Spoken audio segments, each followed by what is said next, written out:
This one? Yeah, that looks warm. We'll do that.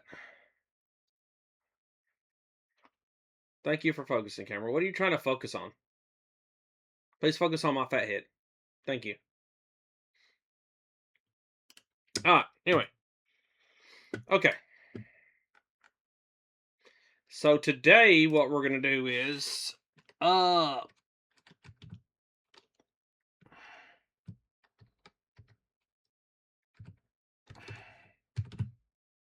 okay, so there isn't actually a thing for that. Okay, so we're just gonna do just chilling for a little bit while I talk over some stuff. Okay.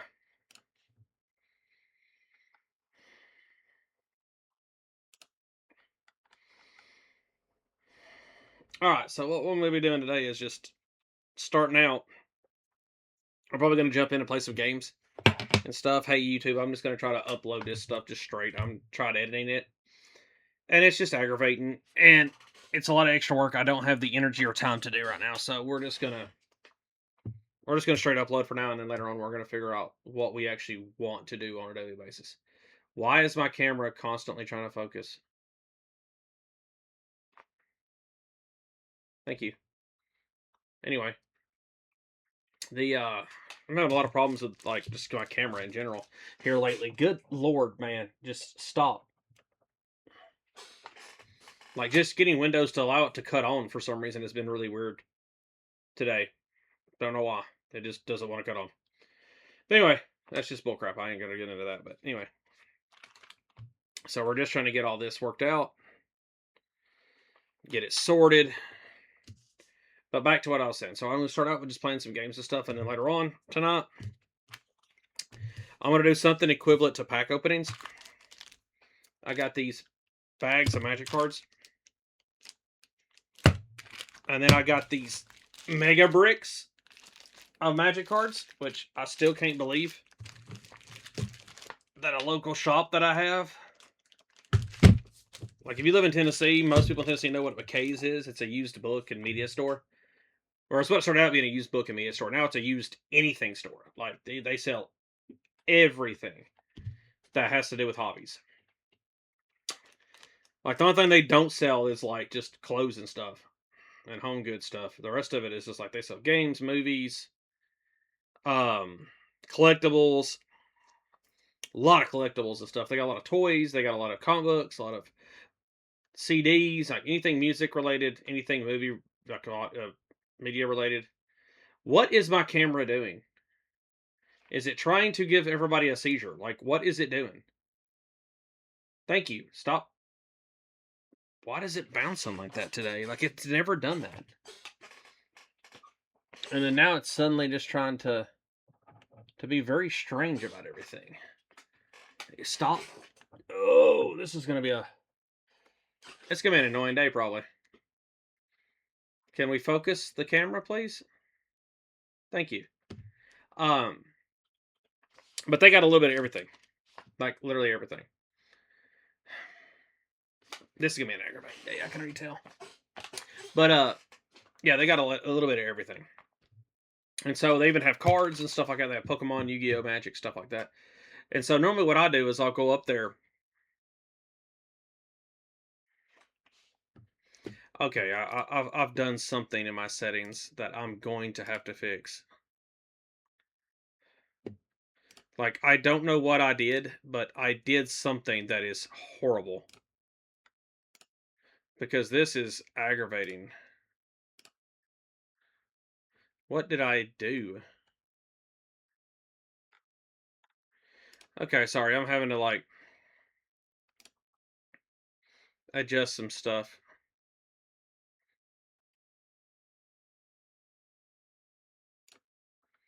Like, what did I do?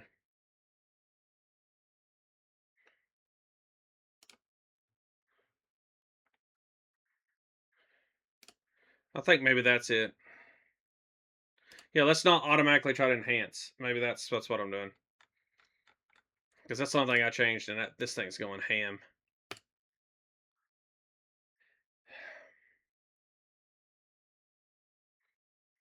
Okay. Stop constantly trying. I know it's got autofocus on it, but it is constantly trying to focus, which is aggravating. And I don't know why it's doing that all of a sudden. I don't feel like it was doing that yesterday. Anyway, I'm getting off topic like bad right now because this thing is very distracting. But you can buy a bunch of stuff there. They have cards there that a lot of times it's just like a big bin of just like bulk that you can look through and build you whatever you want, which is really useful if you're doing stuff like if you're doing stuff if you're just trying to build certain decks and stuff and you're doing commons and uncommons. Now you're not gonna go in there and find something that's worth any value, really, like a Black Lotus or something stupid like some people think. No, you're not gonna find anything you can sell. But you can find a lot of stuff you can use. It's just bulk. But normally you fill up one of these bags and it's like $4. Which it's a good deal. If you go through there, find whatever color you're building, you can have a decent deck. Focus. Anyway, you can find stuff to build anything. And this is how I build a lot of my decks, is because most fun decks aren't loaded with rares and mythics and hard to find things. A lot of it's just, oh, hey, I didn't realize that set had this really good mechanic card that I needed. Or something that had nothing to do with the mechanics in the set, but it was the mechanics from like 5 sets back. So you never bought that set, and it was just like a little hidden gem. And so you find a lot of this stuff, and you also find tokens, lands, unique stuff, and it's very interesting. And so you sit there and you filter what you want, put it in the bag, and you go buy it for, I think, $4. Or you can use it like a booster pack thing where you just grab a bunch of random cards, shove it in the bag, and then open it and see what you have. Which is what this is. Now, I think I put a few of the cards in here because I was just bored sorting. And so I seen a few things for decks ideas that I wanted. But this is something they literally just started doing about, like, I don't know, a couple weeks ago. Because last time I was in there, I didn't see these. But this time, I see this, the Extreme Big Bag is what they call it. They have it in Yu-Gi-Oh! And Magic. And it's actually really interesting. Like, I like the idea of this. Because you never know what you're going to get in a random thing like this. And I opened one off stream just to make sure it wasn't a bust. And like, oh, bunch of tokens, lands, bull crap. Now these are 27 for this big giant chunk of cards. Like, listen to that. That is a brick of Magic cards. And so I started looking through these, and I got about one row last night and one row today.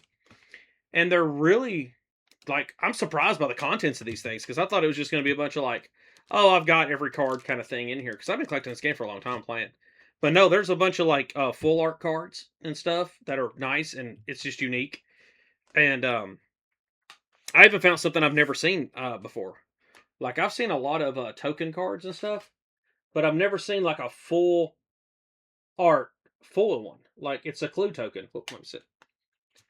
It's just a regular clue token, but they give you, like, the full art version that looks like this. Here's beautiful. Like, I know you can't really tell. I wish I could pick up the set the lighting on the camera if I could get this to be better. Let's see if it picks that up better. But this card is, like, immaculately beautiful, and it's full. So, like, for clue tokens and other tokens like that, just for artifact decks that are, you need tokens just to get your infinities off and other things, or your sacrifices. Man, these things are hero nice. Like, they are so nice. And I'm so sorry if my camera keeps doing this crap. I don't know why it's doing this. It's annoying me. But anyway, until I figure out all these other little tricks and tips and stuff, I don't really know how else to, like, fix it. Because it is just... Let's see what we got here. And if we got... What other filter... Oh, we can add extensions. No, I'm not trying to add an extension. Like... I did not know I could manually adjust brightness and stuff. That's actually really cool. But could you please stop focusing for a minute? Camera control, zoom, focus, 85. Okay, auto. No, do not autofocus. Thank you, God. Thank you. Thank you, God. Okay, figured it out. Good Lord, that's annoying. Like, that was aggravating me to death. Like, yeah, everybody can see me fine. Like, I can see myself fine. All this is fine. And the cards, if I get up, okay, all that's fine. The autofocus is garbage on this camera, apparently. Exposure. Oh, yeah, that is definitely needed to be auto. Never mind.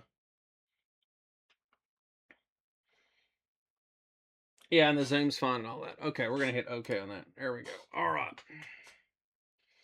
Sorry about all that. I know that's aggravating to have to listen to me complain and moan, but I'm just trying to get this set up, and that's a lot better now. Okay, anyway. So I found this in this one of these bricks. Like, it's pretty nice. And you'll find other things, too, that I need for decks that I'm building. Like, a lot of commons and uncommons, like, that are really useful. Like, just a random 2-mana green-blue, you can double the amount of counters on something. You put a plus on counter on something, or on a creature, and then you double them. Which doesn't sound like much, but if you run blue-green, you know that's going to, like, that could be a game-winning card right there. Just, you're running something, somebody's like, oh, well, you can deal damage but not kill me. You slap that down, and bam, now suddenly you're going to roll them over. Because it's very easy to get damage through in green-blue, because you can bounce, you can trample. Trample always works. And there's a lot of things in green that already double and double and double. So the green has gotten really good with the exponentials, like, where you could just, like, especially for a Tifa, like, throw a land down. Oh, well, that ain't bad. She's only a 2. And you're like, okay, well, it's an exploration land. Okay, well, I'll sack that. So, okay, well, now she's at 4. Oh, that doesn't sound that bad. Then you're like, oh, well, I have a thing that allows me to play another one of those. Oh, I can play 2 lands a turn, so I play another search land, sacrifice. Oh, well, that's an 8. Now it's a 16. Well, now you slap something like that on it, like, before you even start, and the exponentials get even worse. And there's other cards that are like, oh, hey, add 5 counters and then double them. And so Tifa can get up into, like, hundreds quickly. And she's already got trample, and she'll just, I have a Tifa deck on Arena that's just, oh, it's disgusting. Like, I've beaten somebody, I think, on, like, turn 2 or 3 with that deck, and all it took was a giant growth. Like, you just, first turn, Llanowar Elf, obviously for green, that's what you always do. And then second turn, you try to play her, and if they have no response, they're like, okay, well, I'll deal with it next turn, whatever. They play their little piddly, like, 1/1s or whatever they play normally, so they're tapped out, so they can't counter half the time on first or second turn. And then they're like, okay, well, fine. Then on your third turn, you attack. And they're like, okay, well, this ain't too bad. So, well, what you do first before you even attack, or before you play any lands, you throw a +3/+3 on her. So you start her out as a 4/4. You throw a giant growth on her, she's 4/4. Okay. Then you can either throw another, like a, what is it? Other one called monstrous growth. Any other plus thing that gives out, like, giant strength, whatever. Just throw something else on there, it gives another +3/+3. So now suddenly you're at, normally it's only 7 damage. And everybody's like, well, that ain't, okay, well, that's crazy for, like, third turn, but that's not, game ending. Well, you drop a land, and now suddenly you're sitting at 14. Well, if it's an exploration land, now you're at 28. And you just roll them at 28 with trample on third turn. And most people who aren't expecting that do not have a response on third turn for a 28 trample damage coming at them. Now, once you get in higher up ranks, they normally have a response to that. Like, once you start getting it around, like, late in gold, early platinum, they have responses. But, man, bronze and silver, you could just roll through some people. And it's disgusting. But it's easy to counter, because that's what green is. Green's easy to counter a lot of times. But there's also a lot of green cards that say your spells can't be countered. So you can postpone that to turn 4, slap down my spells can't be countered, and then just roll through it. Or you can give, what's that card called? Snakeskin Veil. They're like, oh, I'm gonna, last gasp it, or I'm gonna, I'll exile, path to exile the thing, and you're like, oh, no, you don't. It's hexproof, indestructible, and it gets +1/+1, so that's another tick on her, and, like, yeah, it's just, there's so much green that gives you hexproof. That makes things, like, ridiculous. Like, everybody talks about how, like, good green is, or not green, good blue is. And it's, oh, you have to have blue, you have to have blue. Not really. Because green is just so fast that blue can't counter green a lot of times. And I think it's by design that way. It's because blue is kind of a powerhouse, especially in like the metas. Because man, having a response and being like telling somebody no is a very powerful tool. But at the same time, the mana source is what really kills blue. Is you have to have enough mana to be able to tell somebody no. In early game, unless you're just going to sit there and try to counter everything and put 50 counter spells in your deck, they're not really going to be able to keep up with most just denial, straight up trying to control everything. Because it's a weird balance with control. Like you got to be able to lay stuff, but also counter things, and you can't do both at the same time because, well, you have a limited resource of mana. And I got something. But anyway, back to these things. That's basically what I'm doing is at the end of the stream, I'm going to open some of these. Like I'm just going to grab like a big old handful of these things, sort them, go through it on camera, and just see what we get as like a fun little exploration thing. Because I really like collectible card games. Like I know I'm not on the Pokemon bandwagon, and it's just like I've got stuff from Pokemon, but that's just from childhood nostalgia.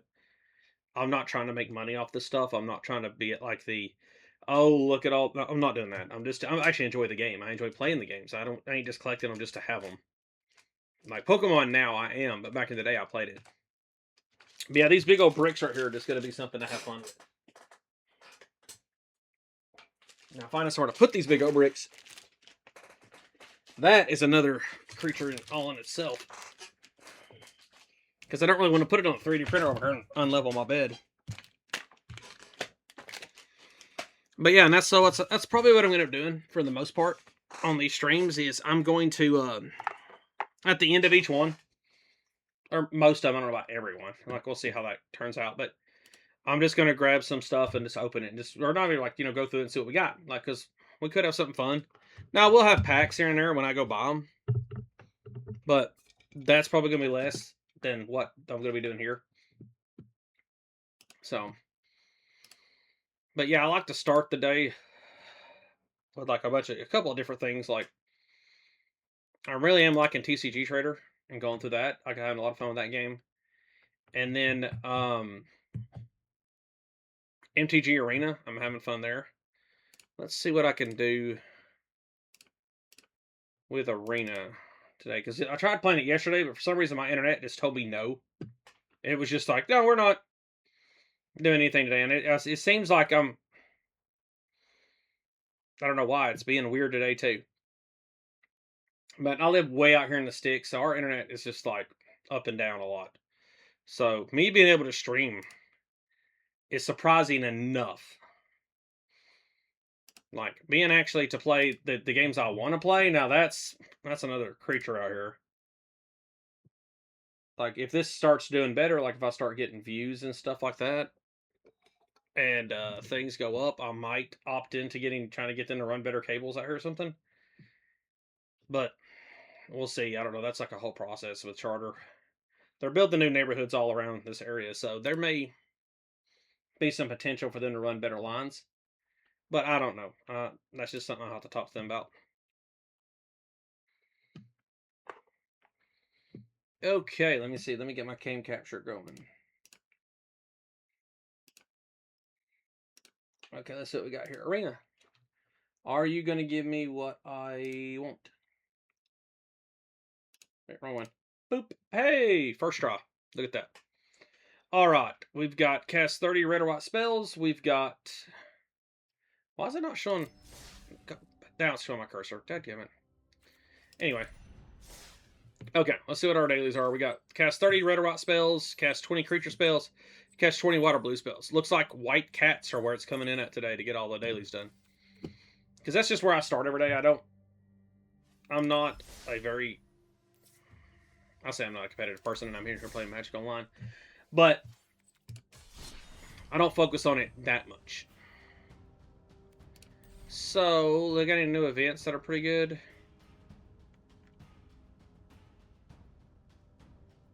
Man, I love some of the events, but some of them are just like... The entry fees on these things, unless you're spending like cold-hearted cash, you're not ever going to have 6,000 gems playing this game, like, legitly. Like, never. Now, this is the one I wanted. It was Power Cube Traditional Draft. But when I looked at it here, it says, oh, you don't get to keep any of the cards. Like, Yeah, no, I'm not paying to do that then. The whole point of me playing drafts is to literally just build my collection in this game so I can play. So we're just gonna try to do a ranked. Oh, that's right, I got to silver. I hit silver rank. Um, which is fun. Like, and I'm not trying to like become like the best player ever or anything like that, or get highest ranked of anything. Like, that's not really what I'm after here. What I'm after is just to play and have fun. And I prefer to play ranked because it's actually more fair. Because I've come to find out if you play this standard, just like free play, you'll come across some decks that are just busted. But if you play ranked, at least you're playing people kind of around your level. And if you start losing, at least they'll like balance out the like elo or whatever you want to call it. Because in free play, they just don't care, man. They'll throw you against somebody's deck who's like spent $1,000 on it or something, and it's just insane. All right, we're gonna start with consults. This is probably one of the best cards for white in this format, because if you can make your opponent's stuff come and play tapped, it really shuts down a lot of decks like certain haste decks. It really slows down mobilize, which is I think its main purpose actually, because I think that sets. No, I think the original version of that card came out in that set where they were trying to like just mobilize a bunch of stuff. All right, now what do we got? Let's see what we got here. Okay, you got a 1/3 whenever you cast instant. Oh, okay, I see what you're after. Okay. Let's go ahead and we'll drop a rabbit. Because this really kills the mobilized decks, not because stuff comes and play tap, but because you gain a life every time they throw a creature down. So it counteracts the whole point of mobilize. And so it's very helpful. Yeah, I knew that was coming. That's why I have Helping Hand. Because I've seen that coming. That's why you have backups for all this stuff, because you never know what they're going to do. But actually, I'm going to try to run Aerith first. Then I'll try to run Helping Hand.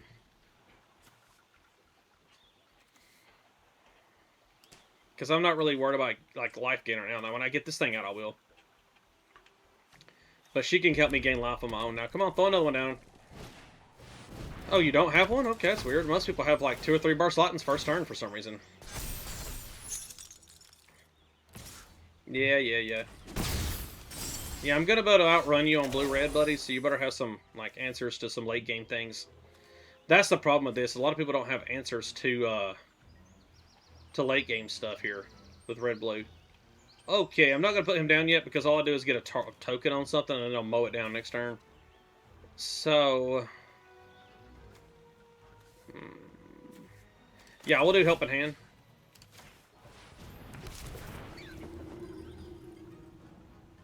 And then I'll just end my turn. That way I got enough mana to protect something. Because, honestly, protecting your stuff is probably better than actually having destruction a lot of times. Because it prevents them from just... Because there's so many decks that just try to keep your board empty. And if you get any momentum, they lose. And so I like running stuff like this because it's a lot easier. Yeah, go ahead and tap my stuff again, you piece of trash. Okay, let's change this to...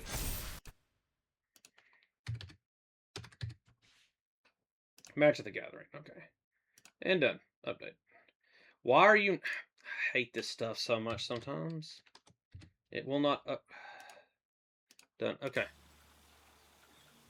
Yeah, resolve it. I don't care. My stuff gives it indestructible, not hexproof, so I can't really do much about that. Yeah, go ahead and hit me. I don't care. You're giving me life every turn, so...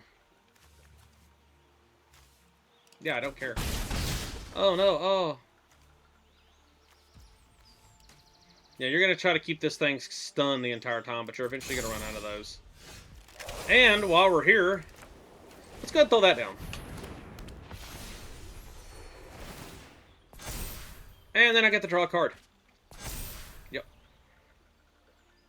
You know what? Why not? You left yourself open. Why not? Like, I always try to ping when I can, instead of just killing everybody in one big swoop, because then there's that one life does matter.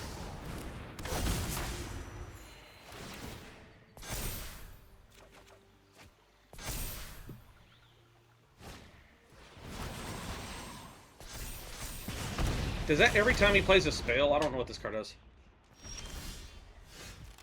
No, okay, so that, okay. Alright. Well, let's do Adventures In, which is one of my favorite cards for life gain. Because you get 2 life and you get all this other crap, and it doesn't come into play tapped. That's why I like that one. Most of the other life gain lands come into play tapped. Now we can throw... Johnny, I think he pronounced his name? Evil has left me no choice but to fight. See, because he's got reach here. I got 1 mana. So I'm not worried about that. So I'm just going to put a counter on something until the... Actually, hang on, wait, let me see here. Oh, I'm going to give her flying. That way he can't block both. Yeah, let's do that. And double strike. Oh, I'm about to gain some life, man. The sun's fire. And we're going to do that. And so, like, this is what I love about White. It does not take long for you to start, like, just... You're going to let me just straight up kill you. Alright, well, I guess you've seen the writing on the wall, my good man. Thank you for not dragging this out.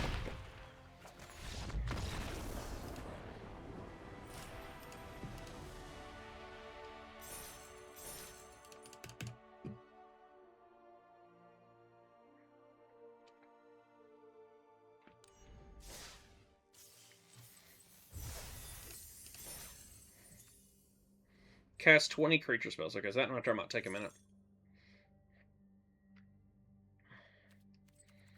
Yeah, we'll try to get all these done, and then we'll switch to something else, just because that's what I like doing. I like just bouncing around on games. I don't like making everything about one. So I'll be back on TCG here in a little bit, doing that. Starting to get a lot more comfortable streaming. It's not as awkward. So it's pretty fun. Like, I really do enjoy this. Alright, let's see. Yeah, that'll be a fun way to start this game. Yeah, alright. I'm hoping to draw at least 1 more land to really make this deck really work well. So I hope I don't screw myself by doing this, but we're going to try this. I mean, this right here will slow it down enough where I hopefully can get a life anyway.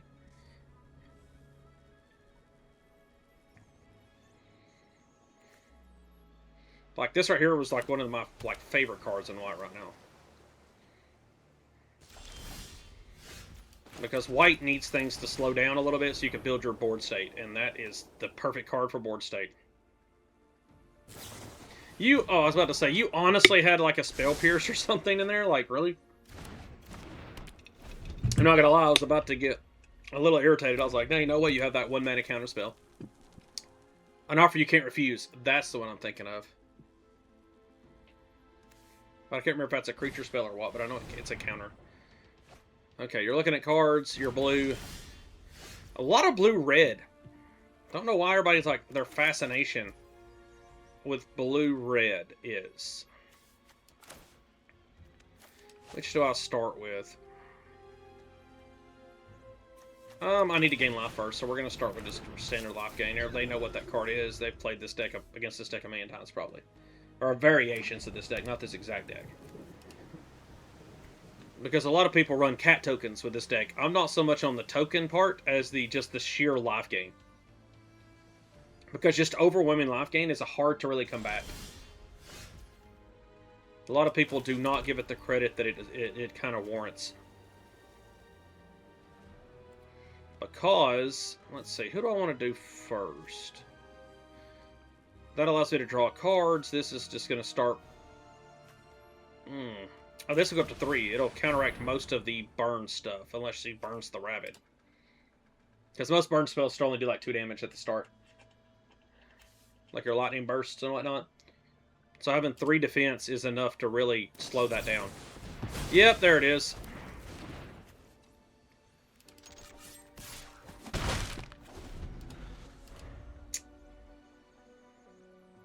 But the problem with his stuff is he's only replacing card for card. He's not drawing 2 cards, so I'll be able to out-hand size him here in a minute.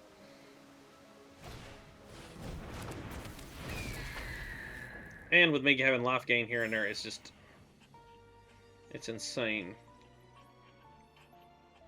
Yep, I'm going to throw the Prod Main out there next, and hopefully he don't have a counter. Because I see him leaving mana open, but... Oh, okay. I doubt you have a 1 mana costing creature counter. I really do doubt that. Yep, see, that stopped his haste, so he could have got 3 damage on me right there.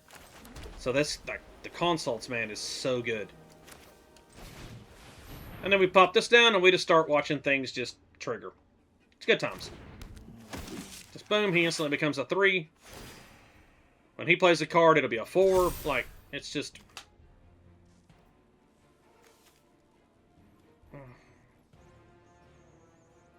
Okay, we'll use that next turn.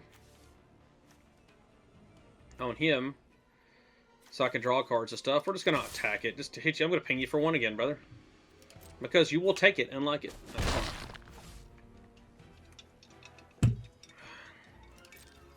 And then we're going to do this next, so I can start...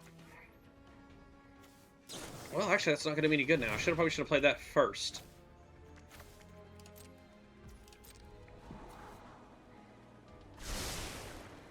To be honest, brother, you should have used that during your turn to beef this thing up, but I mean, that's my opinion.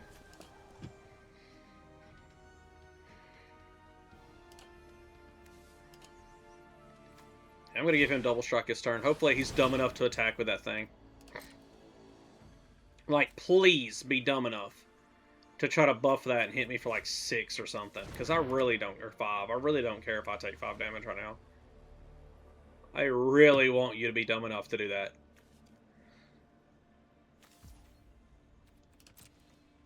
Please, yes, thank you for being dumb. Yeah, I'll let you hit me, I don't care. Oh no, oh, 3. You better, oh, that's right, everything you play comes into play tap, so even you can't play a defender. So you better be able to bounce something. Yeah, because this is about to get really dumb for you. I got 4 mana. Yeah, we'll just do this. Because that triggers that, puts it at a 4. Come on, play your counter spell. I know you got one. Oh, it enters tapped anyway. Who cares? Like, okay, you burn up all of your mana for that. Or you have 1 red left, but...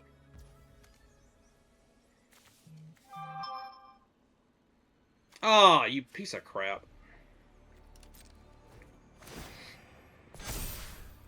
So at least you saved yourself a turn, okay. That's always fun. Alright. Got a text message, 1 second. Alright, anyway, let's see here. Well, since I ain't about to do the thing I wanted to do, we'll pop that. These things are really good, though, because they allow you to, like, use the thing, even if it dies, it becomes back as an enchantment, so it's really good. So yeah, that's really cool. So I see I got 1 viewer, so welcome in. I assume you like Magic or whatever. Feel free to chat, we'll do whatever you want to do. It's cool. Okay, yeah, make you a little otter. Yeah, I know what you're trying to do there, yep. I'm going to attack you next turn, hopefully if you can't tap my cat here. Or bounce him.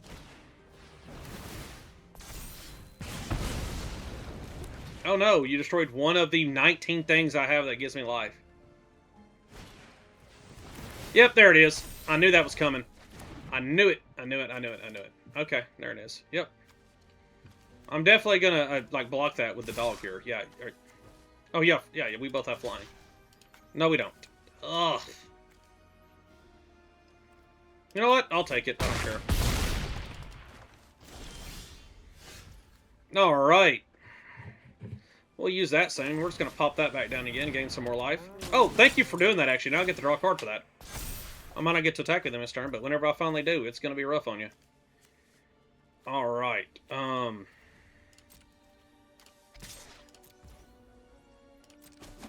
then I gain 2 life back. Thank you.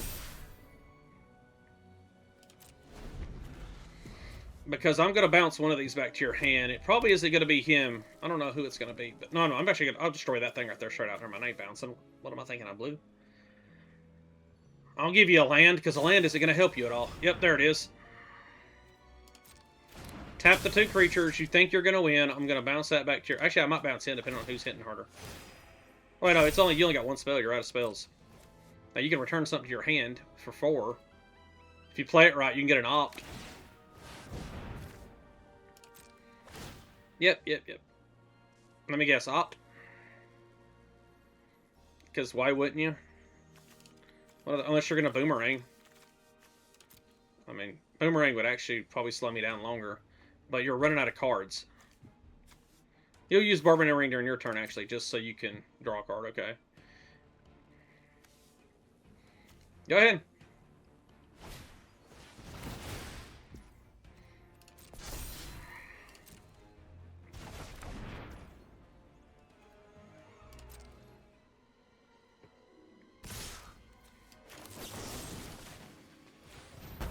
Yep, we're just going to blast that in the face with a road. You can search for a land. Late game like this, it doesn't matter. The land's going to do you no good. Your problem is card draw right now. That is the failing of Paralysis here. You run out of spells eventually. You just nuke yourself. You're like a glass cannon. You just shoot everything and you hope by the time you're out of bullets, your enemy's dead. And if your enemy isn't dead, then you're dead.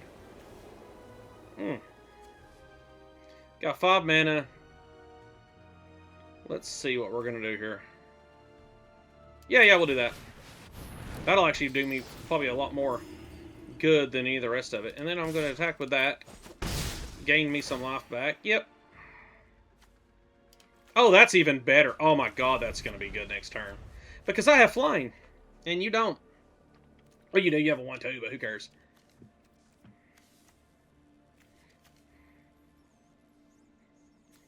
Yep, and I'll get the draw card. Yep. What is this? Whenever you cast a spell, create a auto token with Paralysis. Okay.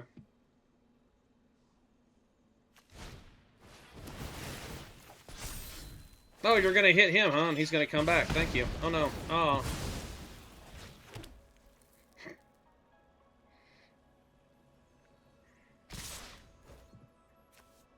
Oh, let's see what we got here. 5, 6, 7, 8, 9, 10. I'm not going to block that. I'll take that. Because that's good right now. I'm going to show you a little something there, brother. What does this do? Counter on creature. Oh, okay. Ooh, that's going to really hurt his feelings next turn. So I'm just going to blast that thing right there in the face next turn. Let's do next to combat. We're going to give him +1/+1 and not flying, but lifelink. And then I'm going to be back up to 10.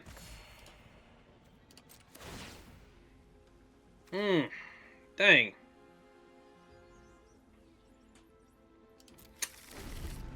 But that's good, though. It lets me mill through so I can keep creatures coming. Like, that card is very good.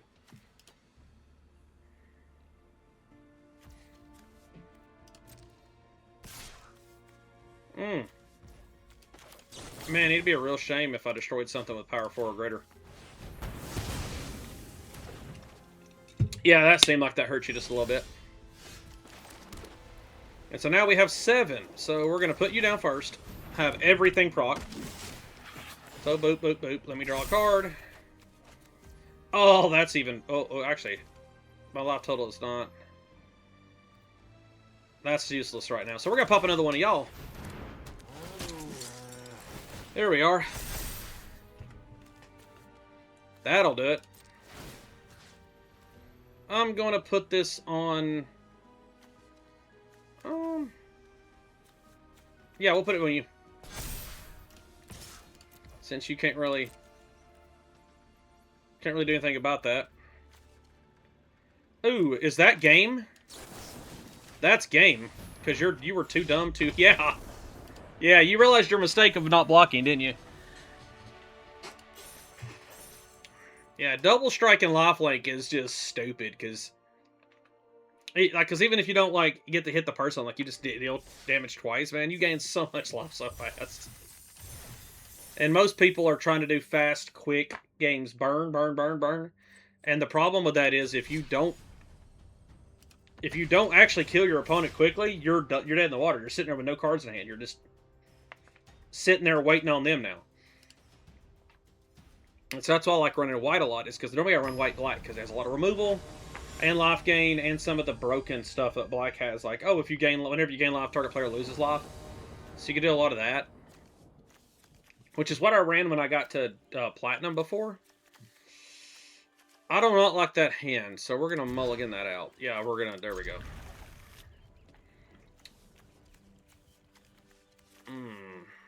Yeah, 4 mana for you, you're going on bottom right now. Yep. I'll take the card loss for that, because I'm not going to sit here and not have anything to play. Oh! Now this is where this deck gets interesting, is when you play against something else that is the same deck as you. Because now it's about who can deal the most damage now, because it isn't about who can just try to rapid fire somebody. This is about who has control of the board better. Yep, there it is.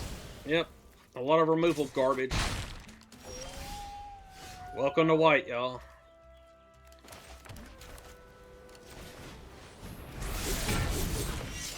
Yep. Leonardo was really good, actually. I need to get a couple more of them for this deck. I've only got one in here right now. I need to use my rares to get it. What do we got here? Whenever you gain life, put a counter on this creature. Oh, you got a different art for that. That's cool. Man, dude. You're doing this in a weird way, which is like... I mean, it's a way to do it. I mean, I'm not going to complain about your, like, whole style here, but... Like, I get what you're doing.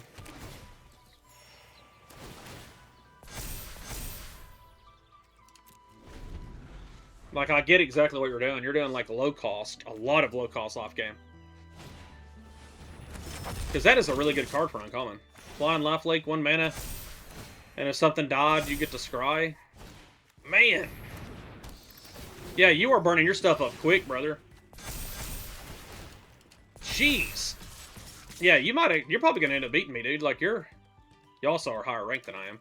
I've noticed that a lot when I'm doing ranked matches. Like, I'll be bronze and fighting golds. Silvers and golds the whole time.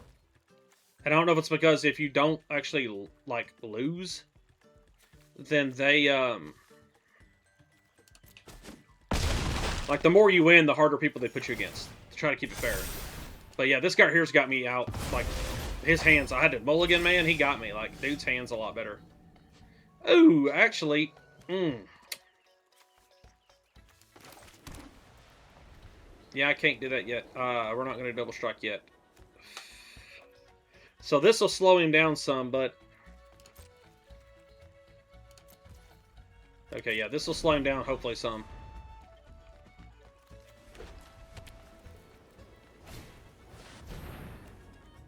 Yeah, dude, you got a lot of, like, you've been playing for quite a few sets here.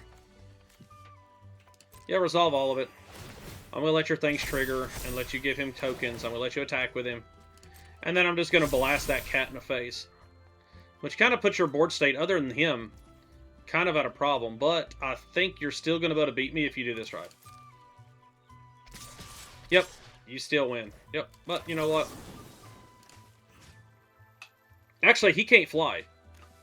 So I can survive this if I do this.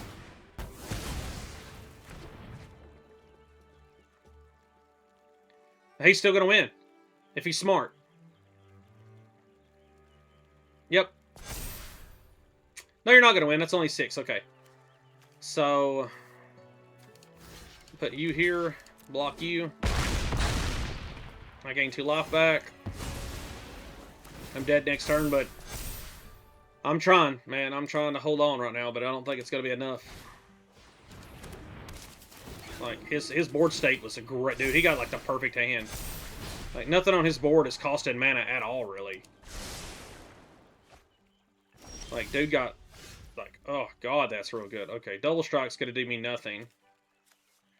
Flying will prevent that. It'll stop him for 1 more turn. Actually, it won't. It won't stop him for 1 more turn. That's game. Good job, dude. I'm not going to make you finish me.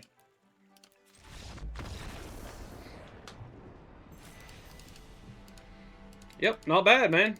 Not bad. I don't expect to win all of them. Like, that was... Like, people, when they do white right, it is insane. Speaking of which, I need to actually see if I could actually upgrade this deck. I haven't actually tried to upgrade this deck in a minute.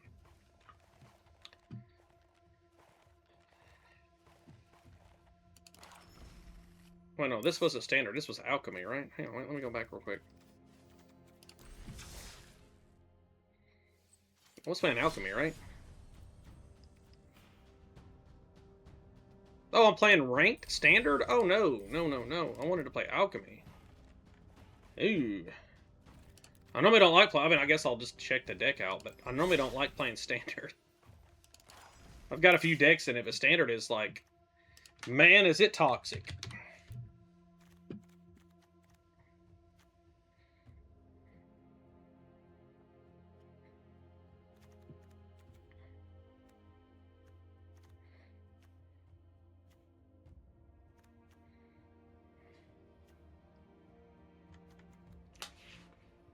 This card right here is so underappreciated, man.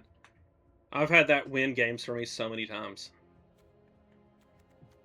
I need to get something besides Valorous Stance to be able to destroy creatures, I think. Yeah, giving things Double Strike and Lifelink seems to be like that's kind of what I was going for here. This one I'm thinking about getting rid of, because that's only good if I'm actually on the up. Like if I'm doing really well.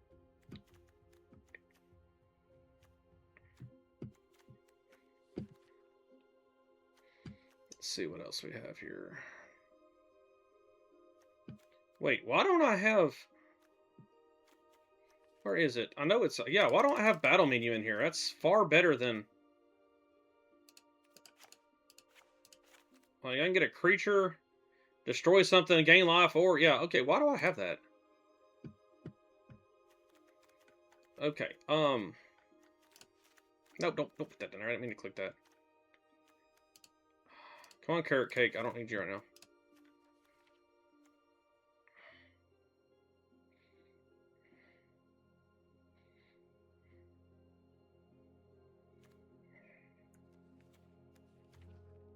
I need to probably get a couple more, but she costs 3 mana. I'm not trying to make too much high mana cost and stuff. That's like the purpose of this deck is supposed to be to like be able to get a good board state early. Okay. Like Angels are fun. I like running them too because they have a lot of cool stuff. Especially when you run something like, where is it? I don't have life enabled, never mind. There's one that's just like, oh, you can't lose the game now. And nobody knows how to deal with that because you just give it like hexproof. And you're like, yeah, it has hexproof, and now I can't lose the game. And you just sit there and just wait and bide your time until you win. Like, because they just can't kill you, so you just buff up all this stuff and then just mow them down. A lot of times, once you get the combo off, they'll give up because they know that's game. Like, they know the second that happens, that game is over. So, yeah, okay. But, since we're trying to play play creatures... Let me see what white cards I have just in general now. There's got to be some that I didn't have whenever I was building this.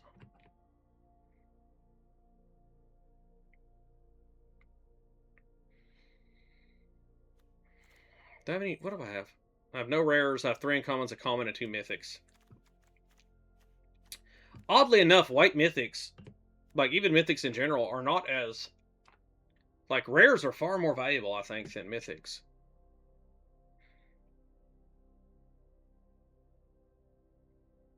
Like, I'm thinking about getting rid of the rabbit and getting the ones that fly that do. But I think he costs 2 mana. I love having, like, a first turn card. Like, first turn cards are just like, man, you can get, like, really rolling with them.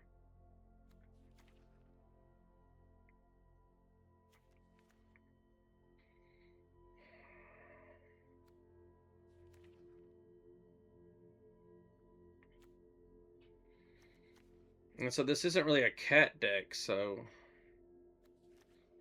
But...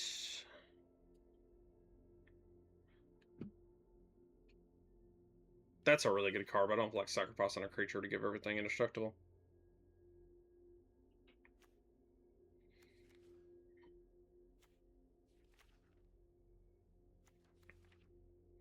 Yeah, if I'm just trying to play creatures,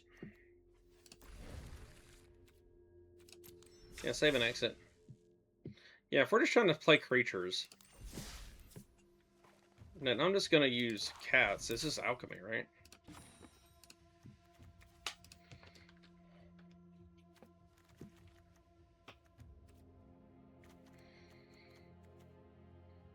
I guess I could get something indestructible. That's why that's fairly good. Okay, let's see.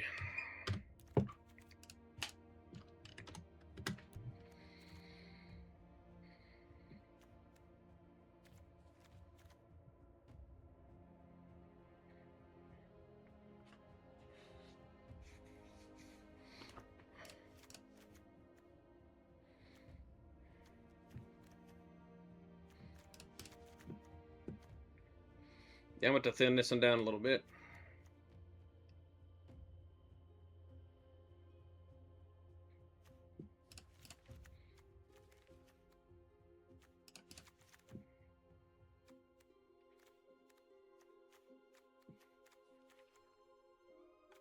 Yeah, okay. Now I can start milling some of this down. Okay, as much as I like the Guardian, that never seems to work for me. That means I gotta hit something, so that's not the greatest thing ever. Do I have more of those? No, I only have one. But I can make another one. Let's do that. Yeah, I know, I could be making, like, far better cards for uncommons and stuff. Yeah, I know. But it's a cat-themed deck. It's just meant to be, like, fun.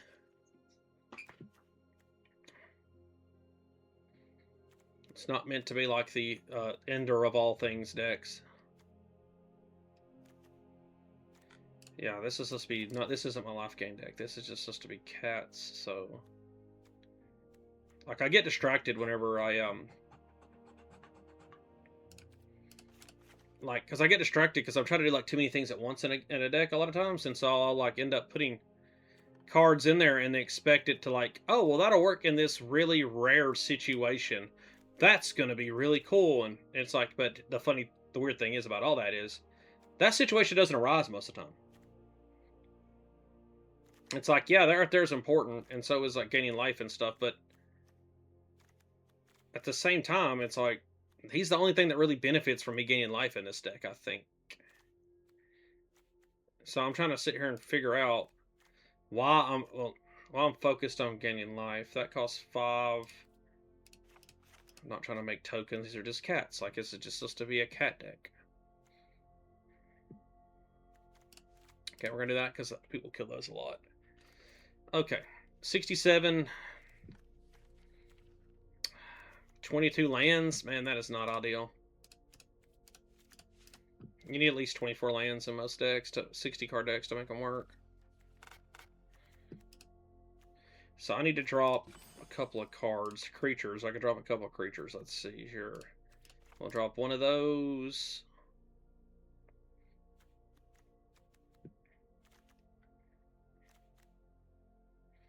Hmm.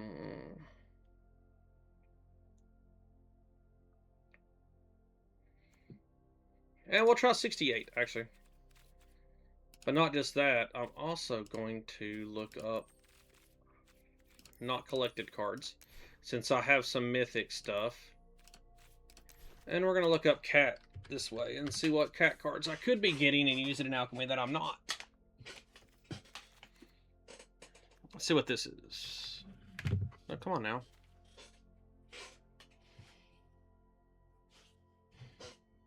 No, that's no.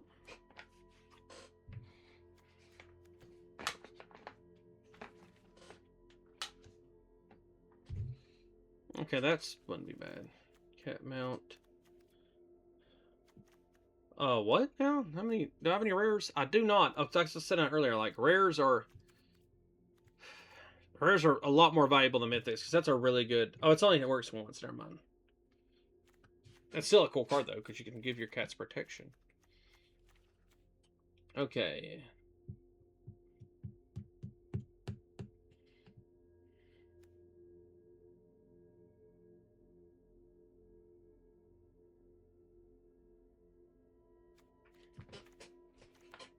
Let's see what I got here.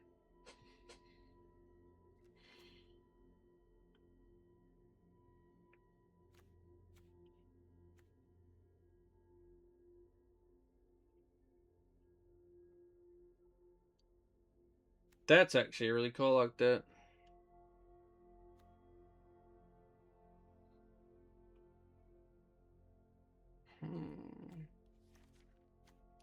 See what we can do. So there's not many good cat cards. Okay. Let's just see what mythics I can get since I've got mythics that I can burn.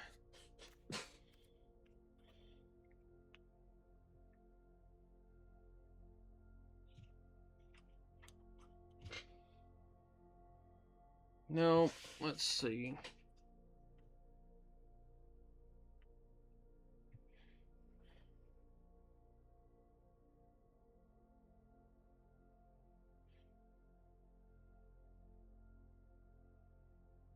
Okay. Appa. What's that do? No. Day of Judgment. I love how they changed that Day of Judgment to Wrath of God, but I kind of get it. They're trying not to be somewhat controversial. I really do need some board wipes because that would have saved me last game.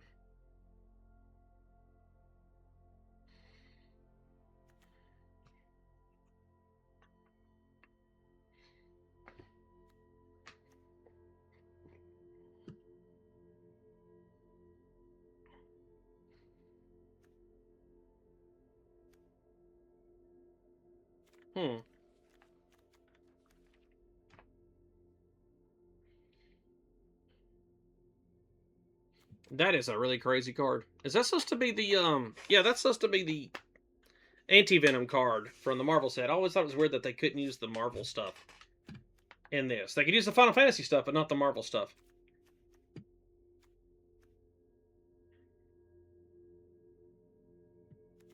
Let me see.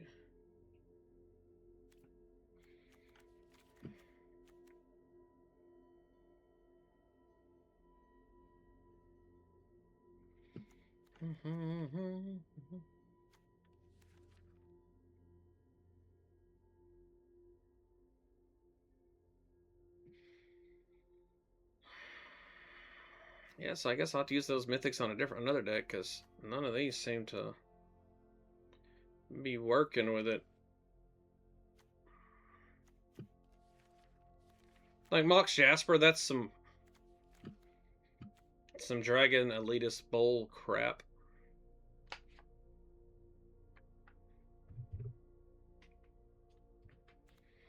Like I'd like to build an artifact deck just to use my 2 to get him and use him.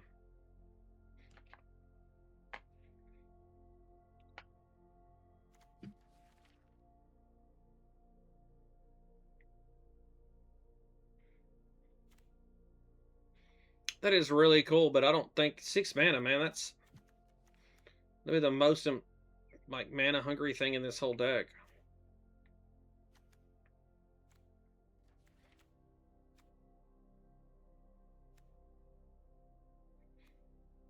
Actually,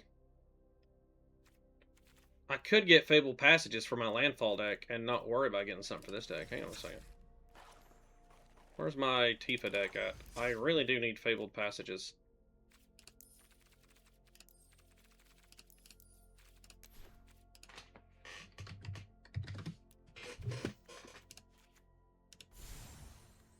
Give me the simplified version. Thank you.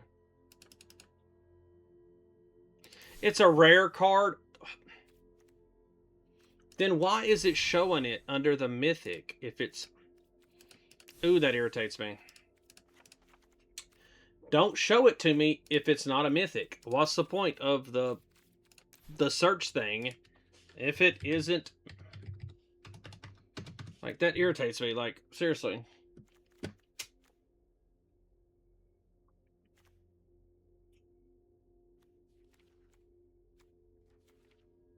I'm just trying to figure out what deck I want to use my stuff on.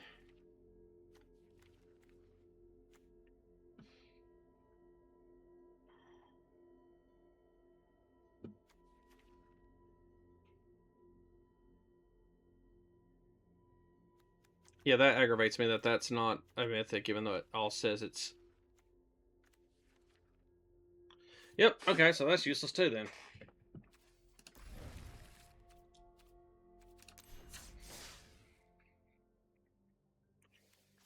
So what deck do I want to use those two in?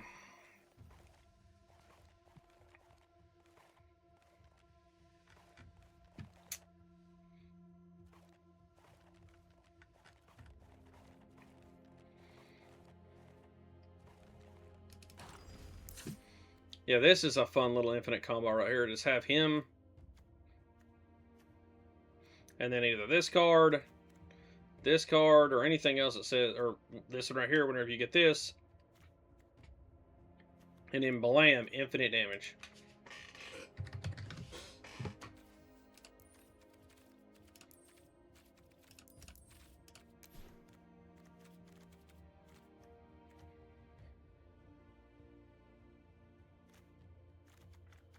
Is there a reason why it's got a... Oh, it's because it flips. So why's there a white card there?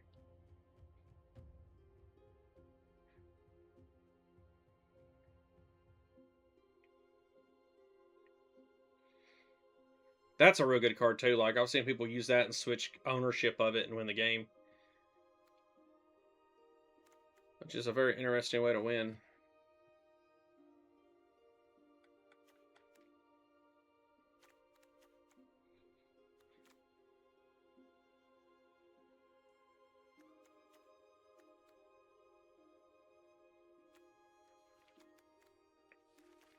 Yeah, none of them are what I want.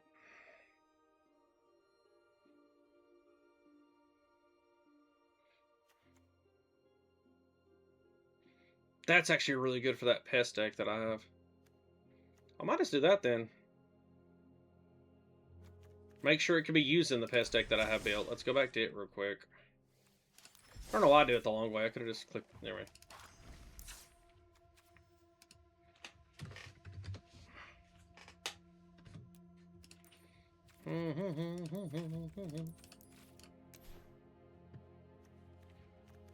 Can we use him? Yes, we can.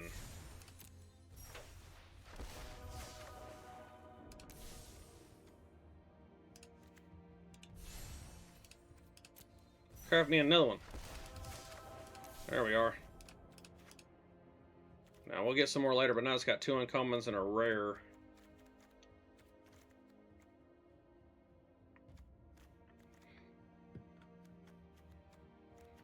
Definitely, like, this deck right here is not flushed out at all. It's just kind of like, let's just run. Like, it was a proof of concept deck for me.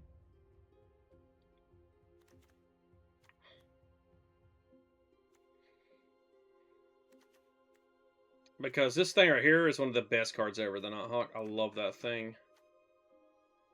Alright.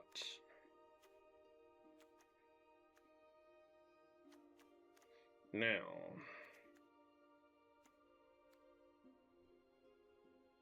That is such a good card.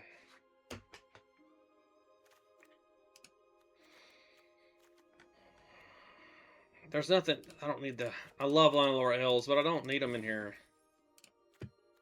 I really don't. I mean, if your max mana cost in your deck is 4, do you really need a Llanowar Elves? Yeah, that's there for the mana... Or not the mana, the life gain. Do I have any commons? I have 1 common. Okay, let's do this. Let's craft that. Man, I need to read. Anyway. Okay.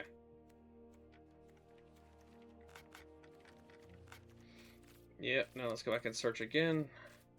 Let's do uncommons. Since I have 2. And is there anything in here that I think I need multiple copies of? Is there anything with this one?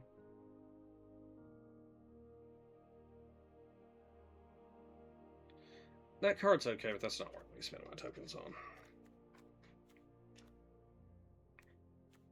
Like I said, rares is where all my tokens really need to be at, but man, it is so hard.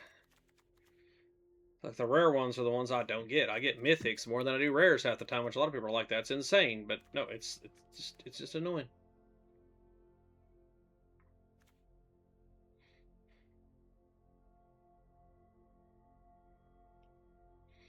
Nope, that'd be great if I had a shrine deck.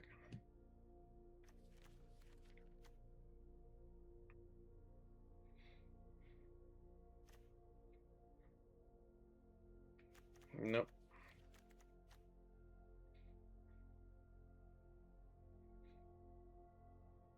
I'm just looking for stuff that would be, like, really good for this.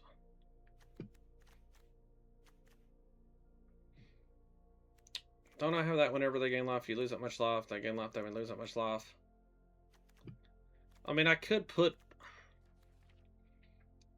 the infinite combo in here just to have it, but that isn't supposed to be this deck's thing, but I mean, I guess it kind of is this deck's thing.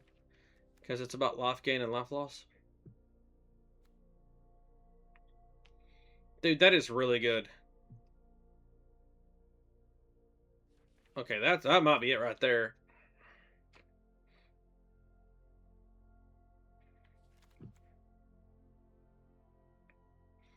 For 1 mana, like dog, that's really good.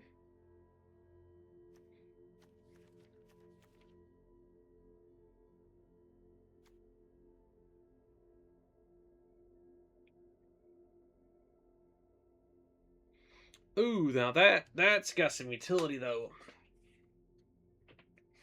I'm already getting a lot of other ways. That's got a lot more utility. What do you do?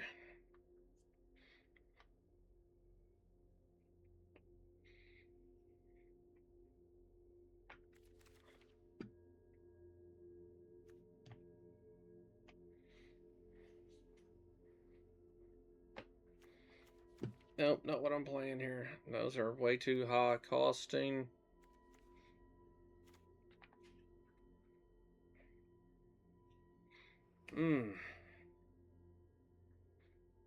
That's a good card, but that's not what I'm running. That's not what I'm running either.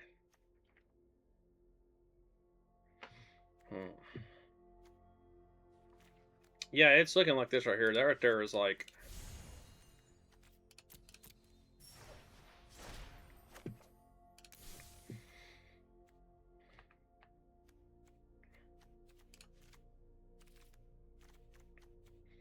Where did it go? There it is. Utility is a thing, man. Which mana do I got? 24. Yeah, I definitely need to mill 1 card out of this deck here. Come on.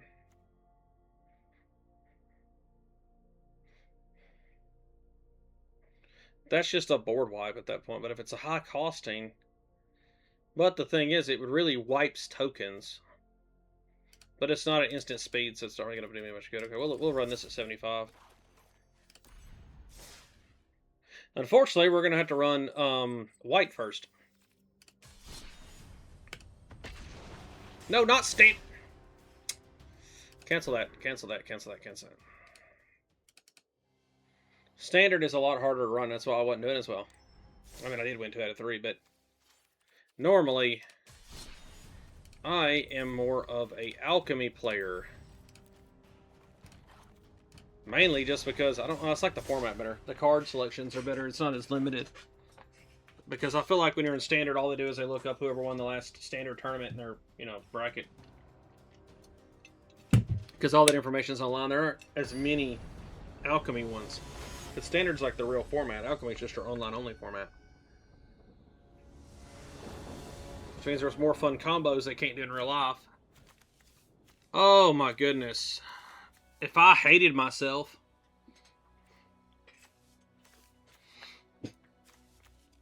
Dude, that's such a good hand though. You know what? Let's let it ride. I'm probably going to regret every bit of that decision.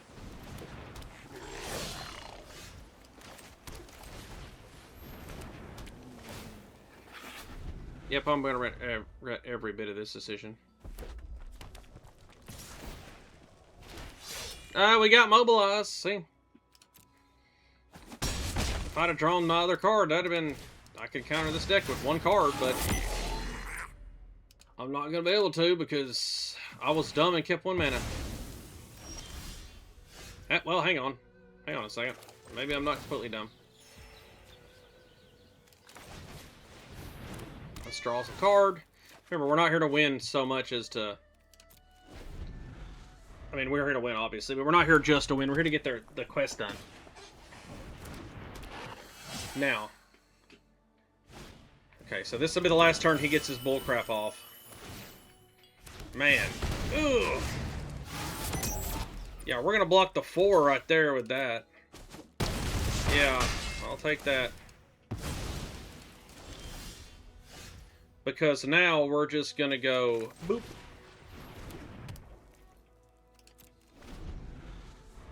And then I'm gonna give something hexproof and indestructible. I'll give it to him.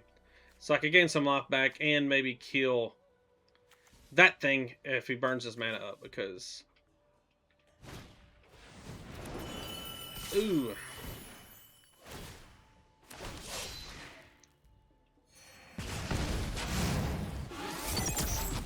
Alright. We're gonna block...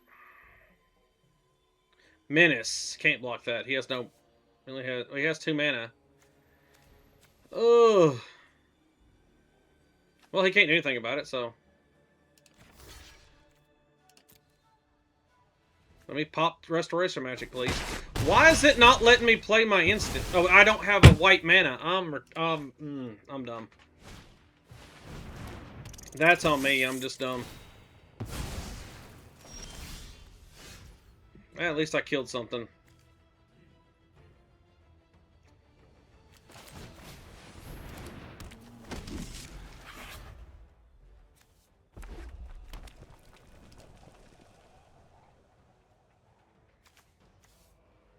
Yeah, no, you're gonna... Well, that costs 5. You ain't got enough mana. Thank God. You only got 1 card in hand. Red's burning stuff up. Now, if I can start my life gain, even though I was kind of slow about it, I'll be alright. Wait, hold up. Oh, you can tap creatures. That's right. I'll just no blocks. I'll take it. There you go. Get your max speed. Oh, you get... Oh, okay, you got double strike. Okay, I get what you're saying. Yeah, this guy's now that has double strike. Yay for you. Okay.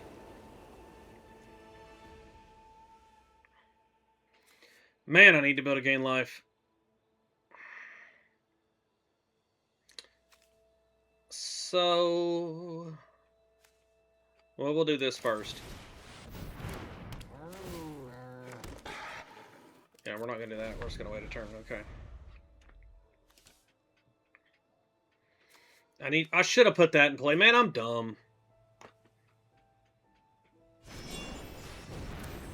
I'm not paying enough attention to this. Okay, well, that was our armor move now. You can't do nothing with that. Okay, we're going to use my token to block 4 of the damage. I'll take... You have double strike.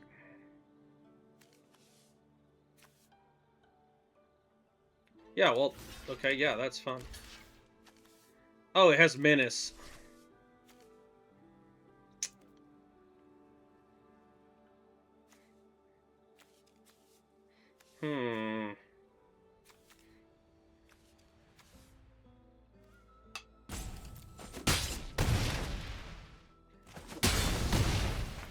Yeah, you got me the double strike, man. I couldn't get my... I shouldn't have taken the 1 mana hand. I knew better. I knew better. That's on me. I think it's weird how they get different brackets. Like, you've got the same ranking no matter what bracket you're in. Which I get it for, like, standard and alchemy, but I don't get it for when you start hitting, like, other... Like, timeless and stuff like that. That's a totally different creature. If you're one of each, really, I couldn't have got 1 more white creature out. I mean, whatever.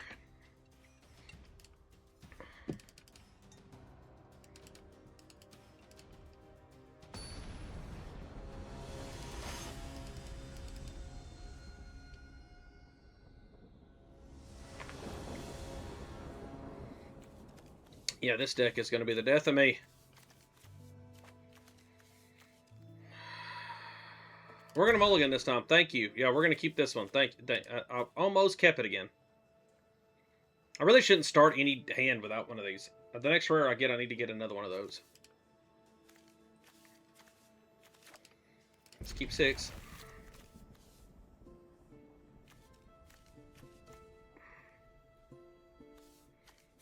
Sure.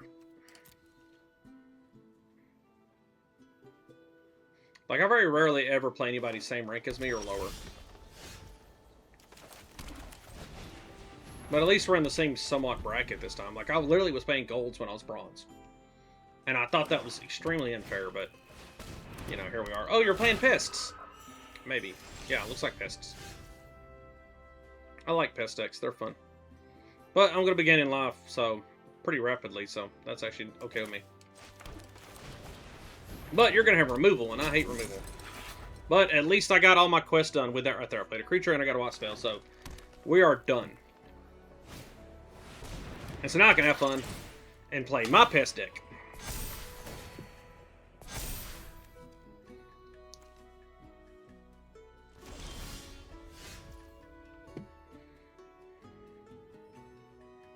You know what?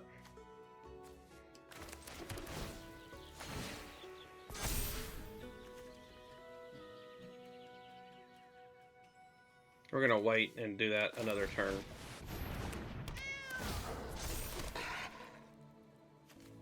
Yeah, we're definitely going to hit.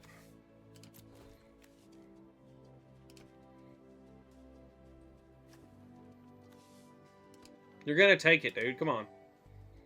We both know you're going to take the damage because you're not going to get rid of any of your pieces. Not this early in the game, unless you had another one in your hand. But even if you had another one in your hand, you would just play it first and then try to, yeah. Yep. And now you're going to trigger all your stuff. Yep. That is a very good card, by the way. That Bletch, I'm glad I've got it. I think I got one. I might have two. But that thing right there is really good. Yeah, I'm just going to block that. Let you eat a 2/2 up.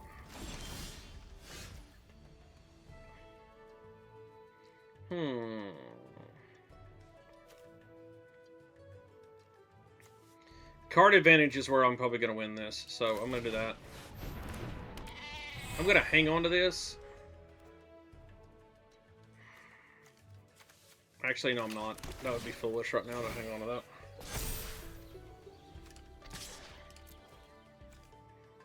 Are you going to block, or are you going to take that 7 straight in the face? Because if I had an instant right now, man, that gave me double strike, I could ruin you. But we'll see what happens. Because if I give him double strike, I know you'll block for sure then. But doesn't it give him flying too? Oh, you have no flying. Well, that's game. Unless you kill my stuff, that's game. But you have 1 mana left, unless you got a fog, which I don't think. I don't think they have a fog as legal in alchemy. That is game. If we want peace, we must fight for it. Rise and strike true! Yep, that's game. That's the main reason why I like him, is because he can give something flying, which... Don't know how. I don't know the lore behind that on him at all, but do love it.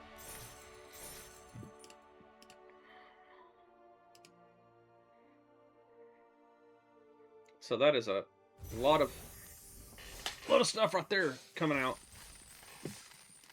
Got me a free pack. Got me some tokens and stuff. Ooh, I'm almost at an orb. Let's see what I got in my pack. Please, some more pest things. Ooh. Dark creature growing test sprays generator orbital token. I actually got that card in one of those bricks I was just opening. That exact art and everything. What do we got here? Oh, that's... Ooh, that's ridiculous. My Vivi deck would love that. Storm? Oh, man. Ooh, Last Gasp. A really good black card.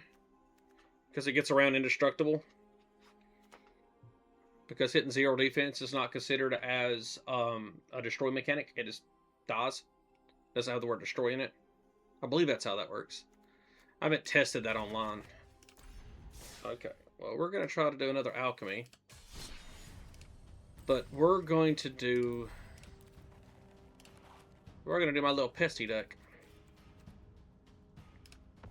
I do like the brawl mechanic. It's basically Commander. It's a lot of fun. Online, like, I feel like you get a lot less, like, infinite combo sweats, like the really fast games. It slows the games down where you could kind of... If you really are just trying to play the game, you can actually play the game, which I know a lot of people don't understand that, but it's like most of what this game is keeping your opponent from playing the game. And it's frustrating if you're trying to just see if your deck can do the cool thing. And so that's why I like the commander format. Man, that is a no. That is a hard no. We are mulligan the crap out of that. Like, how do you draw two of these and only got like 3 or 4 in the deck? Like, that is... I swear this game isn't random. Man, I am... Okay, well, I could use that.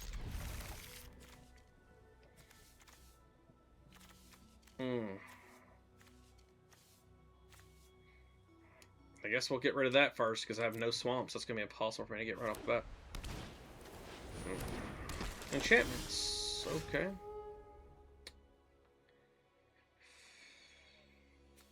We'll do that first.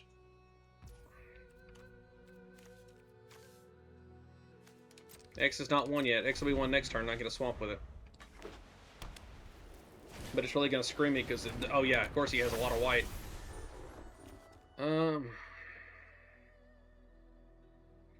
You may play that card.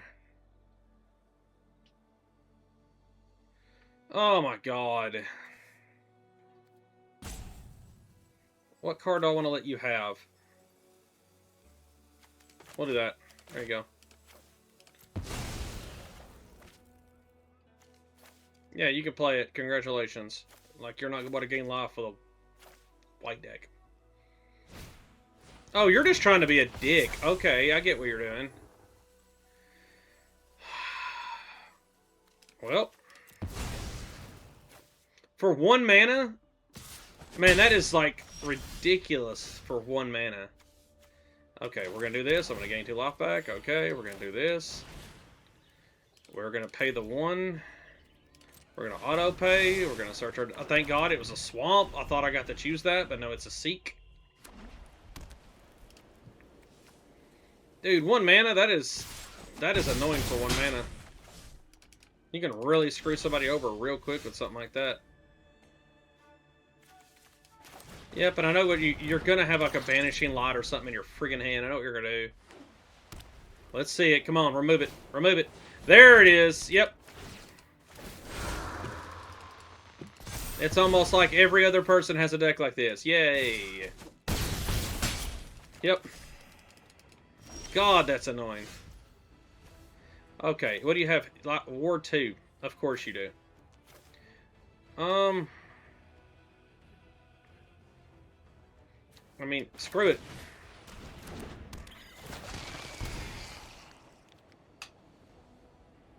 I'm going to keep that card. That way I can at least maybe gain a life next turn.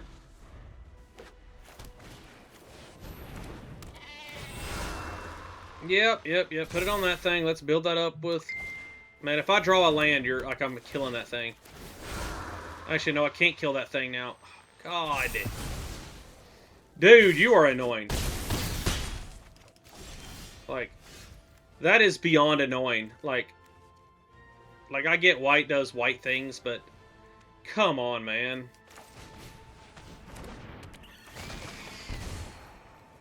Sure, we'll do it 3 for 3. What are the odds I have all 3 of those in a row? Like, I was meant to lose this match. I ain't trying to be a complainer or whiner, but man, this is... Man, the RNG got me this time. Like, I had no chance. That RNG was rough, brother.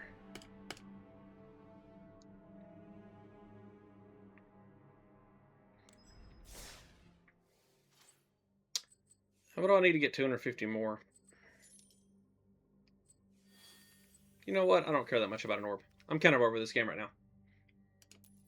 So I'm going to get off here. And then we're just going to roll right back into TCG. I do like Vampire Crawlers too as well, though. Vampire Crawlers has been a game I've been playing a lot of lately. But I'm going to go to TCG because that seems to be something that I actually get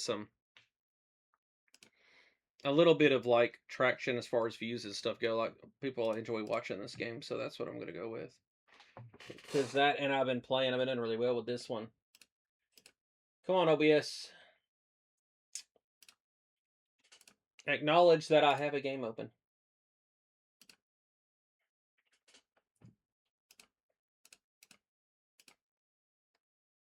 There it is. Yeah, so I'm trying to learn how to do all this. It takes not as long as I thought I would to learn how to do all this.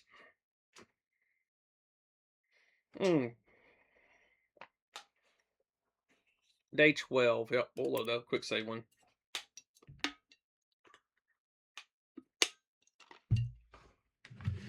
I'm going to start uploading some of this stuff to YouTube, but I'm not going to edit it at all. I'm just going to throw it all in one big old bulk thing. Like, I might do some things. Like, I was doing the Undertale thing. And I might do this series too in bricks, but I'm not going to do it right off the bat. I might start slinging it on there later once I get a little bit more of like a catalog built up.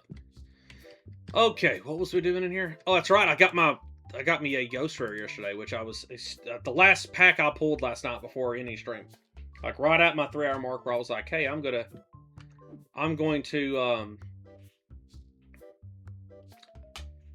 cut this off at 3 hours. So I can just call it a night." And then I got that at like literally like 2:59:57 or something like that. It was insane. Yeah.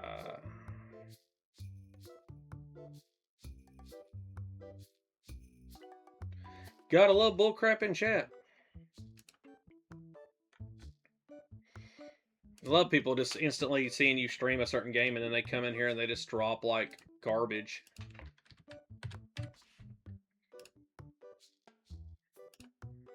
There we go. Like, man, if you believed everything you've seen in chat, you would think that you could have 8 million viewers by tomorrow. Okay. Oh, also, this Mamma Jammer right here, like, we got a PSA 10. This was a $1,100 card. Now we're looking at $7,600 basically on this thing. Like, that is insane, the amount of money that's going to pull. And whoever the heck buys that is going to be my MVP. Like, also, we got the sprayers in finally. Finally got the sprayers in. Zach here is in charge of pricing and stocking. Mainly because he is the slowest person I have ever seen on the register.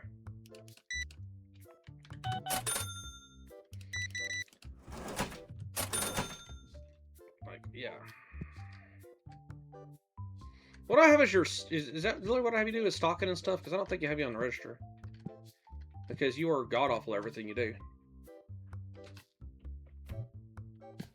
Like, Zach is just trash. Come on, somebody, buy the thing. Buy the ridiculously overpriced piece of cardboard, please. Girl, I would have gotten... Yeah, I would have kissed you and gotten a harassment claim if you bought that card. Come on, somebody buy the $7,600 card, please. Hey, stop walking behind the counter, man. Like, a little bit of etiquette. That's one thing I do not like about this game is that pathing. They will literally walk behind you.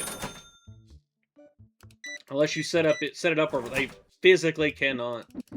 But, I mean, their pathing has gotten a lot better. And it'd probably be better, too, if I, like, put this a little over some so they're not, like, crowded in here. Yeah, buddy. Dude, that's insane. $134. Thank you, buddy. Thank you. Popping off early today? Come on.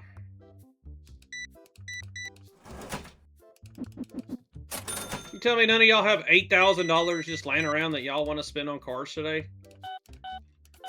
I mean, like, come on. Are you really a collector if you're not going to drop, like, a ridiculous amount of money on something like that? Like, can you call yourself a collector? If you're not willing to make, like, a really irresponsible financial decision.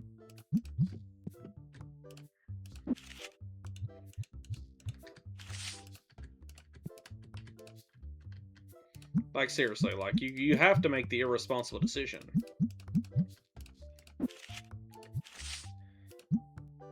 Okay. Thank you, sir. 66. Oh, yeah. Man, y'all really are going crazy in here today, though. I'll give you that. Man, when I sell that card, we are expanding this place. Because I'm going to...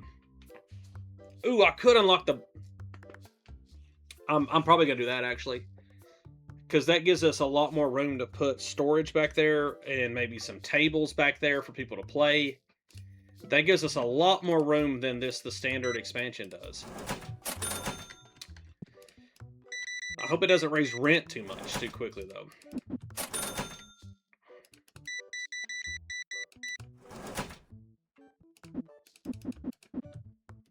Yeah, because if I do that and buy some tables, I can just make that my game room, actually. Like, make that the room where everybody plays in.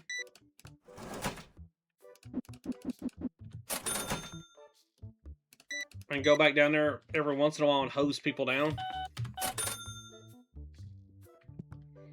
Or I can make it where they have to come through here, actually.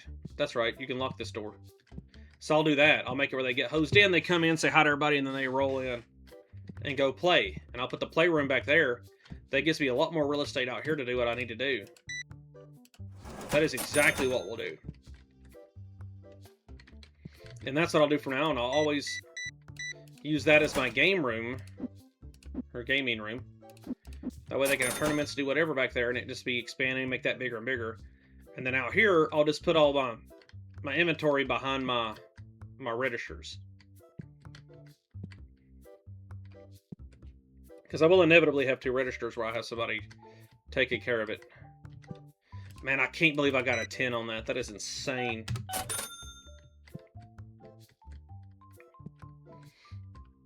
Alright. What new item do I want to get? I'm thinking about starting to carry, like, tabletop games. Because I feel like it'd be some new items for them and everything. They don't cost a ridiculous amount to unlock.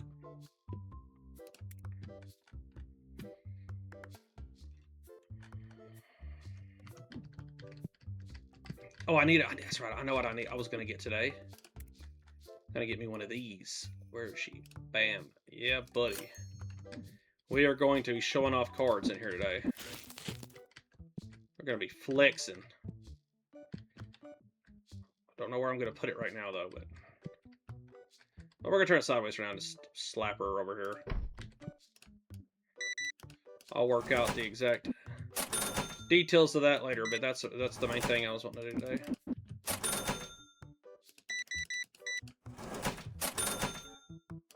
Because that's where that ghoster is going to go. This is just for my turtle cards. And that's another one I got to get graded today. Actually. Yeah, we're definitely getting that graded, like, right now, actually. TCG. New submission. We're going to slap you in there. Yeah, we're going to do a 4-day at 200, and we're going to just send you off on your own. I don't normally get enough cards for that to matter, but...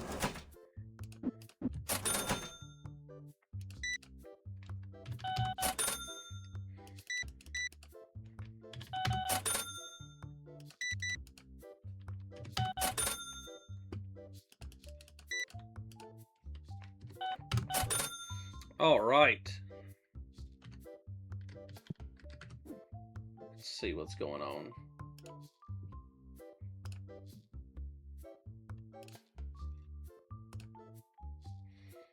Dun,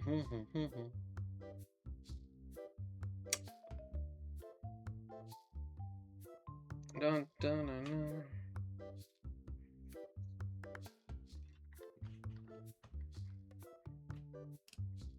Okay, sorry. I got music playing in the background over here for me, but I don't put it on stream because a lot of this goes to YouTube. Now, I might do, like, a night, if I start getting enough people in here, where we just have, like, music night, where we sit here and just go through a good library of music. We go through cards, because I'm going to open some cards tonight after this. I'll bump this for, like, about another hour. Come on, guys. Somebody buy the ridiculously overpriced card.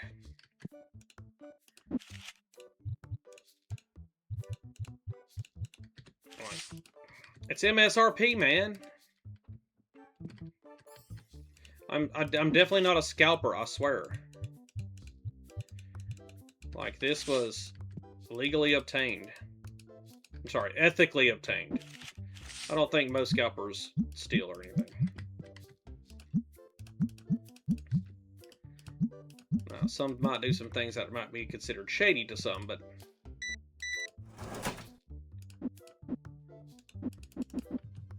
I think it's, like, to be honest, the whole problem isn't even the scalpers themselves. The problem is people who buy from scalpers. Because if people didn't buy the stuff from scalpers, then you wouldn't have scalpers.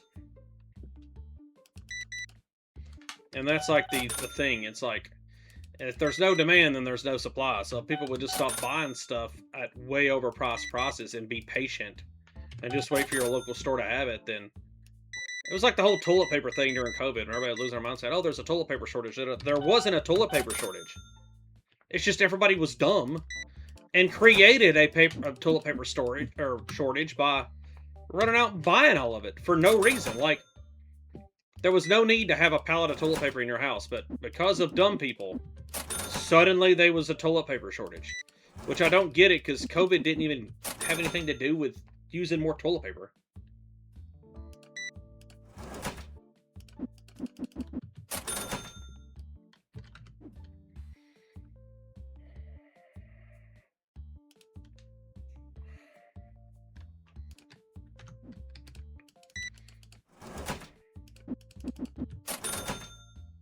Alright. Zach, you're actually not doing bad today, man. Like, you're keeping everything stocked up. You're not, like, the most horrible human being I've ever met today. You're leveling up your stuff. You know what? I'll give you a bonus today. You've earned it. Now, if you talk somebody into buying this card, I'll give you yet another bonus. Okay? Like, call one of your friends. Because I know you'd be scalping on the side. Because there's no way that you make enough money here to make an actual decent living.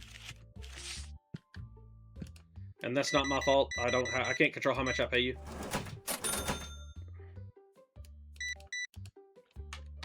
Because you're essentially making minimum wage here, brother. Man, we were making money today. Oh, I need to get more. Need to buy... We'll buy 2 of those, because I do seem to be burning through those quite quickly.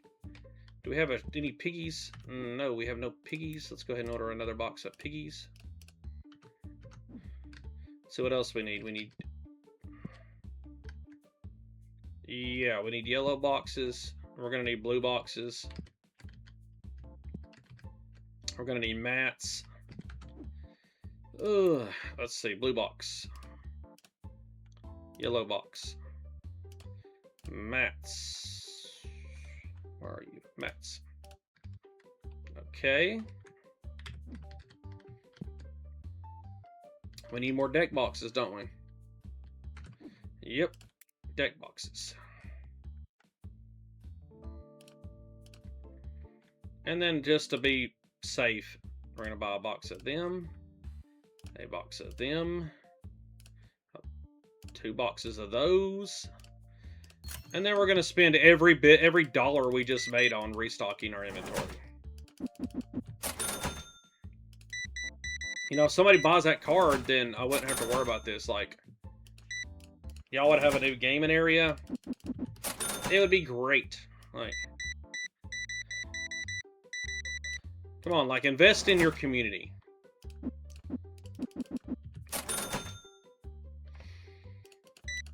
Alright, $5. That's fun. You know what? I'll take the $4. I've got plenty of shelves, so I can worry about all that. Alright.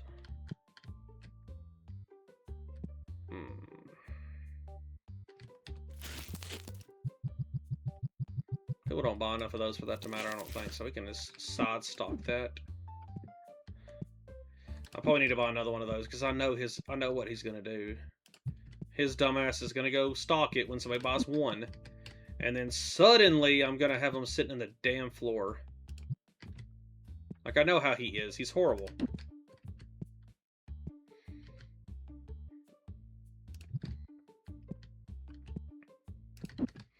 Let's see here.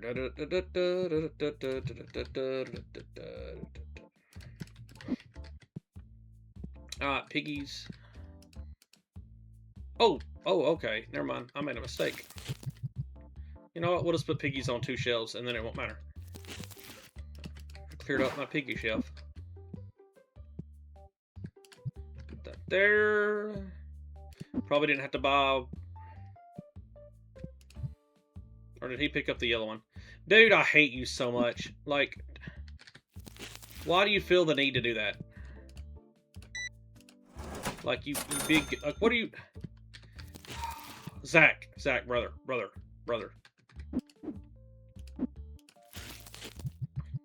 Like, yeah, like, we could just do that, okay? Okay, Zachary? Look, we could just put things on... I know I could tell you to put things on shelves like that, but if I did, then I know that it would just... Oh, it'd be chaos, man.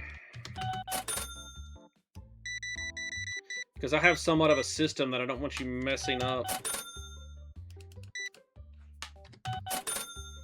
Man, 9 o'clock. Whole day, nobody bought that card.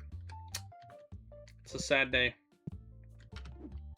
What are my bills looking like?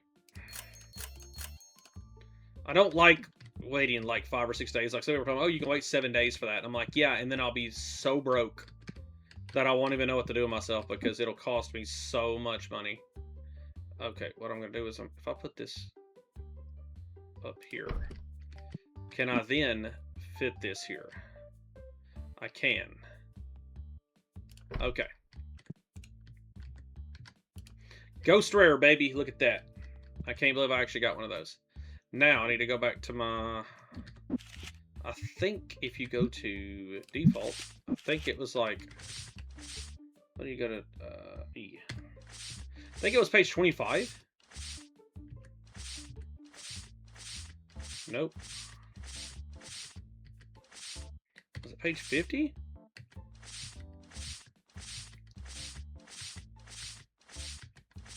I thought it was page 50 something.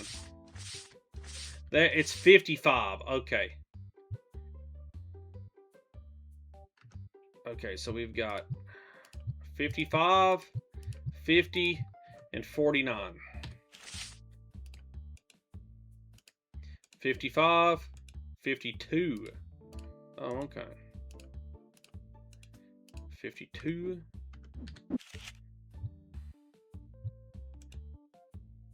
We got 50. Okay. And then you're what, 49? Okay, yeah, so we're going to take you and you to 49, 50, 52, and 55. Okay, that's all of those.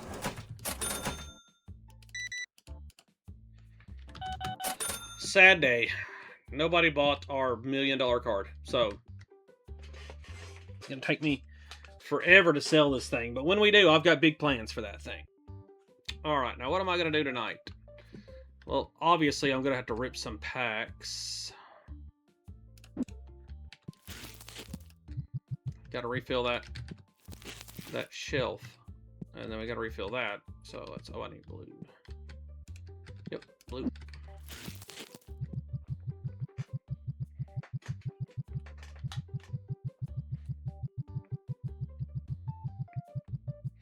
There we are. Ooh, purple.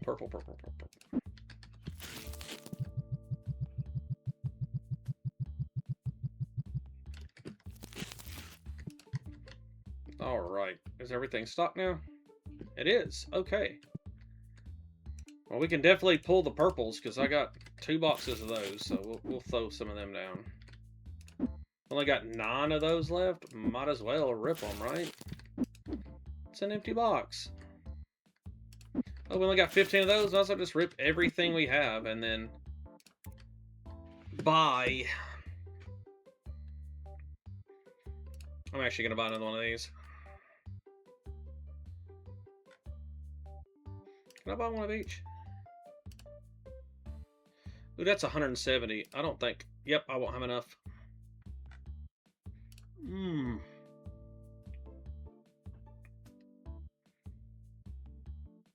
Yeah, we're just going to remove that one.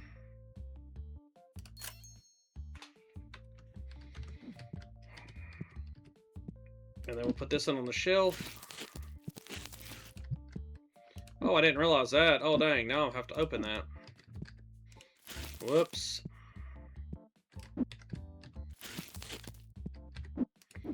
And now we're just gonna rip. All right. Let's get through these first. Come on, give me something good, baby. I need another $1,000 card.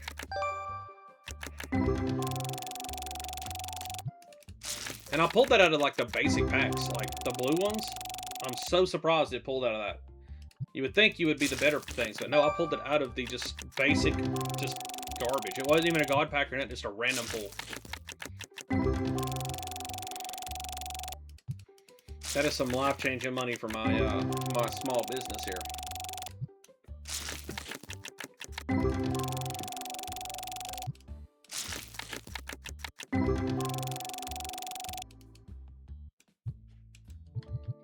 Oh yeah, we're just gonna keep ripping. I need to get that bulk table. That's probably something else I need to invest into. Because I've got a lot of cards. And oh yeah, there we go. What number was he? Oh, he's a new one. So yeah, all right. So we got another turtle to put on the wall. If I don't have room for on the wall, oh, $1. Thank you. Oh, $10. That's actually okay. I'm okay with $10. But I'll put it in the cage. $112. I will take it. That is a good card. Okay.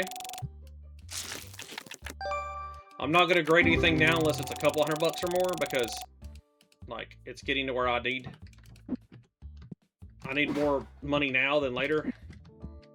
Like, I've got some cards coming back, but it's gonna be a minute. Oh, wrong one. Yeah, I got another. See, I sent these off, and I've got another 4 days before that's gonna be a thing. But I got a $700 one here, and a $400 one here coming back.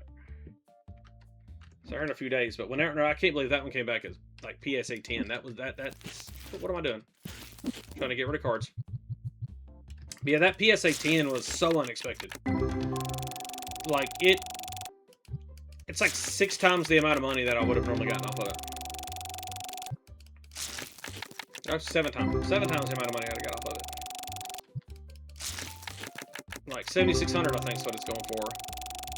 And it normally was only 11, so it's like literally like almost 7 times what it was worth just for getting a PSA 10. Like, it was so worth it. But right now it isn't worth anything because nobody's bought it yet. I need somebody to buy it. But yeah, if y'all let me know what your favorite like Tetramon is, we could start getting collector cases of just like those, or we can start collecting full arts or whatever y'all really like. I mean, right now it's just gonna be ghosts. In my cases right now, I'm gonna have ghost rares in there, and the turtle Pokemon, or the turtle Tetramon, not Pokemon. What's wrong with me? 71. All right, getting some more hitters. Okay, needing that money.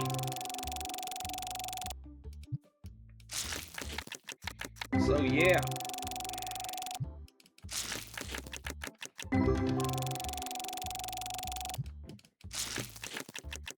I actually seem to have better return on investment on the like cheap boxes than I do the expensive boxes. Because I spent what, like 170? Never mind. That paid for the entire box right there, I think. That's really good. I stand corrected.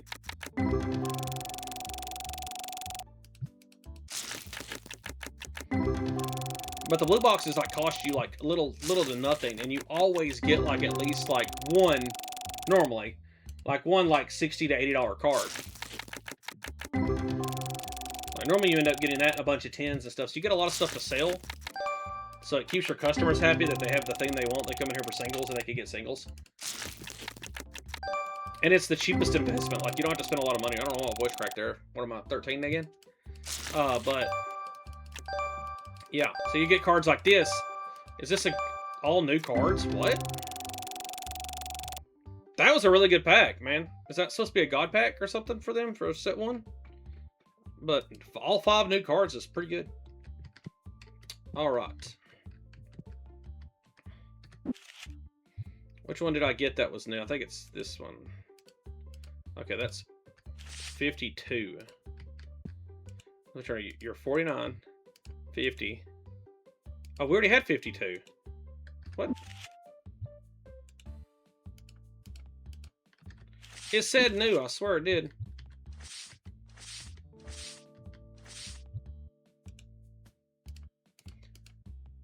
How was that not? How was that new? Or is it because I had the only one I had in there, and so whenever I got it, because I think it was the gold one. Because I only have 4 turtles, and yet somehow it said I had another one, and now I don't.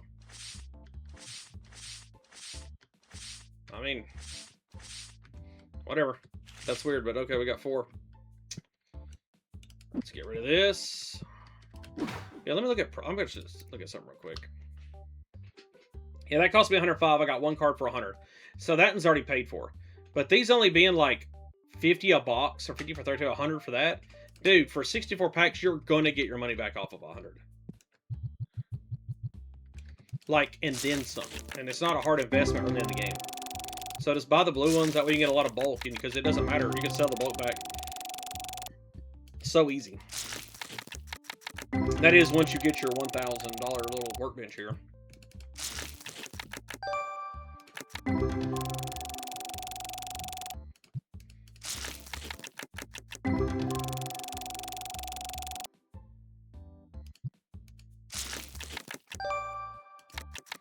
$8, okay, another sale. Because the way I look at it is, if I at least double my money on what I paid to get it here, plus shipping, so whatever we pay, we gotta add $5 to, because the game, I don't know why they don't just factor that in, but... So look, $40, there we go. So we're already sitting at, like, almost $200, I think. We're right at $200. So we definitely made our money back on this one. Because I don't count the bulk cards. As far, I count that as free money. I count the only cards I can sell on the table. Because whatever they're worth, if they're worth under like $5, they're not really worth anything. Because most of the time I won't sell cards if they're worth under $5. It's like not worth my time putting it on the table there. I bulk them. And so I count bulk as free money. $20, there we go, see? We doubled our money on the box, so... anything here is just sheer profit. Because I'm counting to open it as $100 is what it's worth for me to open it. $100 is cost. So anything over 200 is more than enough.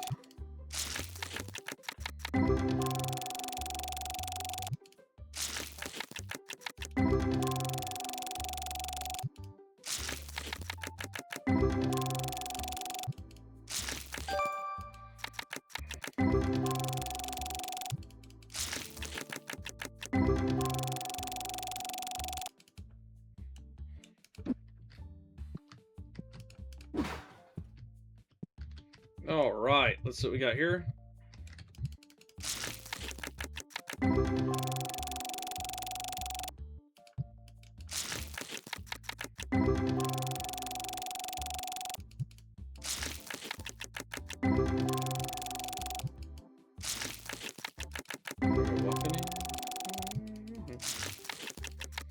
Man, this box here ain't doing so hot. Normally I get bangers. That's where I got all my big money at so far. There we go, $33, okay. That's more like it. Okay, 5. It's not horrible. I mean, we did just get started. I shouldn't be doubting it so soon. This will probably turn into something like decent.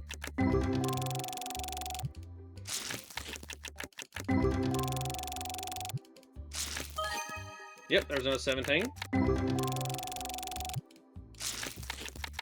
So we're trying to get at least $200 out of this box.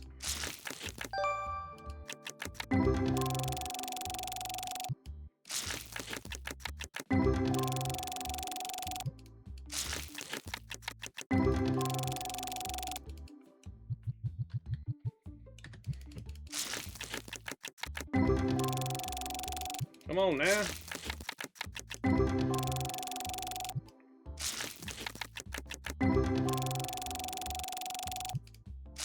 Oh, I should have waited on that one, man. That could have been a record. I try to keep up with like the lowest pack that I've ever gotten, and the lowest one I've ever gotten was 69, and that was probably friggin' close.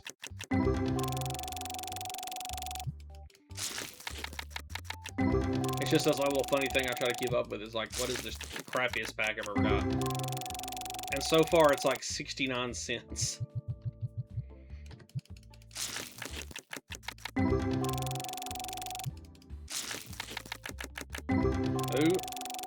Had one good card in there, dadgummit. Yep, dollar card in there. Come on, man. We can get junk off this box. Maybe it's only good hits up to a certain level or something. Or I could just be overthinking it.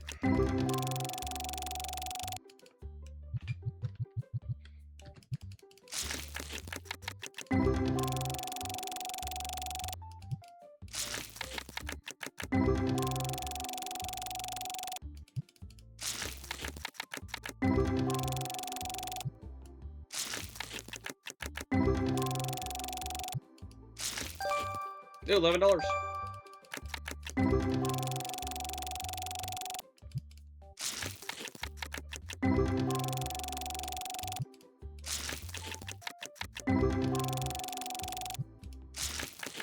Man. I mean, I broke 100, but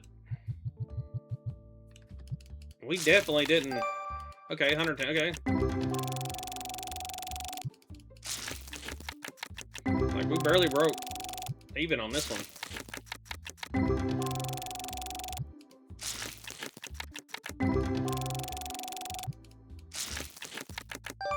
Oh, okay. I can say 120. 140, okay. Let's say 145.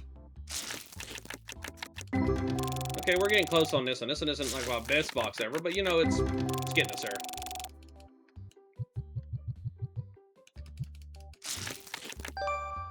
$55, okay.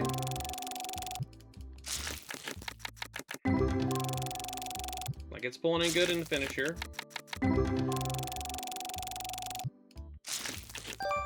Another 5, 7, okay. Say 55, 57, something like that. So we're sitting at 155 right now. That's not bad. 160, okay. And I'm sure I missed some of them, so I'll probably get a lot more than that.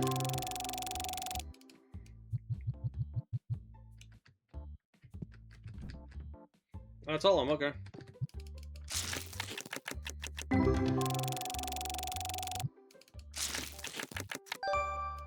$165, okay.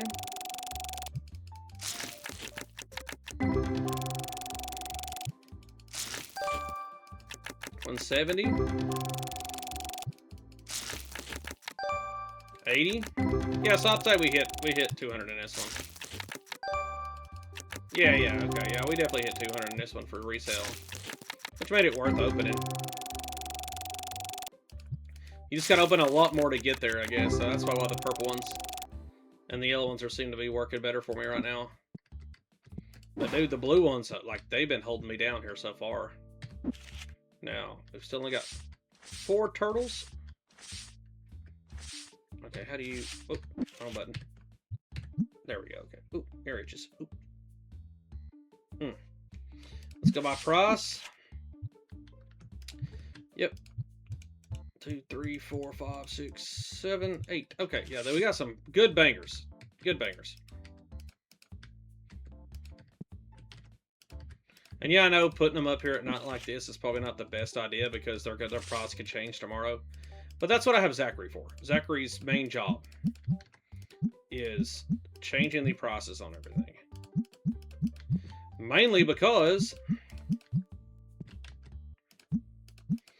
that is the one thing I hate doing, is trying to figure out the stock market on this game. Market price changes and stuff like that.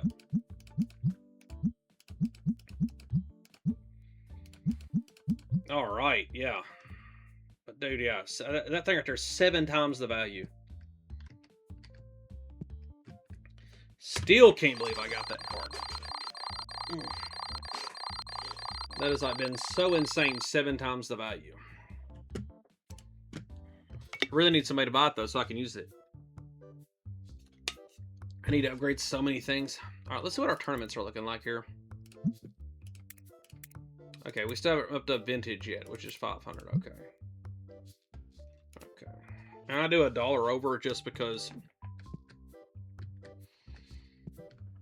if my shop is the one that has like no stinky people in it, then you're gonna have to pay an extra $1 to sit down here. Now. You're gonna pay for that, you know, to not have to sit here in the nasty funk of these horrible people that come in here stinking up the place. Come on, Zach, get in here and get process changed. We're losing customers. Come on. Let's go.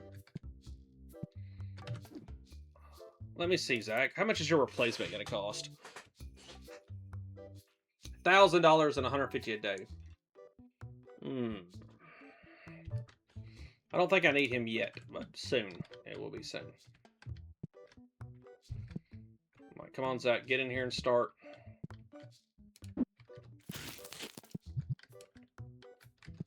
Start adjusting all them process for me, brother.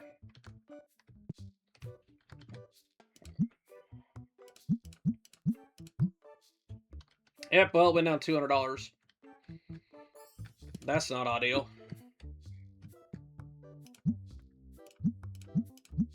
Went down $2. Oh, man.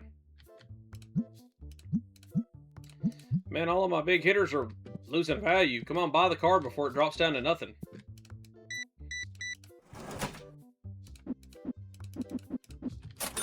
I mean, buy the card before it triples in value. You too can become a millionaire if you buy this card. You'll be the next Elon Musk trillionaire. And you will get there through card sales.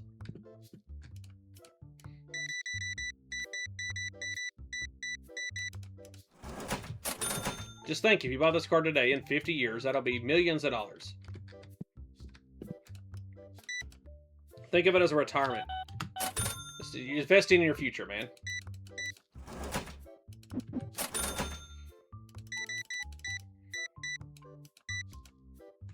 $108 now, I'll take that. Those are the kind of sales we need a lot of right there, is $100 sales. A lot of pigs, huh?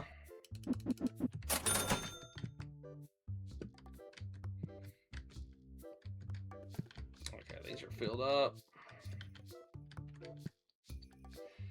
All right. So what else we got? This may be my last day playing in-game day. And then I'll start opening up some of those things I got at my case. Like we'll do card openings and stuff like that. I know how some people like that kind of stuff, and you know, I enjoy doing it too because I like seeing what I get. Because I'm gonna do it anyway, so I might as well do it on stream and let y'all enjoy it too if you want. Alright, people, let's just keep racking this up. What new product would I like? Oh, the books! That's right, I need $900. I'm gonna start getting manga. And we're gonna start putting that over there.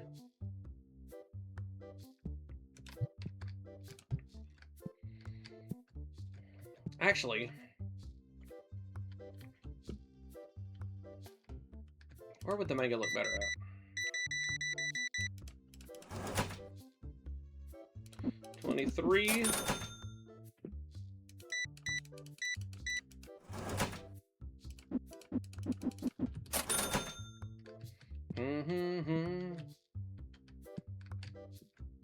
Somebody buy the card, please. I need the money.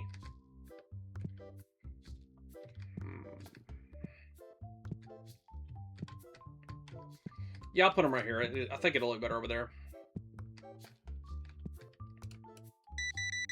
Yep, got it. Okay. And then I need a couple of hundred, I think, to buy the books themselves, which that might be enough now.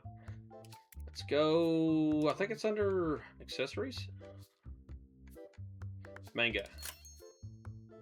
Ooh. 189. Okay, so I need like, what, 195? 194. Okay.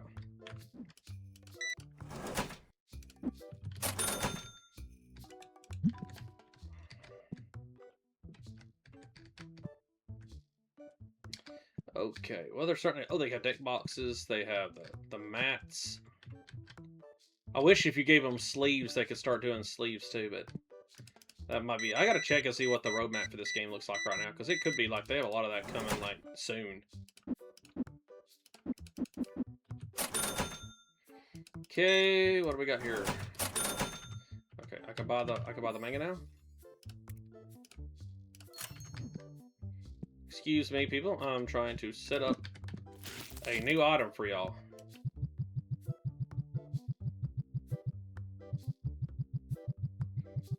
There we go.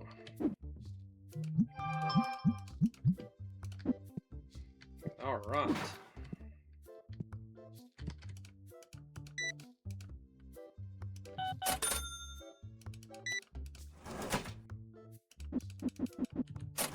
There we are. Okay.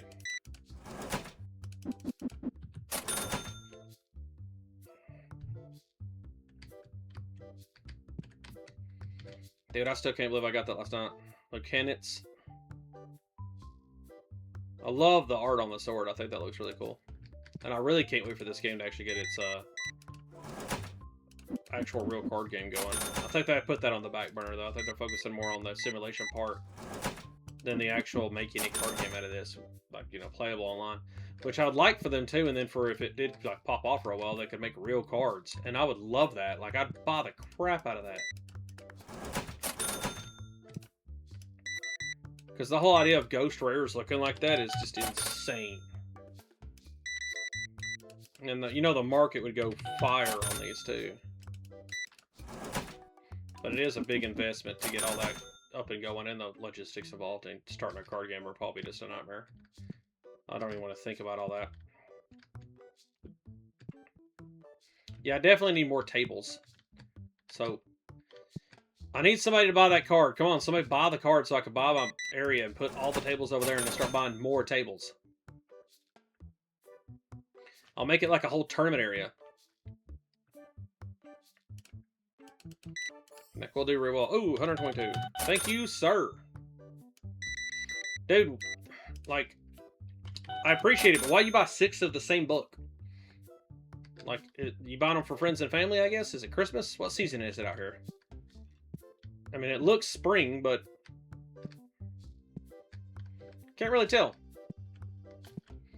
Maybe it's a birthday thing. Maybe he's just buying them for all his friends and family for the next few birthdays.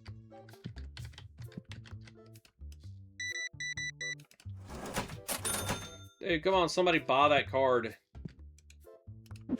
Like, I desperately want to, like, not put any more cards down, thinking that maybe that'll get one of them to buy the card, but I have a feeling the game developers thought of that, and they're not going to let me just try to cheese my way into getting that thing sold.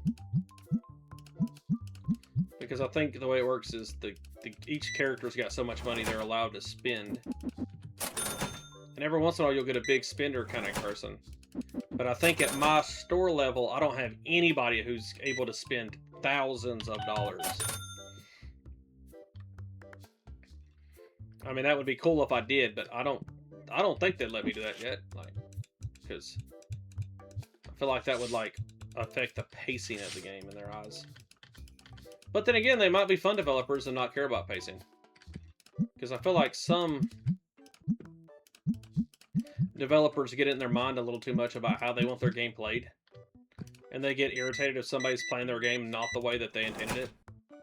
Or if they're going through content too fast or too slow or whatever. Which, I don't think they should care so much about that. I think they should care about the general experience and just make sure that the general experience is great. And then if people want to play your game a little faster or slower or find an exploit, like, don't get irritated that somebody found an exploit to your game if it's single player. Like, if it damages the game in some way where it's like, oh, if you do this exploit, then it erases your data or something or messes up something, sure, fix it. But, like, don't do it if it's a single player game. Like, I don't know why people care so much.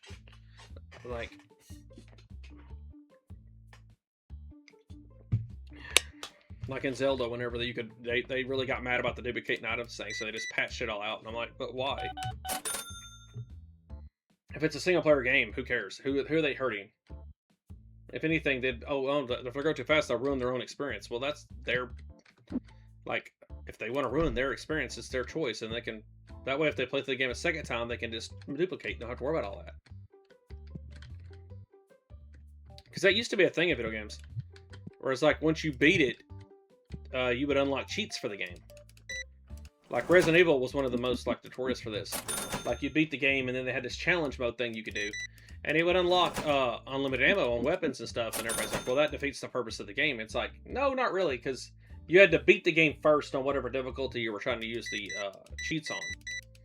So that means you've already did the hard part.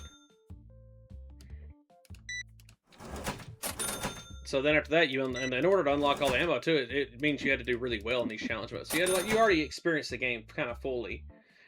So at least that way you could at least have fun with it, do other little things like little challenges or speed runs or whatever you want to do with it. Because that's what I like doing, is because once I beat it, I'd go through it with like a rocket launcher only run.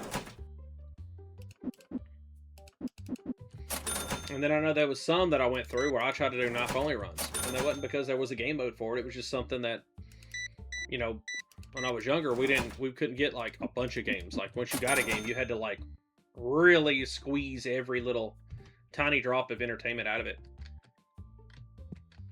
Because you wouldn't get another one to your birthday or Christmas or something. Or if you saved up some money somehow or went and mowed yards for somebody or something to make some money, then you could go buy it. But it wasn't like your parents would go out and buy you a game every week or anything. It's like not like today where there's so many games that are free and so many games that are like just dollars.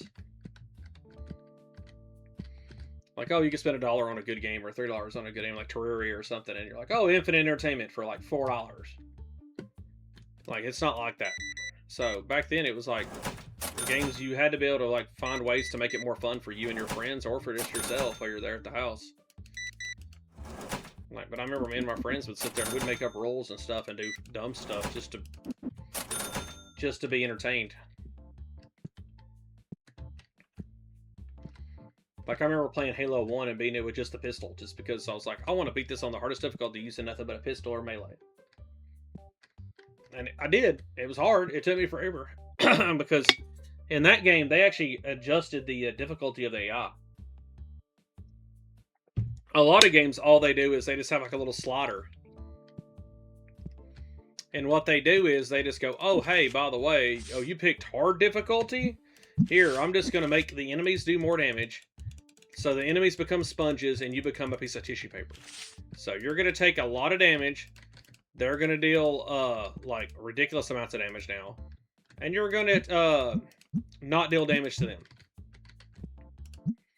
And it makes you go like, well, like, okay, in some games I could see how that would be fun, but after a while it's like, okay, well, this is boring because it's just no mechanic has changed. It's the same exact game. It's just now I got to shoot you 3 times instead of shooting you once. And so it's like, after a little while, that's like kind of I feel like just a very easy cop out for difficulty is the whole slider thing. And there's games that do that to this day. Like they still do that today, where all they do is go, oh, you want legendary difficulty? Here, let me just add more damage. Like, oh, you have to shoot more now. Oh no. Oh, it's like, oh, you need more ammo now. Oh, it's like, it doesn't really change the whole like aspect of the game. But in Halo, the grunts and stuff, the little minion guys that run around, they behave differently. Ooh, 159. Thank you, sir. Oh, cool looking Thor there. But they actually behave differently. Like they would throw grenades better. Like they had better aim with grenades. They would run up and almost like explode on you. Like they would grab a grenade and just run up and stick it to you. Like hit you with a sticky and it would just be over. So, and then they also, it wasn't just like the damage was different. They actually would shoot more. Like they had different mechanics.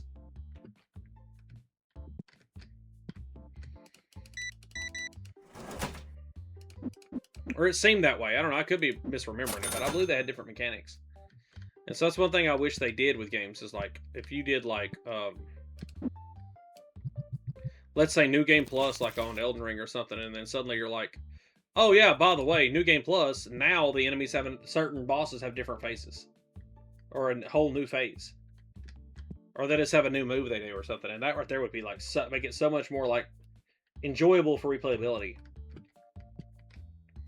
Now I understand that's like a lot more work you got to put into the developmental process of the game.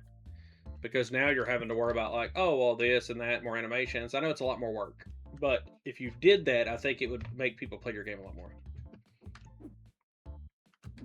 Okay, what do we need to restock? Oh, we definitely need one of each pack. I don't know why I grabbed this box. I'm going to grab that box. Oop. Okay.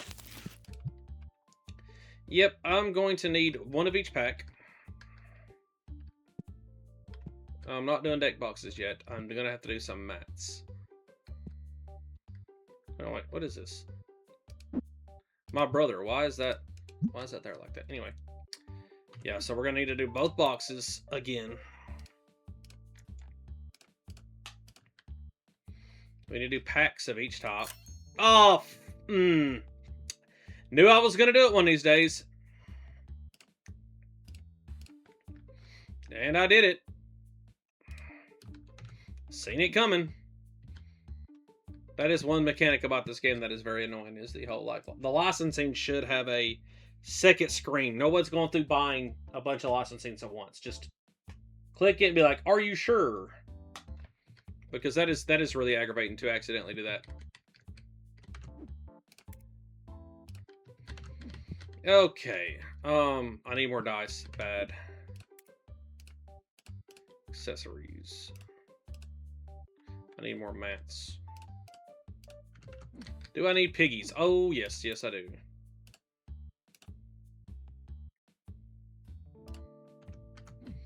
Let's see. What else do I need? Alright, sorry. You gotta go home, but you can't stay here. Go and get out of here.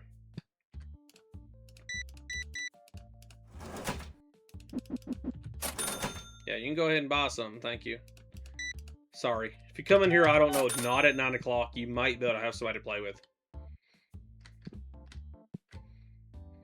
Okay, now that we have everything I need here. What are my books looking like over there? They're still good for now.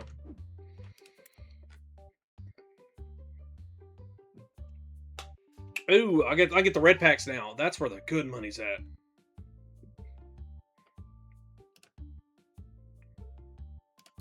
I'm gonna have to get those tomorrow. So I made a save up for that.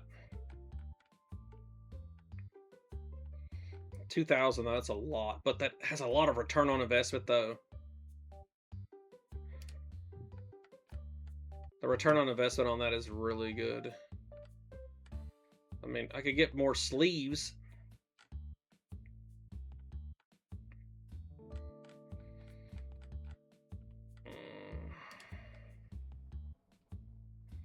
$2,500 for that. Ooh, I'm not doing models yet. $1,200 for that. Hang on, wait. Oh, that's a different plushie. That's right. Okay, so I could do another plushie or something. I don't know. I kind of like where I'm at on this. What I'm probably going to end up doing is getting the... Yeah, that's it. I was going to do tabletops.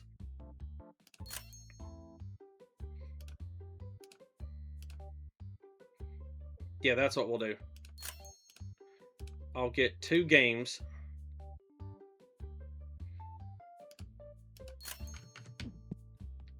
Good Lord, look at all the stuff out here. Okay. I'm just going to put this stuff up first. They did fix it where that now when I grab this, yes. Oh, thank you. Where are we going to put the board games? Let's put board games over here.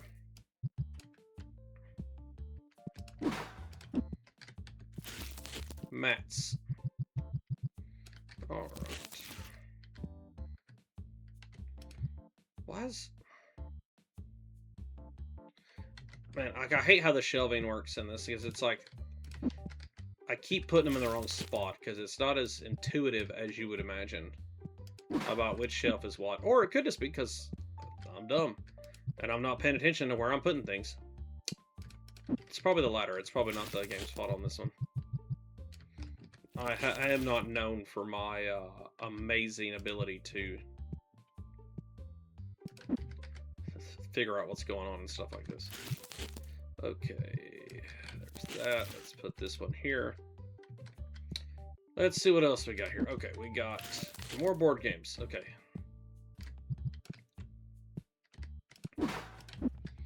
Because I feel like the more items you have, the like more customers you get, or is it? It might be based on the higher your level, the more customers you get, maybe, or it might be based on shop size. Actually, now that I think about it.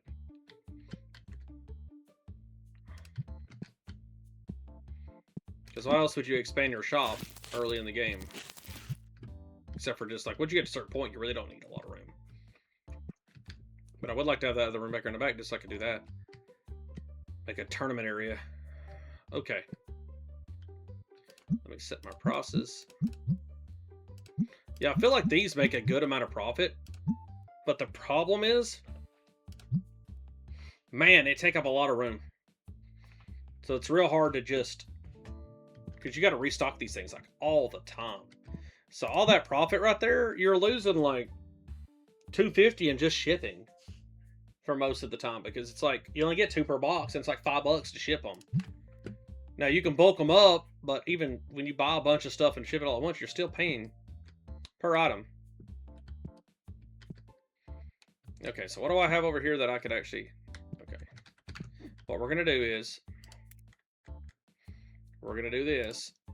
And we're going to try to rip 2 full boxes. I really want these, because these things really hit. Like, the reds... Unless they changed it, like, well, last time I played this game, when it first came out, man, them reds hit so hard. Like, whenever you got a hit on those, man, they gave you some good stuff.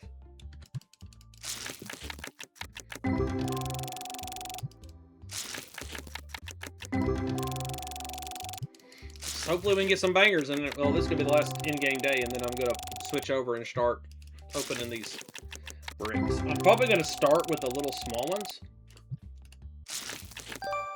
Like, I might do both of those at once and just get that done, and then I might do, like, a chunk of the brick, like this much at a time when I do it.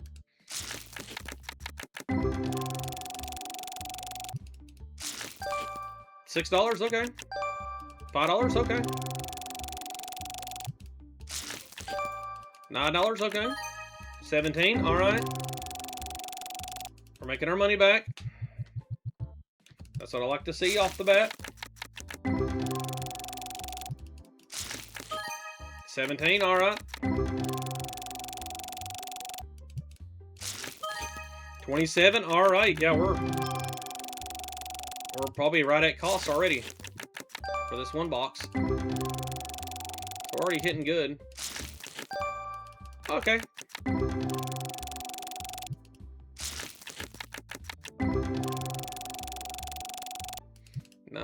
$9 for the pack. It's not horrible.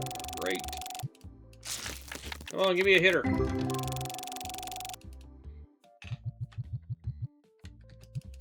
I still got plenty of packs to go. Plenty of time to hit another $1,000, hopefully, or $7,000 that nobody will ever be able to buy. I kind of would rather get a $500 card than get a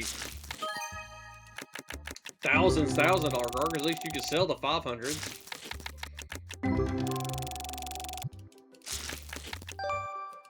$500. I need to start keeping money, actually, now that I think about that, because I can turn trades back on, and these goobers can come in here and give me $500 or $600 cards. I'll buy them off of them, and then turn around and grade them. That's where that comes in handy. Okay. Because you're not meant to buy it and turn around and put it right back on your shelf. You're meant to buy it, grade it, then put it on your shelf. Yeah, baby, that's what I'm talking about. That pays for basically both boxes. That's what I'm talking about. One card.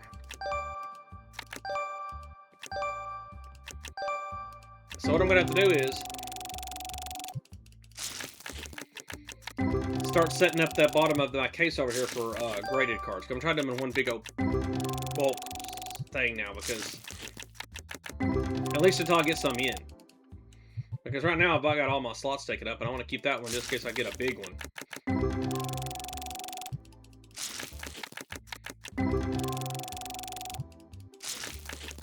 many days out am I? I think I'm like 2 days out.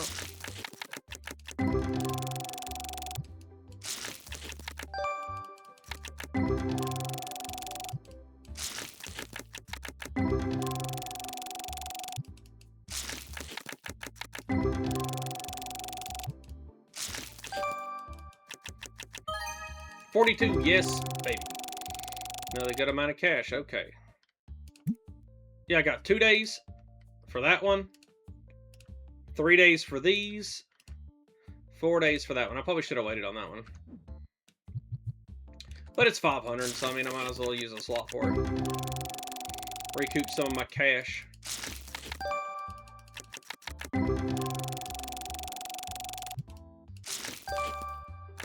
$9, okay. Man, I cannot wait to get the automatic pack openers, even though, I mean, it takes away from this portion of it, but it allows me just to get straight up bulk. Like, get big numbers moving. Because I do like getting pulls, but after a while, you're just like, okay, well, I've seen every card in this set 78 times. I'd like to move on. Because I remember that was annoying at one point. Like, I remember I had to get a mod that had increased the speed of the pack openings and stuff, where you could just, like, in your hand size, where you could hold, like, multiple boxes at once and just let it roll through them. Because if not, you'd be here all day just doing this. So the automatic card pack openers is, like, was essential for this game. It was awesome. Like, they're actually listening to their community, I think, a lot more than most developers. New turtle, sweet. Which is very, like, I actually love the idea that they're actually listening to people, because it allows you to build a game that's actually useful. But you have to be careful with that, because I feel like that was the problem with Hades 2, is that they listened too much to the people who were complaining and not people who were trying to add new ideas. But people who said they didn't like certain things about other games or this game or whatever, and I feel like they kind of couldn't really get, like, a good flow like on the like their first game. Like, I feel like they listened too much to people who were just wanting to change things. Like, not necessarily wanting to change it for a reason, but just being like, oh, hey, I want to say, you know, they just want to give feedback. Because they like being heard or whatever, and I get that. But at the same time, you need somebody who's, you know, in the, you know, developmental process being like, okay, well, we're keeping this because this is important to the game. Or we're going to fill it out and ask a bunch of different people and play test it and see if a bunch of people want this changed. Not just 2 or 3 people. And I think that's the problem they ran into, because it seemed like that game was kind of all over the place. Because Hades 1 was one of my favorite games ever made. Like, Hades 1, like, there are very few games that could ever even compete with Hades 1 to me. I'm not going to do that. It's only $169. We're not going to grade that. We're only going to grade things that are multiple hundreds of dollars. Because it just doesn't seem like the return is as good as it needs to be for that.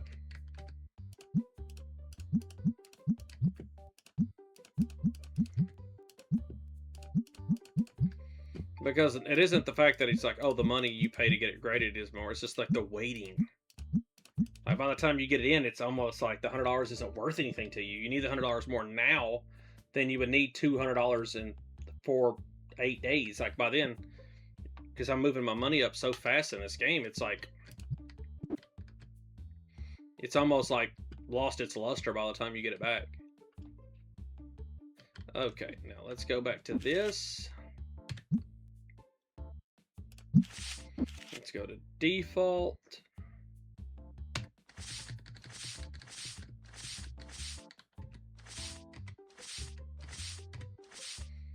Okay, which one did I get? I think it was this one. Okay, I don't think I have a 51 yet, do I?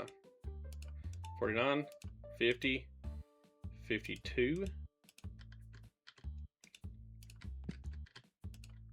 49, 50, 51, 52, and this is the 55. All right. So we're moving on up. Okay.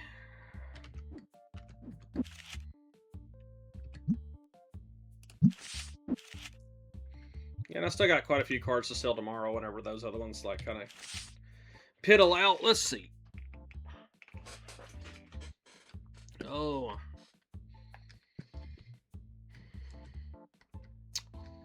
Blue ones need to be restocked.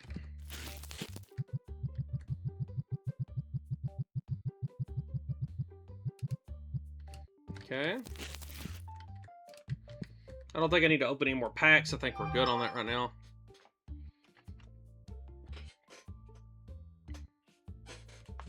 Oh.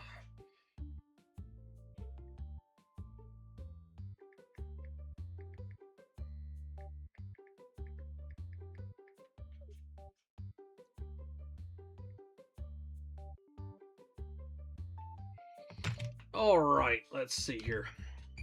So all the shells are stocked. Everything's ready for the tomorrow.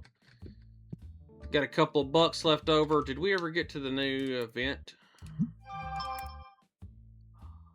8 games. Oh man. Oh well, that's one way to do it.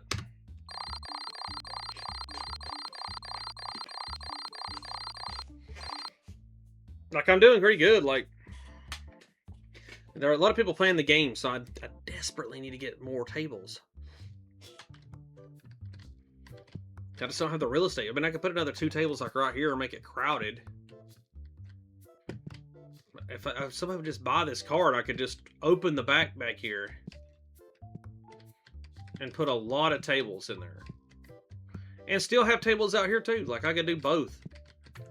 And then I could really make some more money. But right now, we're just going to call this here. All right. There's that.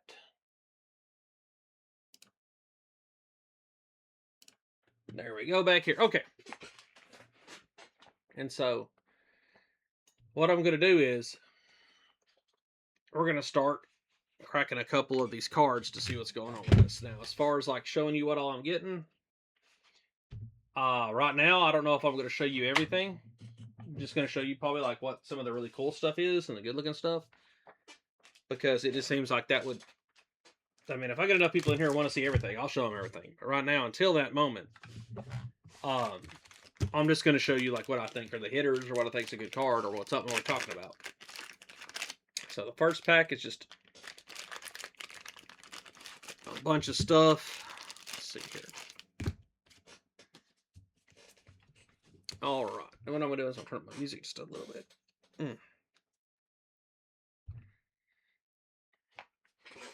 To be honest, actually, what I'm going to do is just, I am going to pause my music, take off these headphones, so I can actually just talk. Because these things are starting to hurt my ears after being on for so long. And if I'm not playing a game, don't really need the music. I would normally play it through my speakers around me, but the feedback would be insane. So, alright, let's flip some of these around. I might need to get me a better lamp for right here for whatever I'm doing this. That's something I'll look into here in a little bit. I'll get me another lamp. I just realized I had peanuts in the camera the entire time. Oh well. It's not going to hurt nobody. And I got these little snacks here that are supposed to be like peach rings and other things with tagine in them, and they did not turn out as well as I thought they would. They have that weird gummy texture, like certain gummies are different textures. That's a little harder, and it did not. Well, it's not as good as I was hoping. I had a lot of hope for that, and it turned out to be a little bit of a letdown. Okay, I want to try to see how I'm going to do this and look down without actually looking away from the camera too much. I might either need to get a second camera and put it down here so you can see, or find a way to just maybe get a tripod for this thing so I can move it around a little better, which I might end up doing, to be honest. I think the tripod would probably be like the best. Yeah, it's probably going to be the best idea. All right, let's see what we got here. Nothing crazy so far. Awaken the Bear, that's not bad. 3 mana. Creature gets 3/3 and trample. If you're running a bear themed deck, that's not a bad card. Dart's pretty cool on it. So, it's not horrible. And so it's just little comments like that. Like, yeah, I know it's not the best one in slot or something like that, whatever you want to call it. Because you could get a lot of other cards for like that same price to give you trample and everything, but it's nice.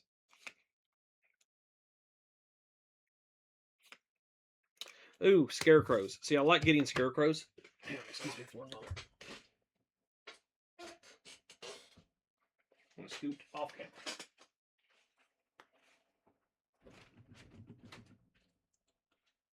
Okay, I'm back. Sorry.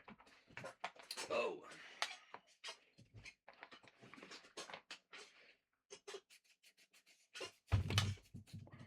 But I like the scarecrows because I'm working on a scarecrow deck right now. I've got the it's a commander deck that I'm actually trying to work on. I think it's like black, red, and white or something like that. I think it's the color scheme for that. But I've got him at a local shop. I was just going through their like bulk rares, and so he's like $2. So it's like a pretty good little thing. I like doing that too, going through bulk rares and just buying like little stuff.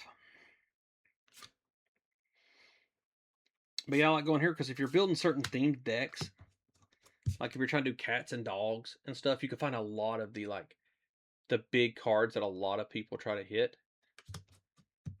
out of there. Because like a lot of people like because if you're just trying to get them randomly out of a set, it's a lot harder sometimes because you'll be like, oh wait, I gotta buy a bunch of packs, gotta spend a lot of money. You can come in here and just look through like, oh, I could build an entire like cat deck out of all the crap I found up there. Now I didn't find it all in one trip, but I did find a lot of good stuff out of it. Now you can do TCG Trader if you want, but I just like the idea of actually looking physically through cards. It's I don't know, I just feel like it's a lot better than just going out and buying each card individually. I don't know why. I guess it's just because I like the idea of the chase and the idea of the randomness of it.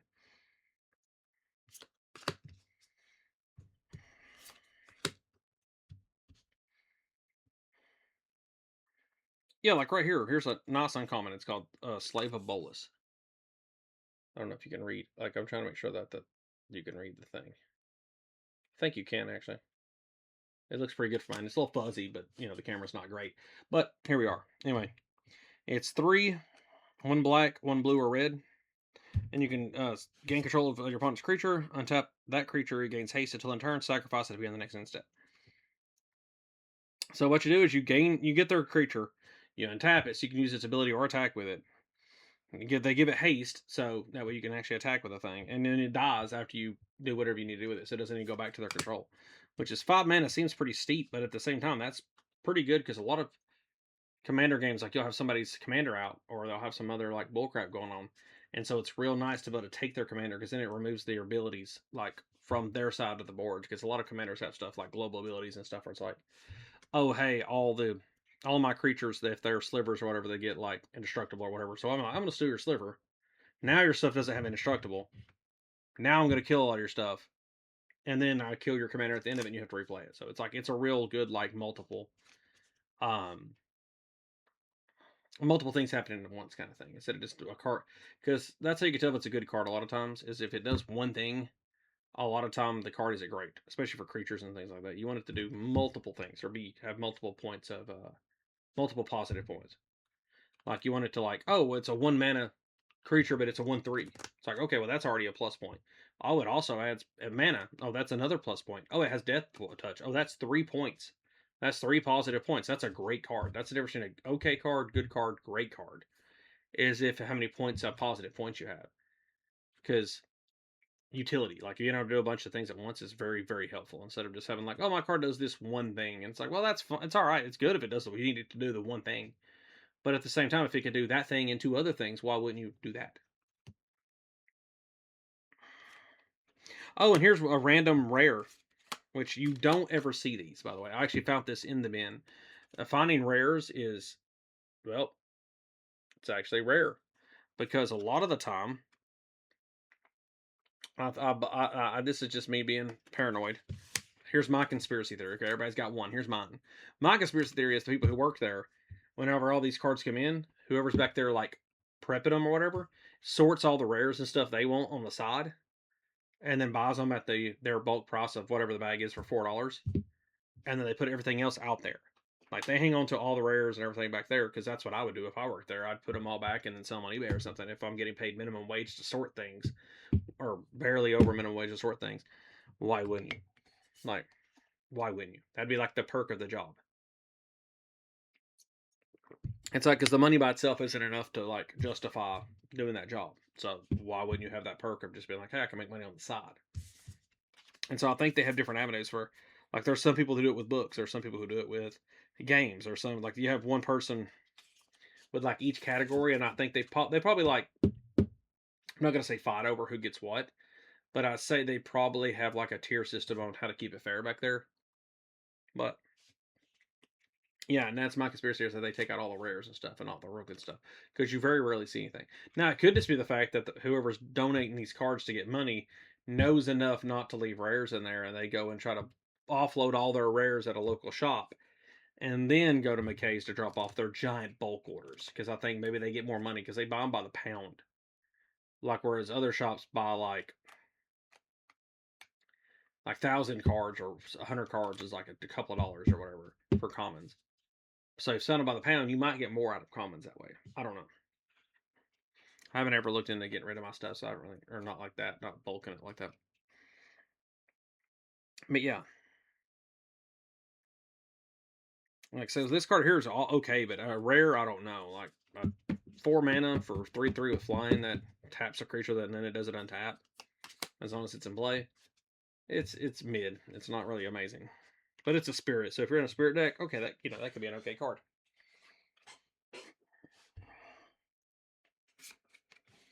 Got another Scarecrow. Got a Scuttlemutt for the Scarecrow deck. A lot of the Scarecrow stuff is about mana. Not just adding mana, but changing the color of mana. And in this one, you could change the color of a creature to something different, which could be useful depending on what, if your theme of your deck is like all white creatures get something or whatever. That would be really helpful. I did not change the tag for my stream. I hate that. Stop doing that.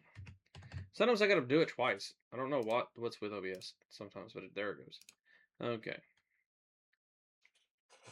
Anyway, because like there's some things that's like, oh, if it's a white creature, all white creatures get +1/+1 or something like that. So it may be beneficial for you to be changing the colors of creatures or something. And so, oh, and I really do like the lands that came out in certain sets like this, like where it actually explains the land, like it gives you like a detailed. I don't know if you can actually read that, but it gives you like a detailed readout of it. Let's see if I turn on autofocus again. Let's see if that actually fixes anything. Oop. Properties.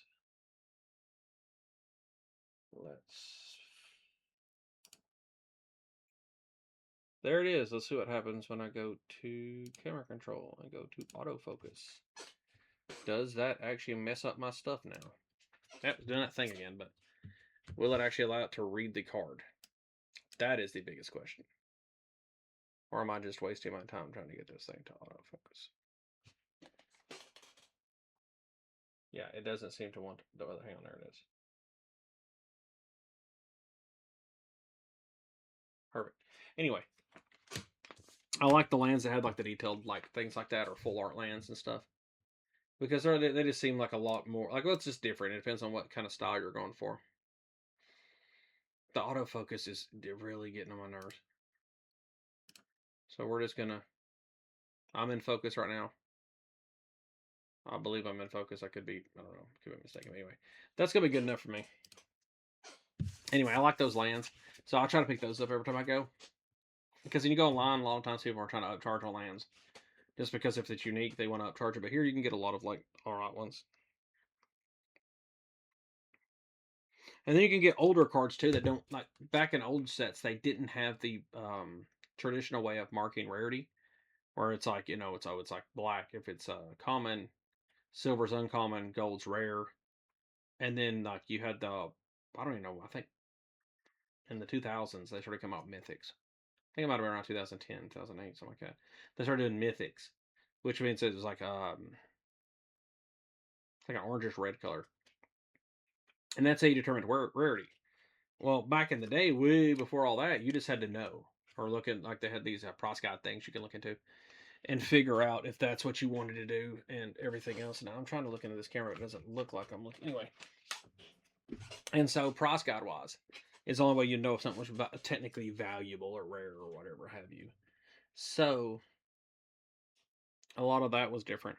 But see, cards like this are really good because in the old days they had stuff that now they would consider that like really good, but losing 1 life for each creature they control doesn't seem like a lot until you play against people who run tokens. And then you can just be like, wham, and wipe them. Because they'll be like, oh, we got a bunch of tokens, but I don't have my haste thing in play yet. So you have 1 turn, and you slap that down, and it just wipes them out. And so a lot of that stuff's kind of fun. Let's see what else we got here. Because like the older cards are actually like, I prefer the older stuff just because of that. The art just looks better. I don't know why. Like, I guess because of digital imaging or whatever, or digital artists. But if you look at both these cards, like, this one's, like, the black one seems way more aesthetically pleasing. It seems to be framed better. It doesn't, like, I just don't like all the extra stuff that's on the other cards. Like, it's not as pleasing on the eyes. So I prefer the old art styles and stuff to cards.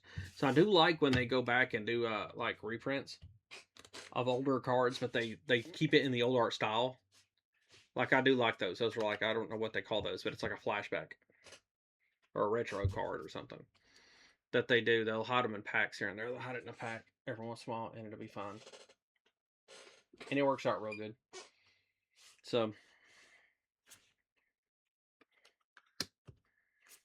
and depending on what kind of deck idea you have, like just little stuff like this, like, oh, I could sack a creature to gain a life and draw a card. Like, that doesn't seem like that good until you want your creatures in your graveyard. Like, every time a creature dies, something happens, you grave pact them, you make people sacrifice their creatures. It's really good if you're trying to get stuff in your graveyard and you're trying to, like, get triggers when that happens. Oh, it's because sometimes that's the most annoying part is you're like, oh, I just need something on my side to die, but nobody's blocking me, and or they block me with something that doesn't take damage or something, or you can't kill anything, so you're just like, none of my stuff's dying, and it really stonewalls you. And then sometimes, if you're playing commander, you can get some really good, just uncommon commanders because there's a lot of like uncommon legendaries used to not be a thing because legendaries used to only be rares. It used to be like the strongest cards ever were considered legendaries. Like you had Silvos and like Emperor Laquatas in cards like that were legends because that was way before the commander format came out. So it didn't make sense because you wouldn't build a deck around just one legend. The legend would have an ability like Laquatus and you'd start milling people or something. But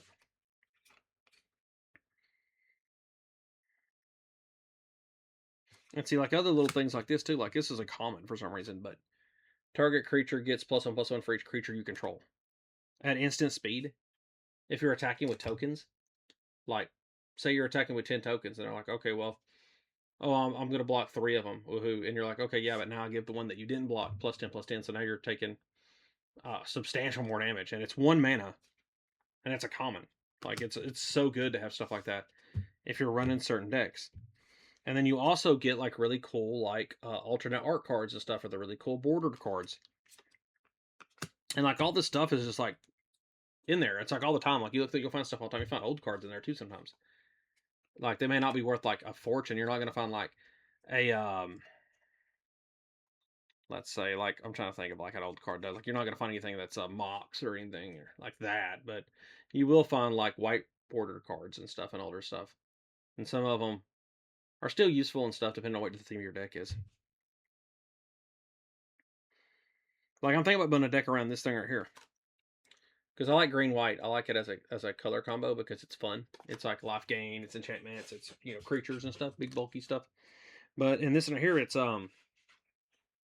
she can add a green and a white, but you can only use it to cast spells or creatures with no abilities.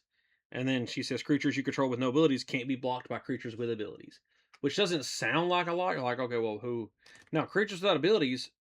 If like there's some that are like 13/13s, 20. Like there's a dinosaur that's like a 10/10 that costs I think 5 green mana, 4 or 5 green mana, and so that's really good. Then you have a 10/10 unblockable, and then once it gets through, you can double it, put counters on it, double the counters, all kinds of things. Oh, give it toxic or something, because that right there I just realized would be a ridiculous toxic deck.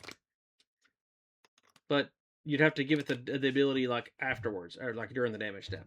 They couldn't have toxic right off the gate, so that would be a little bit more harder to implement.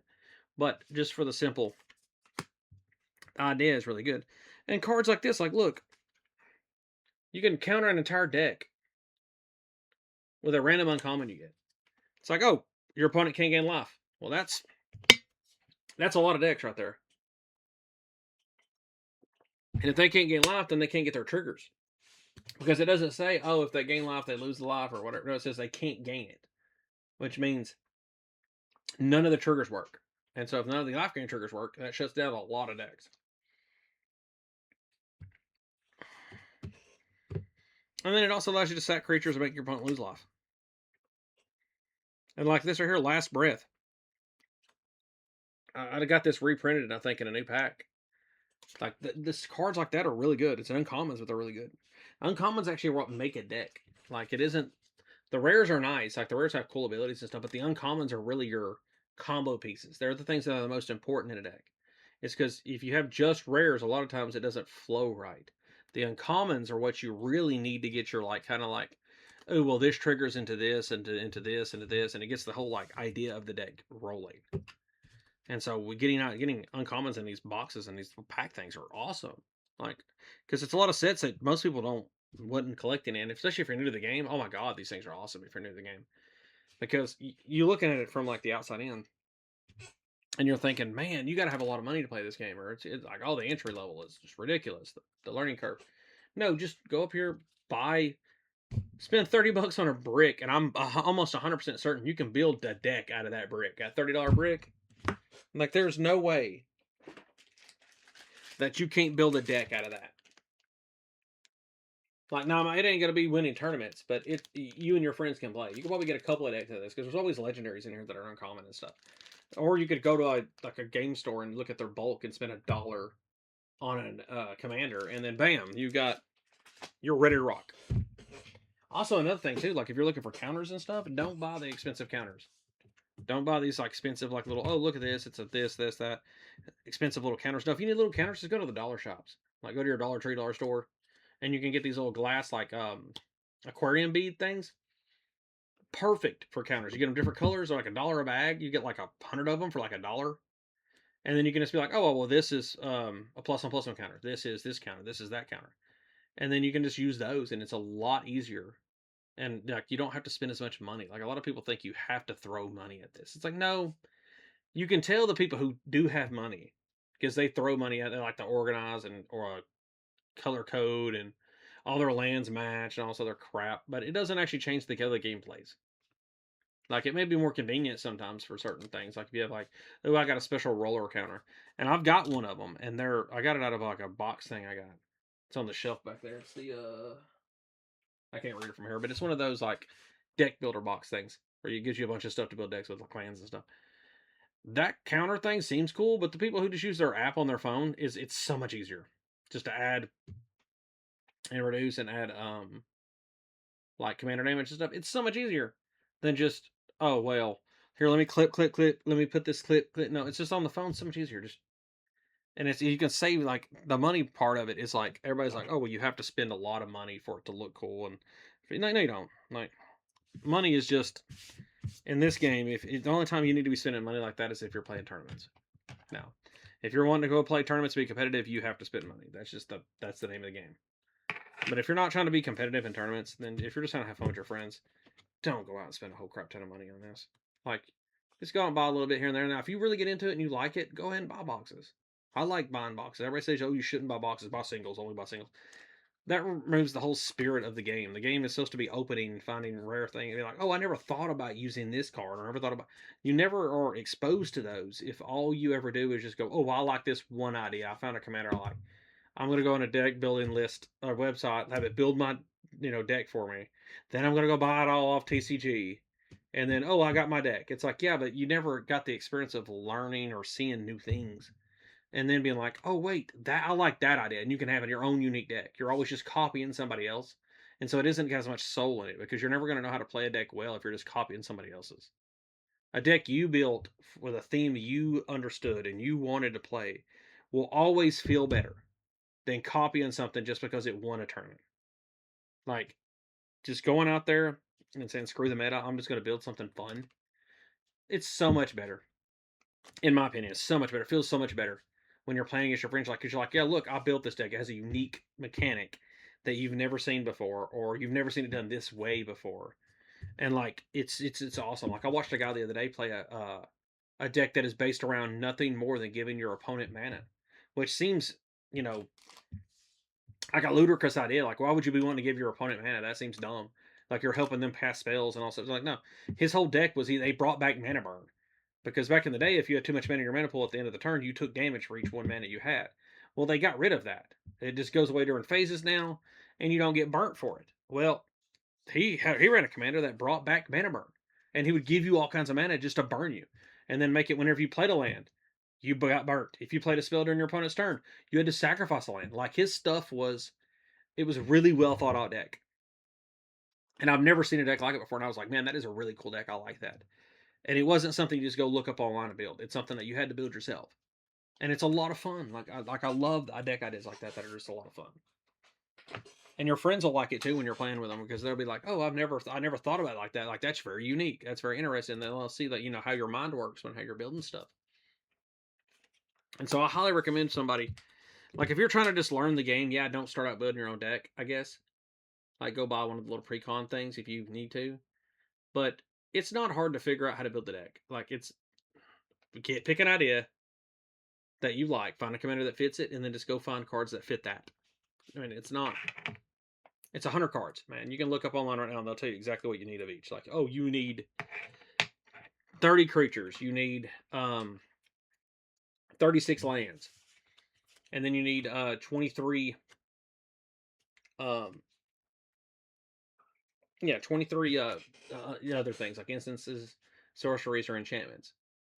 Make it, and I don't go overboard with like, oh, you have to have this much mana ramp, you have to have this much card ramp, you have to have this much removal, this much. Like, don't get too into the weeds about it. But you can get a basic understanding of it and build you a deck to have fun with your friends, especially if your friends are learning too. It's a lot easier just to start all at the same time. That way you're kind of like all on the same level when you're learning. Now, if you're trying to jump into a pod of all seasoned players, most of the time they have a deck that is like very low on the ranking. Like, they're like, hey, I just want a fun idea, I want to try it out. This has no game changers in it. This has no like real crazy stuff in it, and you can run those and have fun. And it's just a nice, chill environment. That's what the whole game was made for in the first place, was to have fun and chill. It wasn't made to get the rarest, most expensive card and try to retire off. It wasn't made to be, oh, I'm going to keep my opponent from playing and then win tournaments and stuff. Like, back in the day, the Garfield and them made this game just to have fun, like play with your friends. Like, that's the whole point of the game, is just to get the cards, collect things, and um, play the game with your friends. And I feel like we lose the spirit of that a lot. In my, like, that's, I love the internet. I do. I really do. Like, I've discovered a lot of people, a lot of things, enjoyed a lot of things on the internet, but it ruins a lot of hobbies because people get a little too, like, once they start playing a game, they get too oversaturated with it, and then they try to do too much, and then the metas start kicking in. And then when the metas start kicking in, any game that has a meta, the meta always ruins fun. I've never seen people, like normal people, like, we're not, when we're talking about like the top 1%, sure, they love meta kind of things. That's what they're like. That's probably what their autism's all about. Is we love the idea that, like, A, B, C, and D, A counters B, B counters C, C counters D kind of thing, and they love that kind of, like, Pokemon type element thing. But most people just like having fun and playing the game. They don't want to have to be like, oh, well, I brought green, I'm losing today because everybody else bought blue or something. They don't. That's not fun. Not for the average person. So that's why I think metas ruin stuff like that. It's like, just play the game, have fun, and then just enjoy yourself. Like, you don't have to win to have fun, but if you lose every game, it's really hard to have fun. So just, like, try to get with people who have the same, like, kind of play style and how, like, the same goals. That's about the best way to play it. Play with people who have the same goals. Because if you're playing with somebody whose goal it is to be number one in the state, and you're playing just to sit down and have like a little fun, slow game with your friends, you both will not be able to have fun at the same time. Because he's going to be trying hard and sweating the whole time. You're going to be like chilling, and you're going to have your you're going to be taking your time on your turns and stuff, and they're going to get them irritated by it. And the same thing goes like with them. Like, but if they get in a group full of like people who are just like minded and like that level of difficulty, which I do sometimes. I have decks that run like that, and that sometimes I'm in the mood to be like, hey, let's play a real tournament level, like hardcore, no hold bar deck, and those are fun sometimes. But some people don't like that. Some people don't like that level of competitiveness and that level of detail to a deck. Some people like just want to play and have fun. So make sure you surround yourself with those kind of people when you're playing because it makes it easier. And have different decks that do that too once you get going. That way you can hopefully no matter what who you're sitting down with, you can both can have fun. That's the point is to have fun. And I feel like a lot of times the metas are all about making sure the other guy doesn't have fun. It is even more about you having fun. It's about the other guy not having fun. And it's because all you're trying to do is make sure they can't play their deck. And this here was an amazing card too. It's a common. I didn't even know this card existed, but it allows you to. Sorry, I'm getting distracted here. I'm trying to open these, but I'm getting very distracted. Um, like you get a shapeshifter token, which is every creature top. Which there's so many different creature top like tribal decks and trigger abilities that work. So this instantly triggers whatever tribal you're running. You give your creature +1/+1, and it's all creature tops, which means you can run an everything deck. Which there is a commander that does, like it's blue green, but there's an everything deck. And then once you give every creature type, there's cards out there that say, oh, this creature gets +1/+1 for each creature type. So this and that card is infinite combo. Like you have a 9,000,000 or infinite attack, and then you just slap a trample thing on it, attack somebody, and just obliterate them off the planet like Exodia. And it's a common. And I think one of the cards is like, oh, target creature gets +1/+1 for each creature type. I think it's an uncommon. Like, so you can run Pauper with this and be amazing. Which actually, if you started playing, I think new players Pauper is probably like a really good place to start. It means that you have like, I don't know the exact rules, but a lot of it is just like you can't run expensive cards. Like you have to keep it budget friendly. And I think like you can't have like your entire deck can't cost like more than like $1 a card. I think is what it is, or something like that.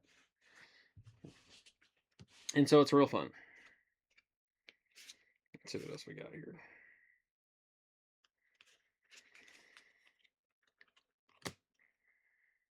Like commons in this day and age, I don't know how people manage it. I really don't like how like the commons today would be rares when I started playing. Because if you look at Raphael here, he is an enchantment and a creature all in one. Because he is I can't remember that. I think it's called raid something or whatever, bombardment or something. But every time a creature comes into play, they lose 1 life. You throw that in a goblin deck or a mobilized deck, oh my god, it's just like that's instant pinging. Like you're gonna wipe people out with that thing. Because all you have to do is throw that and play in a Krinko one time, and you're wiping people. Like that in a Krinko deck is just amazing. You just throw that card out, you're like, oh well, that doesn't seem that. Yeah, it's a common. Who would have thought? Bam! I tap. I had 10 goblins and blast somebody in the face for 10 damage.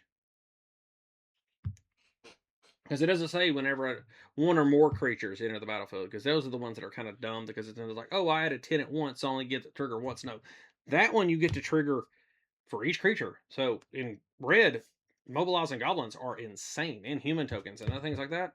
Man, you can really mill some people quick. Like not mill, you can burn people quick with that. Like just because it gives you like a game-winning condition. You just go, oh well, if I tap, somebody's taking. Because it makes you a threat and makes people very nervous. Like, well, whenever I had goblins, somebody's dying next turn. And it's a common that can allow you to do that. Now it takes like a couple of cards, but they're really good. Like board states are like easy to get going a lot of times.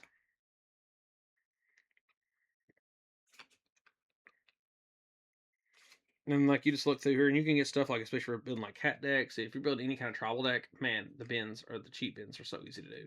Now, some shops do this where you can come in and do the same thing as McKay's does, but around here we don't have them that do that. Like all of the ones, like if you want to, they all sell individuals. They don't do bulk. I've never seen anybody like booster packs.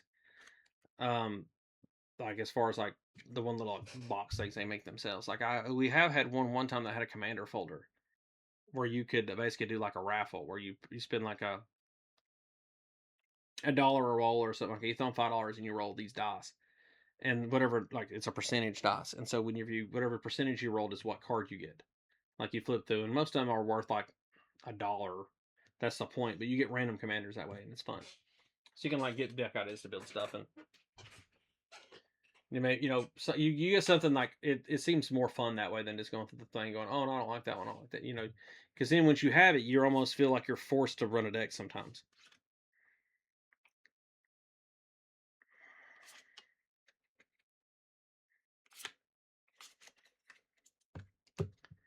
So I'm probably going to do one of these bags today, actually, to be honest, just because I'm long-winded and I've been talking a lot, so my throat's getting a little sore today. So I'm probably going to cut off here in a little bit once I get all this done. But right now, I'm just trying to fill this.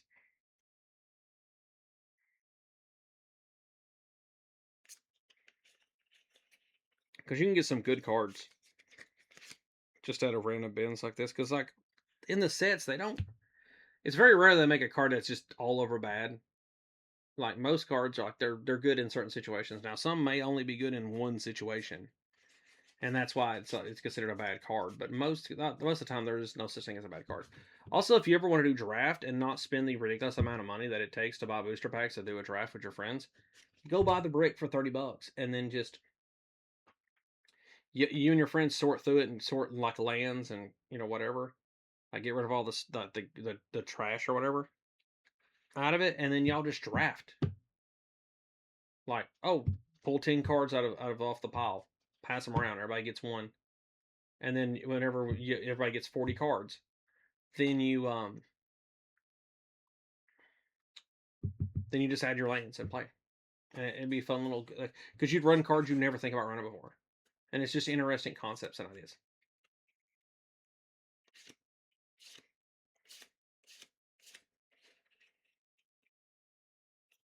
Because that way it's a way for you to play. And then once you get done, you can just take the cards that you had that you played and you enjoyed. You can take these bricks and just reshuffle them and then do draws or do drafts again with them. That way you don't have to like go out and buy a booster box every time you and your friends want to draft. Like you don't have to spend the ubu oogles on money on it. Now, if you have the capital to do that, go for it. Like it's fun, go for it. But if you want to just learn the game and not spend a lot of money on it, that's the way to do it.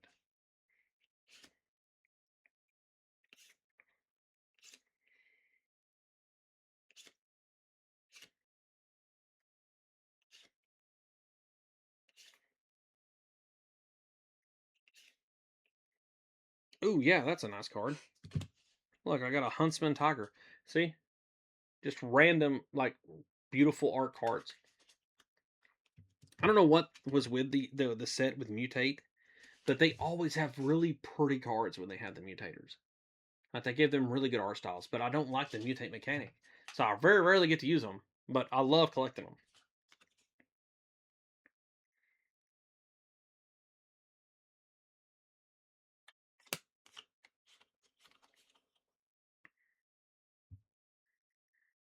Like, and like this right here, Convoke. Like, just a regular common, you can give something indestructible. And so you can just, like, with Convoke, it's awesome. You just tap 2 white creatures, which in white's easy. You get tokens like crazy. So they're like, oh, I'm going to blast this. Like, no, it's indestructible.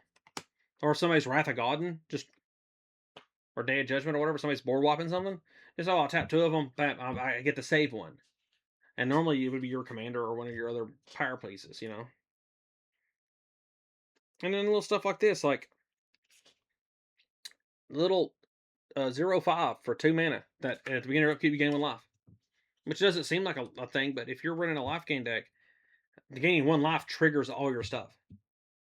So being able to get a free trigger every turn is really good. Like it's so beneficial. And then Moss Diamond. It's a good piece for like a new deck. Like you get free mana ramp.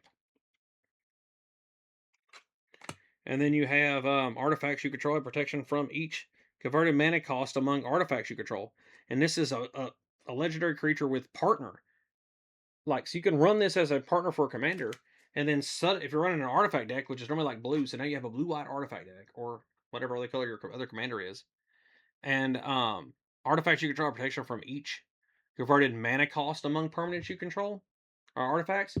It is so easy to get an artifact that costs 1, 2, or 3. That covers almost everything in the game that is like removal. Most people do not run removal that costs more than 3. So if you just have like, oh, I have a Soul Ring in play. Well, there's one guaranteed. Arcane Signet. Okay, well there's another one. I think was Arcane Signet 1 or 2. I think it's 2. So there's your 1 and your 2 right there, and then you just throw any other mana rock, 3. Boom. All your creatures now are hexproof from anything with mana cost 1, 2, or 3. And then suddenly you're just like, oh well, my artifact deck's going to be real hard to beat now. Oh, and if you have an artifact token that costs 0, then they get protection from spells that don't cost anything. Like there's just so many different like this little things like that. Like it's a really good card, and it's just sitting in there in the bin, just like discarded. You can just pick it up and use it anytime. And like I was talking about earlier about like positive points, like how many points does a card need? Well, 1, he costs 2 mana. It's got Death Touch. It's got tap, add 1 mana of any color. You can pay 2 to give it reach until end of turn. Like, that's really good. And it's a frog spirit. There's so many cards that do stuff with spirits and frogs. So, like, that is a really good common because it's got 3 positive points on it. Maybe 4 if the creature type matters to you. And so, like, that is so useful, especially add 1 mana of any color for 2 mana. That is amazing. Like, the only thing, the rare is the one where you're going to get better than that. That's like a Birds of Paradise kind of crap. But even them are only like 0 to, like, a Bird of Paradise, I think is it a 1/1? Or is it a 0? I think it might be a 0/1. Like, you can't even attack with it, really. It's not got any attack on it unless you want to, like, buff it, which is, I've done it before. I've won games with Giant Growth and Birds of Paradise, but yeah, so that's very useful, especially with Death Touch. Like, that's a real good defender, because somebody could be attacking with something like, it's huge, and you're just like, and kill it. Like, look, I don't like the mutates. I really do not like the whole mechanic of it, because I wasn't playing during that set, so I'm not as familiar with the whole, like, how it works, like, in the game. Like, I've never played it. I've never seen anybody else play it. I'm assuming it works where you just keep putting them on top of each other. But look at the art on those. Like, it's just beautiful. Oh, also tokens. If you're looking for tokens and don't want to have to pay for certain ones, like you get a whole bunch for these. I think it averages out at like a penny a piece for all these cards. Well, maybe not a penny a piece, because I think, well, I'd say these bags hold somewhere around like 120 cards. And if you're paying, let me calculate something here. 120. You're paying $4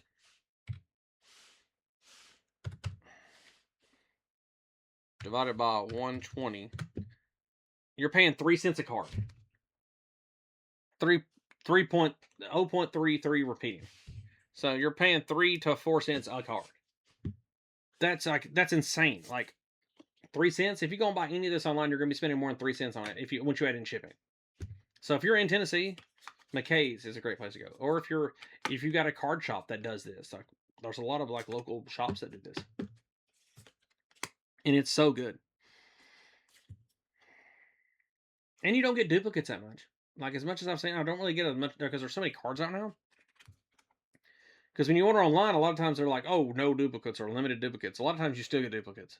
When you're buying stuff off eBay, like packs and stuff, you still get quite a bit of duplicates. And that's the annoying part. You're like, oh, I'm not running green. Why am I getting like 8 of the same card in green? And they're just trying to offload a bunch of like duplicate trash onto you. But no, if you go here, you can just, like McKay's and I think there's like 4 locations in Tennessee.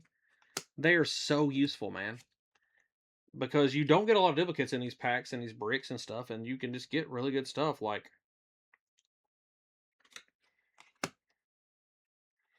and you just go through, like, you can get older cards. Like, here's Urza Saga. Like, yeah, it's not an amazing card, but if you're in a cleric deck, it's fun, it's useful, it helps you out, gets you the creatures you need to be able to trigger stuff. And like elementals are everywhere. And look, boom. Really good key elemental piece. Like, they're so useful. You can gain life. You can get counters. You can move counters. And they're just so useful. Like I love going up there and finding stuff. Like, you can also, if you're into books or media at all, you can trade your stuff in too. So you don't have to spend money on this, really. You could just trade things. Like, because like manga, like if you like reading manga and you're like, oh, I bought this series I'm reading, I only got the first 3 books, and I decided I didn't like it, like I didn't like where they went with it or whatever. You trade those in, they give you pretty good amount of money on return on it. You take that and just flip it into cards. Like I know people who were up there before looking through Pokemon and Yu-Gi-Oh cards, and they were using what they would do is they'd look through the bins, find things that would sell for a couple dollars a piece, and use that to not only pay for what they're buying for their decks and stuff, they would also use it to buy other things they were needing. Like they'd end up being up there looking through things and get like 30 or 40 bucks worth of stuff to sell online. And so that paid for everything they bought and then bought them lunch. Like here's a really good one too. 3 mana, you and your opponent both draw 3 cards. Which a lot of people are like, why would you want to give your opponent cards? It's like, well, if you run, there's a white, black, blue commander. I think it's a cephalid. Anytime your opponent draws a card, they lose 1 life. It's like, or every time you draw a card, your opponent loses 1 life.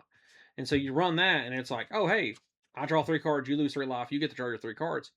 But then you also run cards in that red, white, or red, blue, black deck, white, blue, black deck, that anytime they draw a card, they lose life. Like it's like group hug stuff. It's like, oh, why are you giving me stuff? Oh, don't worry about it. And then you play a card where it's like, oh, now every time you draw a card, you're losing life too. Or you can only play 1 spell per turn. And so all your cards in your hand don't mean anything. Like there's so many things with white. Or you play Smothering Tide if you haven't had one of those. Oh, everything you play, if you don't pay 2 extra, I get a treasure token. Like there's so many things like that work so well with stuff. And then if you're running stuff like cats, like look, here's a 1/4 cat with vigilance for 2 mana. And it was just like you run it in your deck. It's very easy. Fog Bank, amazing card, and this is an Urza Saga one, pristine condition. 0/2, it can't take combat damage. That's amazing.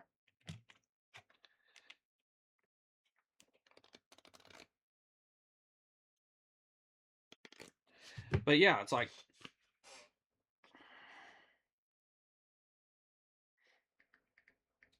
oh, give me 1 second.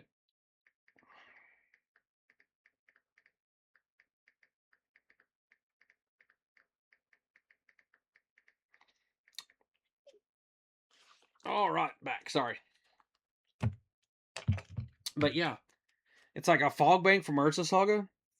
It's barely any whiting around the edges. Like, and I paid 3 cents if you want you average everything out for this. And I love Fog Bank. I put it in almost every blue deck I run. Just because it's a 0/2 with flying that doesn't take combat damage. You can just eat damage. And there's a lot of cards that are like, oh, well, whenever this deals combat damage, well, he doesn't take combat damage. It's like, oh, whenever this damages a creature, you get this, or whenever it does combat damage, you get this. Nope, no, you don't, because I fog bank it. It's such a good card just to slap into blue decks. I'm working on, like, when I was talking about unique decks that are weird, I'm working on an Oomphy deck. And what I'm trying to run with Oomphies is I'm trying to run the one that allows you to sacrifice a token to give him +2/+2, and kind of do the old Atog thing, where he attacks and it's like, oh, well, he's just a 2/2. I give him trample, and they're like, oh, I'll block him with a 2/2 then. It's like, okay, cool. Well, now I sacrifice 6 Saproplanes. Oh, well, now he gets +12/+12. And I'm making it like, because he looks like a little kid in a Halloween costume. And so I'm running it like he's eating his vegetables or something like that. It's like the whole little funny little shtick of it. And it's real cute and funny, and it's just like little ideas like that are like what make this game great to me. Is like you can do anything, and you can build any kind of deck and have fun with it. Yeah, and here's one too. Fastball Train, underrated card. You can literally like shut people down who run multicolored decks by playing one of those because you can just change the land type. They're like, oh, I'll play this. Okay, well, I'm playing like a 3-color deck. I got an island out. I was like, no, you don't. That's a mountain now. And they're like, wait, what? It's like, yeah, that's a mountain now. And they're like, well, what does that mean? It means it doesn't produce blue mana no more. It's only red, and your deck doesn't have red in it. And so it's like you can, like I've done that before. I have a whole deck that's built around changing your lands to islands and stuff, so I can hit you with island lock, or I could shut you down. It's land denial, but it's a weird way of doing land denial. It isn't like, oh, I'm destroying your lands or some of this other weird stuff. It's like, no, I'm just going to turn them into something else. Blood Moon, by the way, really good card now. Used to, it was like mid because a lot of people like there wasn't a whole lot of like lands that mattered like that unless you're on like certain decks. Most decks didn't need, you were mostly just 2 colors and it wasn't a huge deal. But man, Blood Moon now, like it could destroy most decks because most decks run a lot of non-basic lands. And if you convert everybody's non-basic lands to mountains, man, you're just running their day. Like I remember I had a friend that was running black white, and I dropped that card, and he was just like, "Man, you screwed my entire deck." I was like, "Yeah, well, sorry, Blood Moon. It's fun times." Yeah, it's like here, grapple with the past. Mill 3 cards, then you may return a creature or land from your graveyard to your hand. So it's like you can get stuff back. You can mill things, get stuff back for like. There's so many good cards. Like if you want to build a certain deck, like I'm building cats. I have a green white cat deck, and like right here, there's 2 cat cards. Like oh, you can draw a card, and then you have the other one, which is like this here's almost in every cat deck. It gives you a free cat token. And so like man, these like I'm telling everybody like this is the way to go. And I'm using these as pack. Like, here's another great cat card. Affinity for cats. It costs 1 less for each cat in play, and all your creatures get +2/+2, which is perfect for a cat token deck. Like it's a staple in a cat token deck, especially if you're playing Marina online. Like that card you have to have.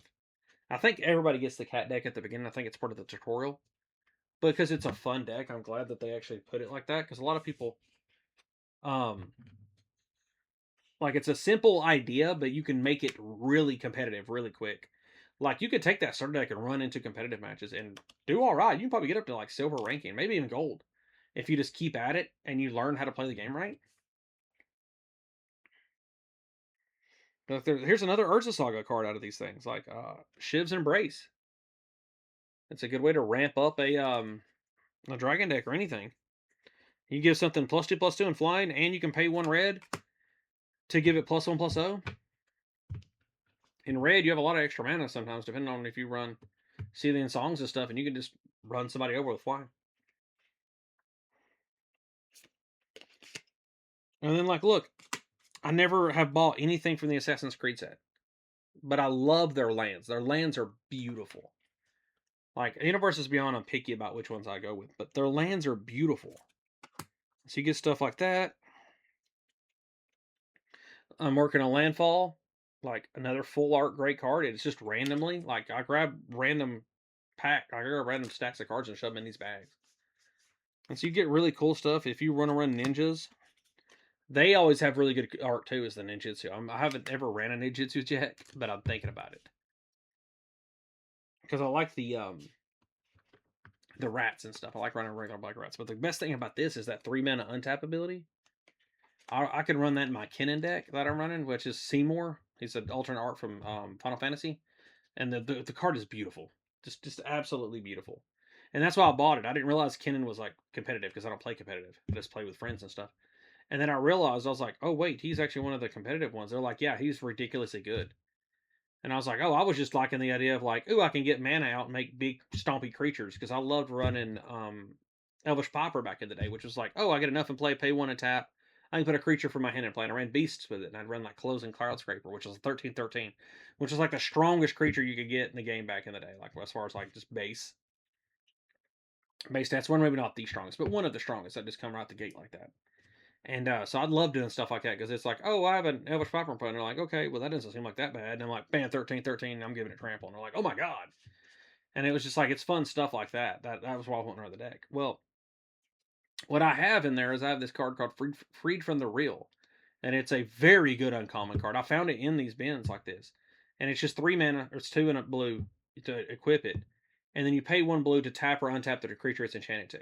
Well, if you have a mana producing creature that can produce blue mana or mana of any color, and you tap it, and Kennen Gates allows it to add another land under the blue, you now have infinite mana. Like you have 3 cards in play, you have infinite mana. Well, infinite mana with Kennen means you win the game because all you have to do after that, you pay 7, search, look at the top 5 cards of your deck, put a non-human in play, put the rest on bottom in the order. Well, if you have infinite mana, you can put every creature in your deck out. But you don't have to. All you do is you just pull out certain creatures. And you put there's a lot of them like there's tournament wise that run it, and it's like, oh well, they run this card here that counters spells, it does this and that. No, I run it where I put a very old card in it that people don't even think about. I think it's from Odyssey. It's Emperor Laquatus. It's just a blue, I think it's a Cephalid or something. He's a legend. But anyway, you put him out in play, and he just has an ability that says 3 target player mills 3 cards, and you just go, okay, well I have infinite mana. Your deck's gone. That's game. Because a lot of people can't counter that. A lot of people have the counters of, oh, wait, I prevent damage. I prevent damage, or I gain life. It's like, I don't care if you have 7,000 life. If you run out of cards and I end my turn, that's game. I win. And so that's how I won a game the other day. I done a random pod at my local game store, and I was up there playing, and I was like, okay, well, I'm going to play this deck here. It's technically a 3. I don't have a lot of game changers in it, and it's like I had it up as a 4 at one point, and I was like, you know what? No one's playing 4s. Like, hey, this deck's never gonna get played. And I like the deck. I love playing the deck. So I'm like, this is a really hard 3. And when people want to play hard 3s, I'm like, okay, I got you. I got a hard 3. And so I ran it, and I got infinite mana, Emperor Liquidus, killed everybody. It was beautiful. I was like, holy crap. Like, and I have stuff in the deck that counter spells and whatnot because it's blue cannon. But it's so easy to get going with mana like that, because once you get your mana going, and it doesn't take long at all in a blue-green deck to get mana going, because there's a lot of things that cost X and all that stuff. So that's all you have to do is just put. I have one that's like, say for some reason or another, like they countered all my creatures or counter creature abilities or something. Well, I have another cards in the deck that's like, oh, target player draws X cards. So I make you draw your library out that way. Or I have another one that's like, oh, each player takes X damage. So as long as I have one more life than everybody else, I can just kill everybody. And there's like different ways of doing stuff like that with him, and he's really good. Seymour, I think I paid like $10 for him. He wasn't much. It may be more now. I don't know how much he is now, but I paid like $10 for him. He's like really worth it. It's really good. But that's why I like getting these little things, because it allows you to build decks you never thought about building and stuff. And then you can just go buy your like commander somewhere else. There are some commanders you get in here, but it's like, this is just fun. Like, I only go through like the little dollar boxes at my store, my local stores, and that's what I'll build a commander out of. Because people get too caught up on, oh, I gotta have this really, really, really expensive meta breaking game like changer card. It's like, no, you can do really well with very simple things, because a lot of people don't see it coming.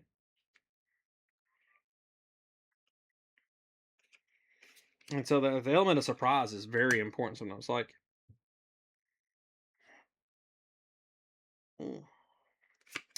yeah, I got another Scarecrow.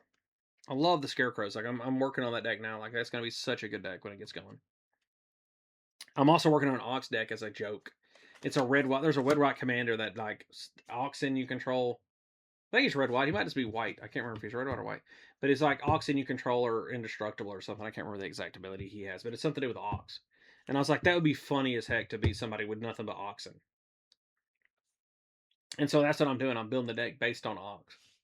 And so, like, I've got a million ideas going on now, because my collection's like, because of this stuff right here, is so large, it's ridiculous. Like, because the ability to spend $27 and get that many cards is just ludicrous to me. Because that like, you don't get that many cards in a booster box you spend $150 on. Now, yeah, you get more rares and whatnot, but if you're not looking for if you're not trying to flip stuff, who cares? You're looking to get things to play and put in decks. And so it's a lot of fun to just do that. And you get a lot of full cards too. Like Runaway Together.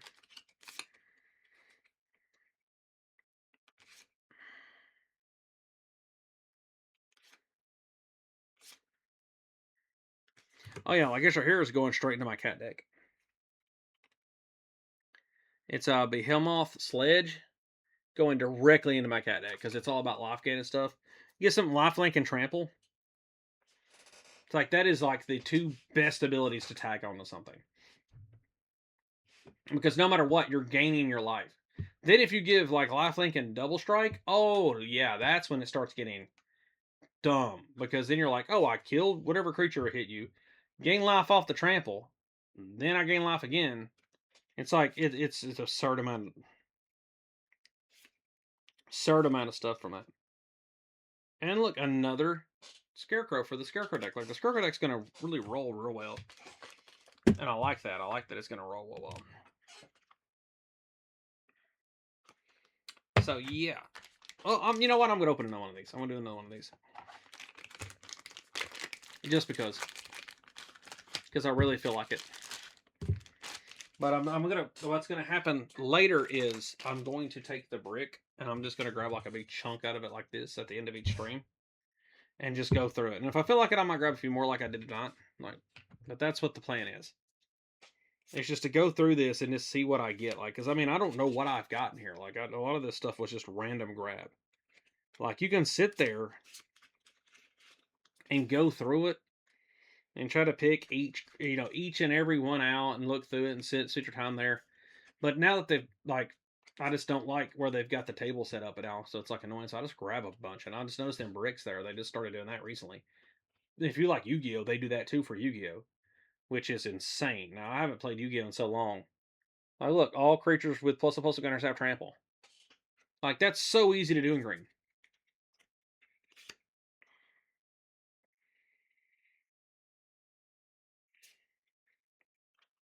Oh, awesome! I got another cat for the cat deck, and it comes with lifelink and a oh, you also put 2 plus gunners each of 2 other target creatures. So for 4 mana, you get a 2/3 with lifelink and 2 +1/+1 counters. Like, it is so good. And this is just random. Like, a lot of this, the most annoying thing about this is the fact that the cards aren't all facing the same direction. Like, you have to flip them around and turn them upside down and stuff. And so that part right there annoys me. But other than that, I'm willing to deal with that for the amount of bulk you can get for the price. And you can get so many good cards if you're trying to run certain things. Like slivers, man. Oh my god. Like, when slivers first came out, like as far as like a whole format, like a whole like deck, they were so busted. Like, you could not really count on them. They were just too powerful. Now they're not that bad because you got some everything's power scaled to ridiculousness now. But Magic's almost always been like that, where every new thing is just too broken, and then you find out how to beat it, and then it don't matter. Like, I would go back and play Yu-Gi-Oh, but Yu-Gi-Oh just has, man, that game right there is basically like turn one. What does your hand look like? Oh, I win then. Like, it's so dumb. Like, some of the stuff, like, you win turn one. Like, I've tried playing online and thinking like, oh, that's just the competitive area. That's not the main playing of Yu-Gi-Oh. You can still play Yu-Gi-Oh and just have fun with it. You can. I've tried playing the online version. You can. It's like everybody has infinite combos right off the bat, and you can't do anything about it. And so I'm like, yeah, unless I had friends playing with me who were like, yeah, we're only going to use stuff from like the older sets, or we're no infinites, no bull crap like that, no deck search bull crap, then yeah, we could play and have fun. But I can't do it with randos because it's too busted. It's just like, it's annoying at that point. It's like, oh wait, I showed up and done all this stuff to sit here and flip a coin to see who goes first, and just because you won the card flip, you win. Like that. That's not fun for anybody. At least not fun for me. It might be fun. It's fun for somebody, I guess, but not for me. Oh, got some Spider-Man cards. Which Spider-Man cards are always fun. I actually like that set. Just because I'm actually a fairly big Spider-Man fan. So, let's see what else we got here. Oh, we got a card where you can describe. Let's see. Like, look, like this set right here is new. This is the newest set that just came out. There's cards in here already for that. Like, you get Death Touch, add 1 mana for 2 mana. That's not bad. And look, an Ox. Like I said, for the Ox deck I'm working on, there's another Ox. I didn't know that there were actually like a whole set of Oxen, but apparently there is, because this in here says whenever or another enchantment enters. Okay, so he works on, okay. He helps enchantment creatures, which is nice. Oh, look, another sliver. All slivers now have trample. Like, oh, slivers you control have first strike. Slivers you control get +1 defense. Slivers you control have haste. Like, slivers are just so busted. Like, I'm working on a sliver like deck. I don't know if I'm ever gonna play it, just because like around most people, because most people get a little like dodgy around slivers because they are an annoying thing to have to deal with sometimes. And so when I do build the deck, it's just going to be there as a, hey, does somebody want to try to beat slivers?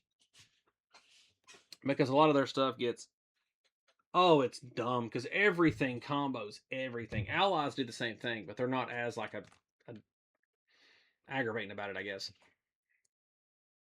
The problem with the sliver deck is I don't have a sliver to run as a commander yet.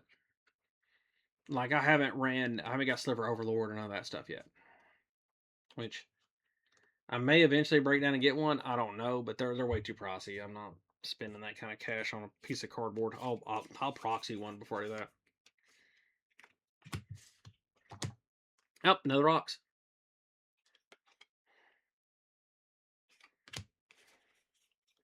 So yeah, like if you have random deck ideas, this is so good for this. Like, look, 1 mana for a defender with first strike, like 1/3 first strike. Like, love it.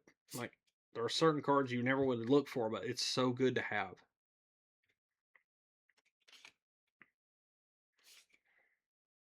Oh, the most important green card ever, Snakeskin Veil. You have to have it every deck now. Like, you just have to. It is the best card to have in green because it keeps people from doing dumb stuff to your. Because the whole point of green is normally monsters. Like, you want like a bunch of elves, or you want like big strong things, or you're trying to take your little small things, turn them into big things, and then when people are like, oh, well, I'm going to kill that, you're like, oh, wait, no, Snakeskin. And so when you drop Snakeskin Veil, you're just like, oh, wait, it gains hexproof, you can't target it, and it gets up now it's even bigger, and it's just like, because there's so many things that work off counters, like it's just so good to have.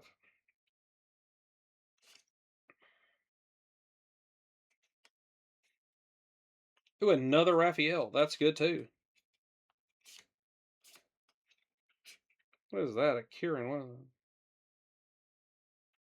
That's actually, it looks like almost like the creature from the Neverending Story. So anytime a creature you control dies, put a +++ counter on it. So you could run that in a sacrifice deck. And then you also get a lot of stuff like this, like just beautiful art cards just out of nowhere. And this one is a elemental dog. It does 1 damage to target player or planeswalker, which doesn't seem like a lot, but for a tap ability and not a sack ability to do 1 damage to something, for 2 mana, that's pretty good because a lot of people play with a lot of small creatures that have combo pieces that only have 1 defense. And you ping them.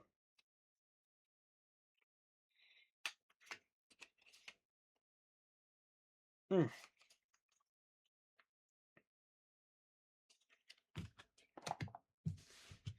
Whew. But yeah, I'm getting tired. I'm going to have to get off here after this set right here. Like, here's a bear mole. No, that's a badger mole. Yeah, creatures you control plus some counters have trample now. It's always so good to have. Oh, Thopters. Like, for a Thopter deck, there's plenty of stuff that run off Thopters. Ooh, I needed one of these. Because for the Eldrazi stuff, that's another deck I want to run, but it's like the slivers. People don't like playing against it. And I understand, like, when you put money into an Eldrazi deck, oh, you're the worst player to deal with. Same thing with slivers. You're the worst player to deal with if you put money into it. And there's a lot of people who do. And it's just like, because there is no question about it. If you're playing Eldrazi or slivers, you are the threat, period. Doesn't matter, oh, I don't have all the extras. It doesn't matter what you have in your deck. If you're running Eldrazi or slivers, you are the threat, and you are going to be just mobbed from the get-go. So you have to expect that. Now, if your deck is good and you can build around it, you can survive it or politic your way through it, fine.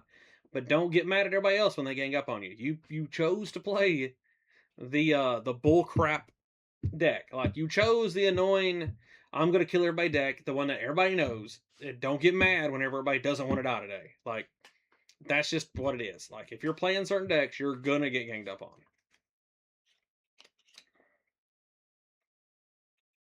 That's the main reason why I like playing random decks, is because it's more fun, and it doesn't instantly make you a target. Because I'm telling you now, you're not having fun if you're gonna get wiped out by turn 3, because you're getting ganged up on by everybody else, or they're just clearing your board every 3 seconds. Like, you're not gonna have fun with that.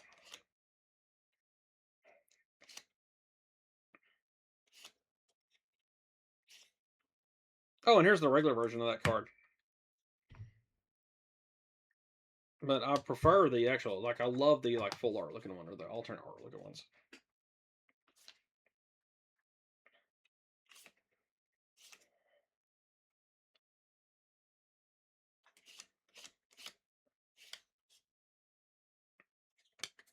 Like, look, like this, like, randomly in these packs, I already have a combo. It's not like a ridiculous combo, but you just have like a little Little vampire deck with everything in vampire damn near has lifelink. So you run that, and then you put this crap on it, and you pay 2 and tap now. Now you gain 2 life, and an opponent loses 2 life.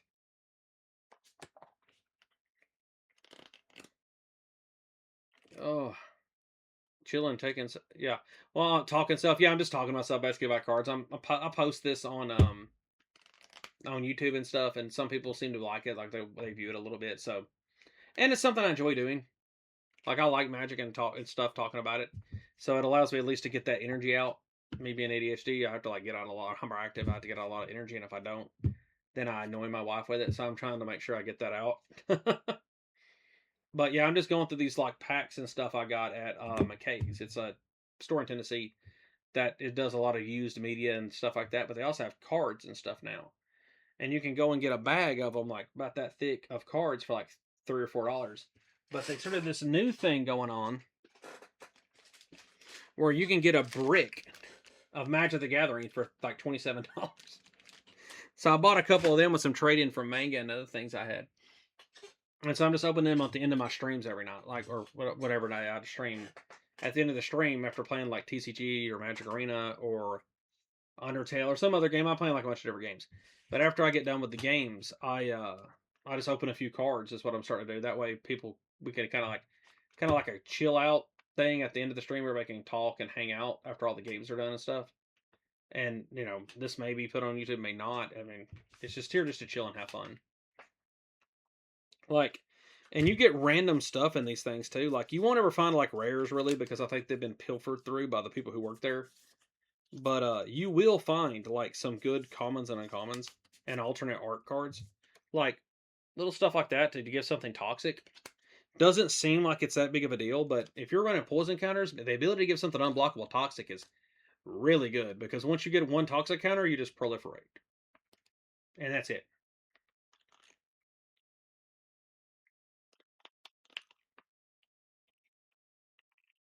Sure, what deck you running right now? Like, I'll pull up because I'm pretty sure you're gonna might not know the commander off the top of your head, because I don't really play a lot of like what's the word I'm looking for? I don't play a lot of meta stuff or anything like that. Like, I have a Kennen deck, but that's just because I like Seymour and I bought the Seymour variant of it.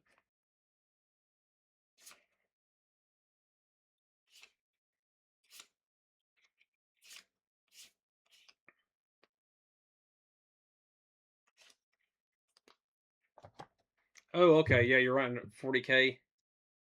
Yeah, I like Warhammer. I really do. Like, I actually play the game. Like, I have models just sitting around everywhere right here. Like, this is one of the fantasy ones, and then I have a 3D printer, so I've been 3D printing stuff for my Necron army. I got one that's a Necron Destroyer Lord playing Yu-Gi-Oh. He's got a dual disc on. So I've been having fun with that, but I like Warhammer. Warhammer's fun.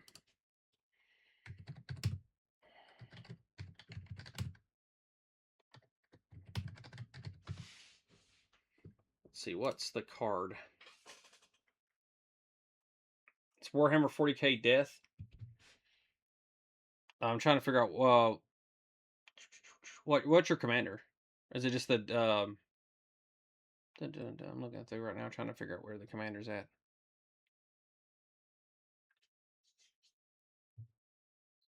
Yeah, the Warhammer decks are ridiculous. Like, I want the Necron one really bad, but I'm not paying $300 or $400 for it. Like, on principle, I'm not.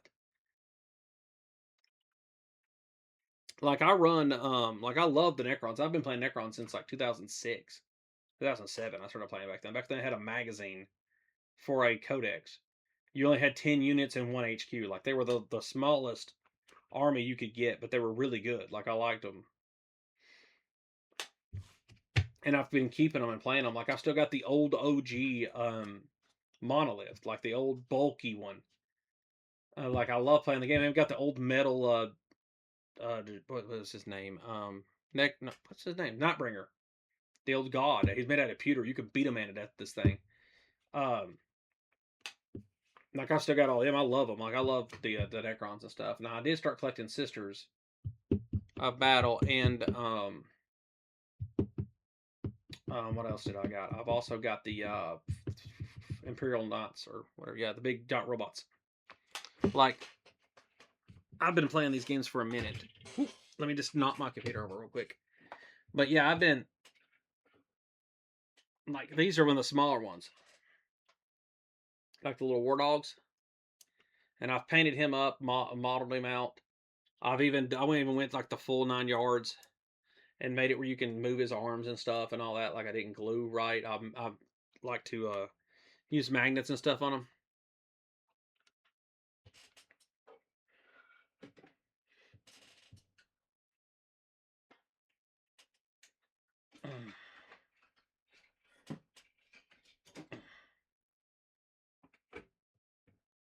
And then you end up getting stuff like this. I bought this just to model it. Like I wasn't planning on playing Imperial Knights. I really wasn't. But I might play them now because I've got 2 of them. I've even got the Chaos Knights. That's what the War Dog's for. But yeah, like that right there is just an art piece that I wanted to build. Like I went full 9 yards with him. Like I magnetized everything on him. His guns are magnetized so I can optimize. But yeah, just like the whole like aesthetic. I wanted to make him look like a Sisters of Battle aesthetic. Because I've got Sisters of Battle. Or what is it? The Adeptist. What do they call it? What's their actual their name? Everybody calls them sisters. But they're actually called like the Adeptus Astartes or something like that. But they're just basically nuns with flamethrowers. I love them. And so I'm working through a lot of their like that's the last things I've been painting was them.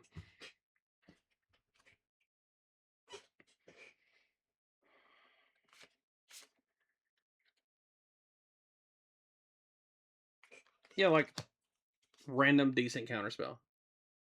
Counter it unless someone plays 2, which is a great early game. It's even good late game if they're using like mana dump stuff, because a lot of people don't leave enough mana open because they don't expect that anymore. Like back in the day, everybody used to leave mana open because of called mana leak. That's what the name of the spell was. It was like, oh, it's 2 mana, counter unless you pay 3. Everybody had those in their decks in the tournaments back then. Let's see what else we got here.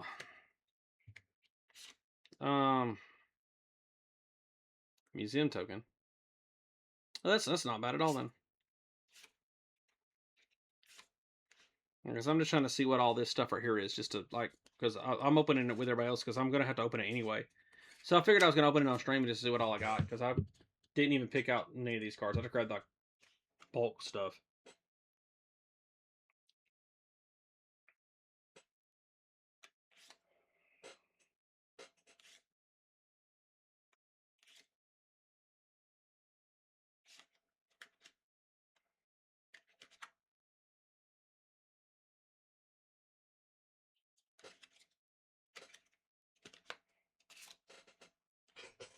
And so yeah, like I like the Necron deck and I want it, but I'm not paying the $400 that they want for it, which is probably cheap now, $400 because they're probably wanting more for it. But I just want it because it was cool. But man, the second they went on sale, they were just sold out and scalped. And I'm like, I'm not paying scalper prices. I will never buy stuff from a scalper. I'm not paying anybody anything over retail for it. I'm not. It's just on principle. I'm just not doing it.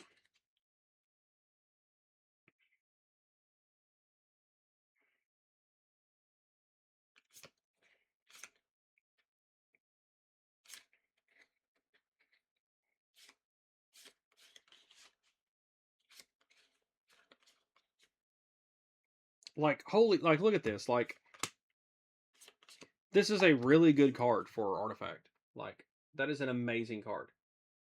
All your artifact spells cost 1 less to cast, and because it's a common, and it doesn't say 1 less to cast, but it can't be less than 1. No, that can make artifact spells cost nothing, which is dumb that you can do that because artifact affinity is a thing, and it is a very annoying thing. Okay, who do we have here? We have the Silent King, and yeah. Yep. Yeah, so you're running Necrons. Okay. Yep. I just know that off the name. Like I don't have to. Like I don't know their abilities, but I can tell you right now. I know the Silent King is because they just recently actually made the Silent King an actual model because he was just lore, and then they finally went, "Oh, hey, we're actually going to release him with this I haven't played in a few years, so it was years ago, but they released him. And his whole model looks cool as crap, too. I never did buy that one, though. Whenever a site connects me with 3 cards, you may put an artifact, creature, or vehicle card from among them into your hand. Okay, yeah, that's actually really good. Because it's mono black artifact. Yeah, there's a lot of black stuff that runs off of you can do with artifacts, and also just sacrificing things. Getting artifact tokens in play and then using them to sacrifice to draw extra cards or destroy creatures and stuff. Oh, it's so good. And if they happen to be artifact creatures and you run a Grave Pact, oh man, Grave Pact. It's one of the best black cards ever. Like it's just it's an easy way to board wipe everybody and keep their crap out of the way. Because it doesn't say when a creature dies on your turn, it's just when a creature dies. So you can sack it on their turn to kill their stuff before they can attack you. And if you're making artifact tokens and other little tokens or rats or whatever you want to make, zombies, oh, it's so good. And then let's see what else you've got here. You got Emotep. I can't pronounce his name because I'm hillbilly, but yeah, black is really good. I like mono black. Mono black is fun. Like, because everybody wants to argue that one color is the strongest. Like, oh, blue is no, black is busted. Like, you can run mono black life gain in arena and just get to diamond. Maybe not diamond. You can at least get to platinum. Running nothing but this life gain and removal. You just remove their stuff, gain life, and then when you gain life, they lose life. Oh man. Whenever one or more artifacts leave your graveyard, create 2. Yep. Or artifact creature you control gets +2. Yep, there it is. That's exactly it right there. That's the let's get tokens in play, sacrifice them, and then do a bunch of stuff. Like, yeah. Because if you do that right there and you're in Grave Pact with him as your commander, the Stormlord, I'm telling you, that is because you're gonna lose creatures all the time. You're wanting to. Might as well make your opponent sacrifice stuff while you do it. There's also a card too that's like sacrifice a. Is it sacrifice a creature? I think it says sacrifice a creature, add mana, add black mana to your mana pool. I think it's like 2 or 3 black mana, which would make infinite combos easy with him. Like I remember picking that card up. I don't remember where it's at here in my collection right now, but I remember picking that up. It was like sacrifice a creature, add black mana, and I'm like, no tap, no pay, just sack a creature and get mana. Like that's infinite combo written all over it. If there's no pay for entry, like Jesus, it's just I have a 2/2 artifact creature. Oh no, I sacrifice it. You lose a creature. Oh wait, I get 2 black mana. Oh, it has an ability that says I could pay 2 to put it back into play. Like even if you don't run an artifact, like there's skeletons I know of that you could pay 2 black, and it says put this card from your graveyard back into play, and then you do that infinitely, and then you have anything on the field that triggers once something goes into your graveyard or leaves your graveyard. Like it's over. Like you have infinite whatever you want, infinite damage, infinite life gain, whatever the trigger is. Like a lot of the stuff, like infinite combos are so easy to get now. In the old game, it was a lot more. It was harder to get infinite combos in the old game. But like once you started getting, I think around Kamigawa is when I started seeing infinite combos hit easy because of one card in particular. It's called Freed from the Real. It's a blue card. It's an enchant creature that you can pay 2. It's 2 and 1 blue. But then once it's enchanted, the ability says clearly pay 1 blue, untap enchant creature. Pay 1 blue, tap enchant creature. You can just infinitely untap anything that makes 2 blue mana, and you have infinite mana. Just tap it for 2, pay 1 blue to untap it. Tap it, now you have 3 mana. Untap it, now you have 4 mana. Do that how many times you want, and then just have an Emperor Loquatus out or something and mill somebody to death. Or play any X card in blue that makes somebody draw cards, make them draw all their cards out. It's insane how easy it was to get infinite mana. I still use that card all the time. Like it's in my Kennen deck. It's awesome.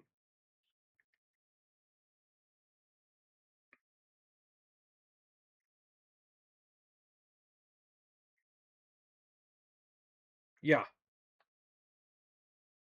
Yeah, lose life, gain 1 life with like that with the Stormlord there, it's so easy. Because anytime like one or more artifacts leave your graveyard, create a 2/2 black. There's plenty of artifact cards like what it didn't say leave, it didn't say exile from your graveyard, it says leave. So you could be returning an artifact from your graveyard to the battlefield. And then you get a token on the bat. Then sacrifice it for whatever, put it back in there, get it back, put it back, and then just keep having infinite tokens like that. And then you just sacrifice a creature to deal 2 damage to an opponent or 1. And you just Black is so good at sacrifice something, deal a lot of damage, or gain life or whatever. It's like sacrifice something, deal something really negative to your opponent is what Black is really good at. And then you make it where you're like, oh well, I get stuff back in my graveyard too. And so now I can have infinite whatever I want. It's like, yeah, that's like, what is the price on Imatech right now? Because I know, like, I like him better for Commander than the other one that you had, like, than the Silent King. Imatech seems like I would love to run an Imatech deck. I would have so much fun with that. Let's see a normal. Let's not do Searchful. Normal. $9, that's it? Yeah, I'm getting one of him. Yeah, I'll be getting me one of him. That's it? Is this $9? The Searchful is heavily played as 20. What is normal price for that? Market price is only $13.82. So yeah, you can get one for like $20. That's not bad at all. Heck, you can get that's a near mint full. You can get a lightly played full for $5 for Imatech. Yeah, I'll probably end up getting me one of them. Whenever I see him in the shop, I'll probably be getting him. Because that I want to run that deck like bad now that I'm seeing that. I want to write that down actually. Yeah, I appreciate you telling me about Imatech. Like that's a banger of a card right there. That is definitely something I'm gonna have to run. Because it's just that's got me written all over it. I love running Necrons. And Necrons are always about being able to bring your stuff back from the dead. That's the whole point of Necrons. That's the reason why I played them. It's because my friend played Warhammer a lot, and he was trying to get me into it. He's like, "Well, here's the factions. Here's what each faction does." And I was like, "Oh, there's one that allows you to bring your stuff back." He goes, "Yeah." I was like, "Well, I want that one because if I'm building and painting these models, and I'm playing a game, and somebody murks them on the first turn, I'm going to be kind of irritated. I put all this time and energy into this, and they're just killing them." And he goes, "Yeah, yeah. At the beginning of each turn, or beginning of your turn, you always roll, and you get back, how many ever you roll." I'm like, "That is awesome."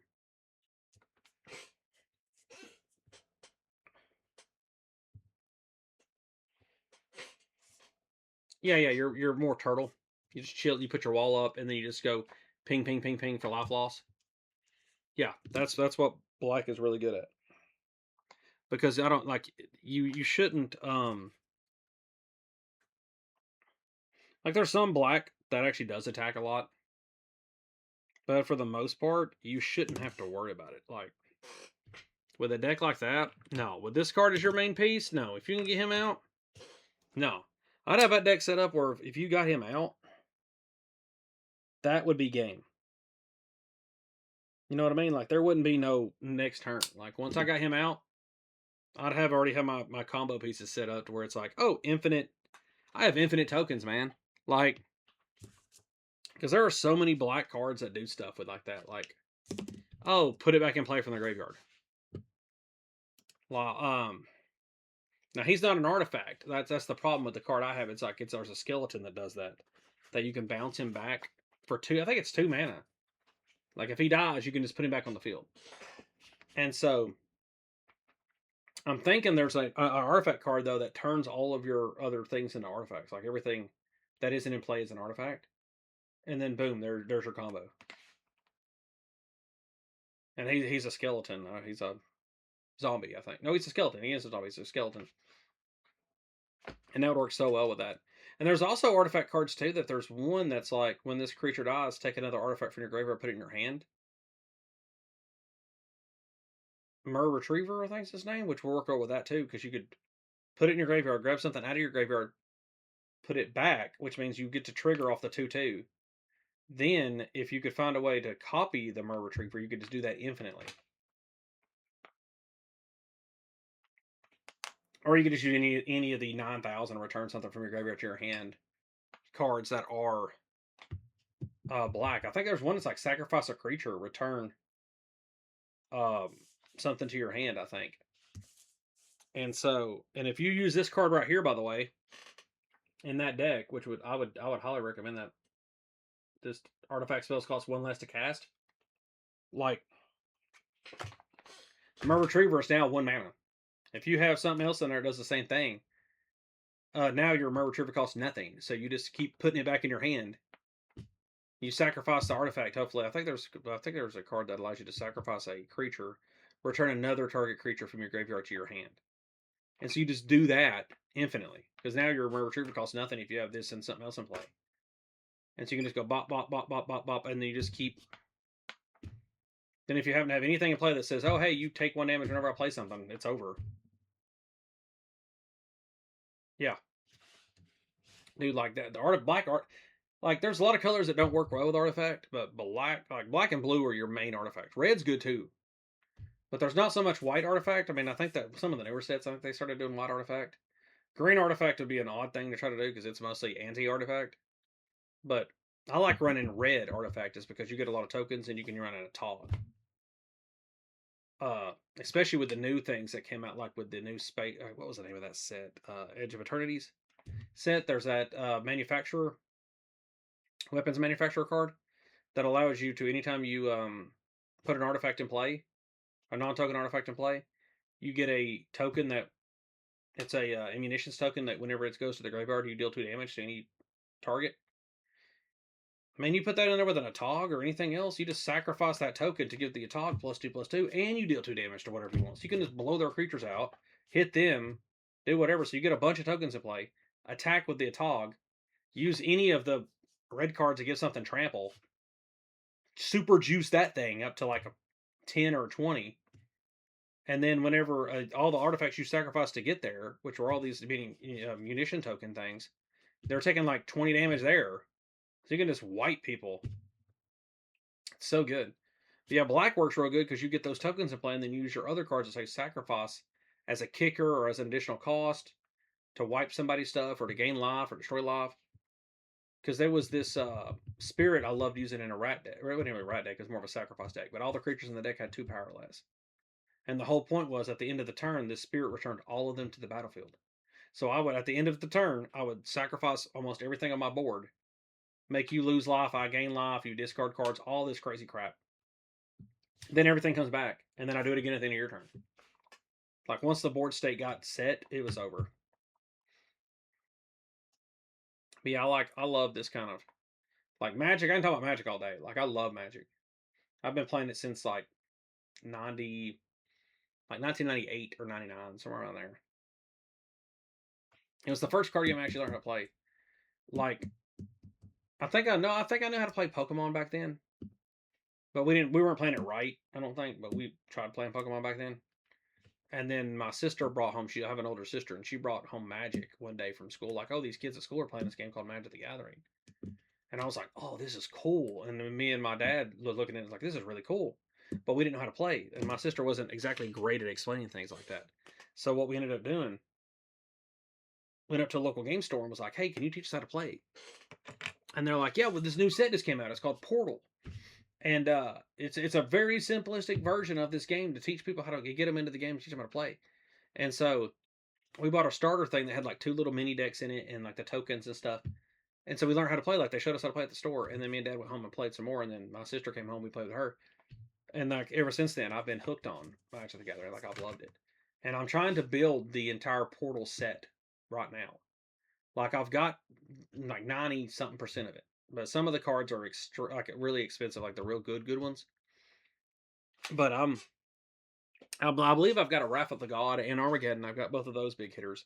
I've got Mystic Tutor out of there, which is another big hitter, and some of the other like more like pricier cards.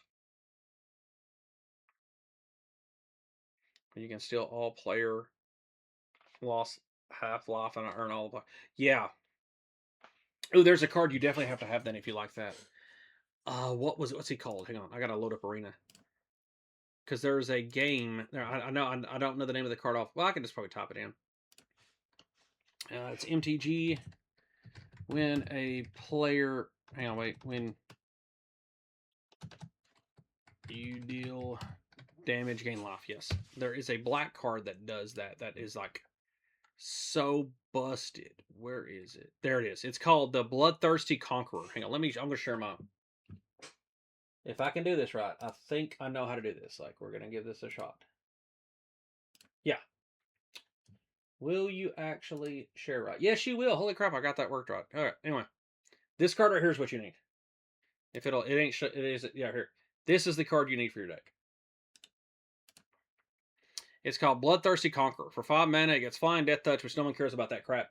Unless you're just trying to get something. Whenever an opponent loses life, you gain that much life.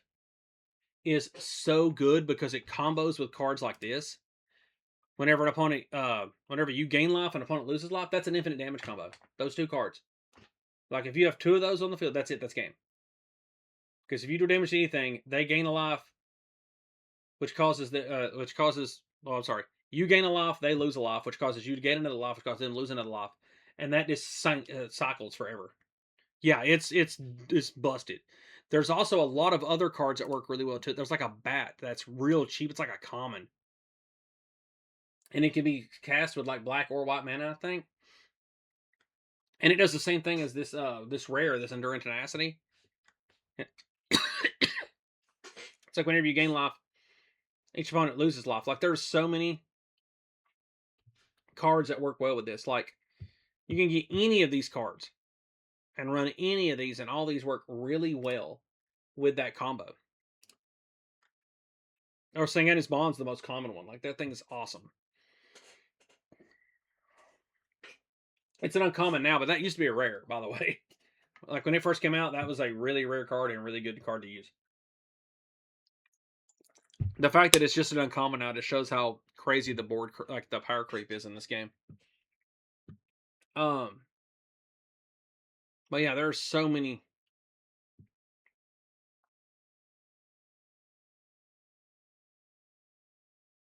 Yeah, look right here. Whenever an opponent loses life, you gain that much life. There's another card there, the Song Slayer. Like there's so many different versions of this that is just like ridiculous. Yeah, like some of these cards are just like, dude, they're so good. Like whenever you're running like a deck like this. By the way, Basilisk Caller, good for any deck. Like you can give anything Death Touch and Lifelink. Man, that Basilisk Caller is such a good card. um, but yeah, there's so many like life gain cards like that work so well together. Look, there's no one define like Bloodlore. Like there's so many cards you can put in that deck that anytime you gain life, your opponent loses life. And anytime your opponent loses life, you gain life, and you can do infinite damage combos and just instantly win. And it's just so like, oh, and then if you add that right there, whenever you gain life, put a +1 counter on Bloodthirsty Airlist. Like I wouldn't mess up your Necron deck that you got. I'd leave that like it is, but I'd make a new deck and start doing this, like, and run just life gain, life loss, and run it black white. Dude, black white is such a good combo when it comes to stuff like that with the vampires and the bats and all the other stuff like that. And then you can run like a lot of removal. Like white has like what is it, plowshares. You've got black that just does, remove stuff, unmake, 3 mana, just exile anything. Like there's so many good cards when it comes to black white. Like it is so like I made my wife or helped her. She used my cards and she built the thing, but it's a Vampire Angel deck and it is so ridiculously hard to beat because she has cards in there. It's like, oh, I can't lose the game now. Like she has like I think it's Platinum Angel is the name of the card. You cannot lose the game when this thing's in play. And then she has another angel that says, oh, as long as this is in play, yeah, you can partner with another creature and it gains indestructible. And so now you have an indestructible creature that keeps you from losing the game. And you're just like in it now. You're just stuck there waiting to die now. And it's just like ridiculous. She has a lot of like a Sorin Planeswalker stuff too. Like there are so many good cards that come with black white when it comes to life gain. There's also black green now that's really good too. Like with the pest tokens and all the other new stuff. They've got a lot of black green. Also, here's what you can do too, by the way. If you've got the money to put into it, Glacial Chasm. Like I've got one of the old ones from like Ice Age. Actually, no, it's older than Ice Age. It's like unlimited. Dude, this card it's a game changer card, but this will save you in a tight spot. Basically, all it does is it gives you like a shield for 2 life per turn. Then it's 4 life. Then it's 8 life. But if you're gaining life back, dude, like it is because most people don't have land removal in their deck, and so it is so good. Yeah, like, look at that crap. If you're running black-white, whenever you gain life, put a +1 scar on each creature you control. Come on, man. Like, even if you're in a mono-white, that is just busted. Let's see the card you were talking about here.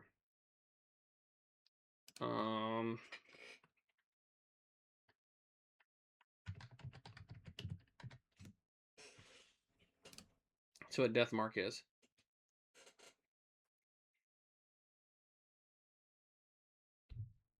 Yeah. Flash? Oh, yeah. Anything with Flash. Because it allows you to hold your mana until you really need to use it. And if like, say you're holding your mana for like a removal spell or something like that to see if your opponent's doing something, if they don't do anything in the end of turn, you can just go bap. Yeah. Shard of the Nightbringer. Yeah, the Nightbringer is awesome, dude. Like, if you know anything about like the 40k universe,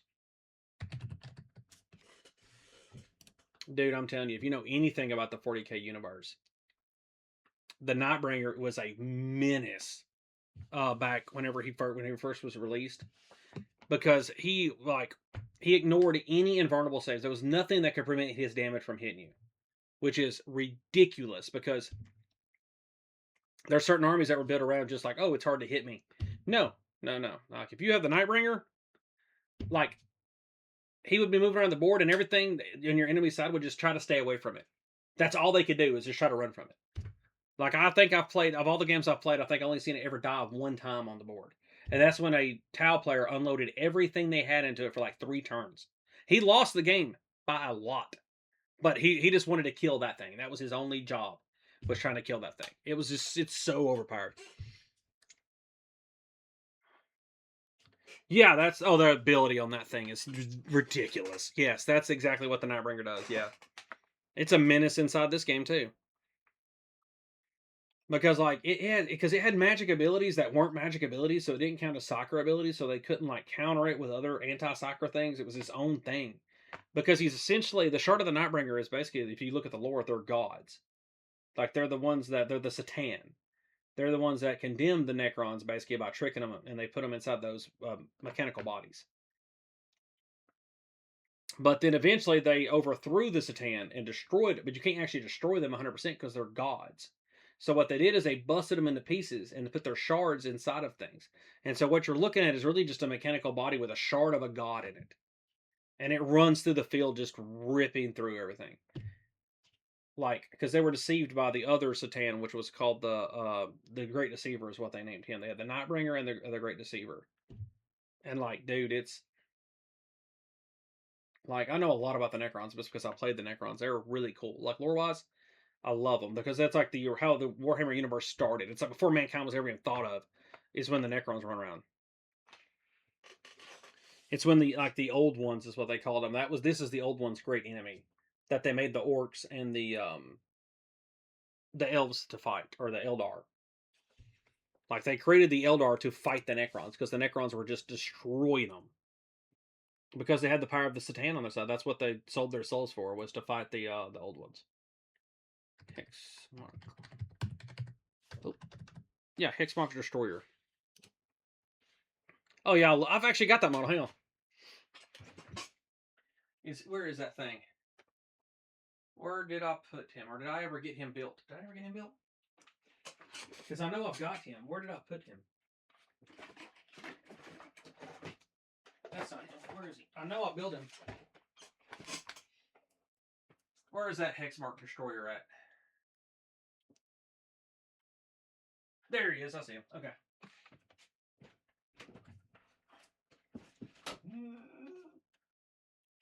Where did I put him? There he is. Come here, buddy. I haven't got him painted yet. He's been sitting on my shelf for a minute because I bought him to play him, but I never actually got around, never painted him. But yeah, I've actually got his model. Like, the Hexmark Destroyer dude, he is so good because he could just, like, if anything got near him, he got like 6 shots if something charged him. Like, you didn't even have to be your turn. If something was trying to just mess with him, oh, it took damage like crazy. Yeah, 6 or more creatures. Yep, there you go. I love how they incorporated his actual, like, Warhammer ability into his cards. I haven't looked through the Necron deck. I just want it because I like the Necrons. But the Necron deck is just so, like, they want so much for it. Oh, I'm gonna look that up actually real quick on here and see how much they're selling them for right now. It's probably like $1,000.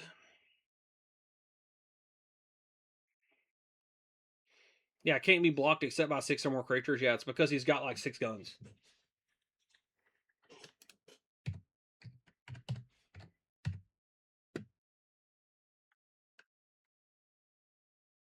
There it is. Necron's Destiny.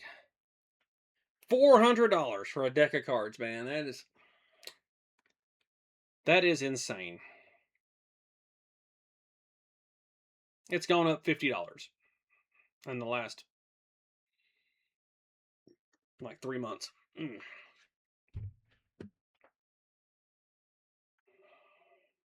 Man, I want one. Well, how much is one that's opened? Like, do you got one for open that's on sale for like $100? Nope, man. Oh, there might be one on eBay. Hang on.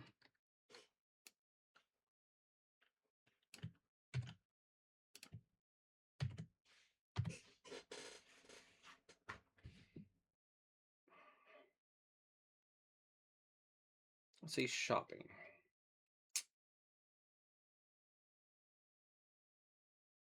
Yeah. Yeah, there's no way. I don't even know what Zorda is, but it sounds like a scam.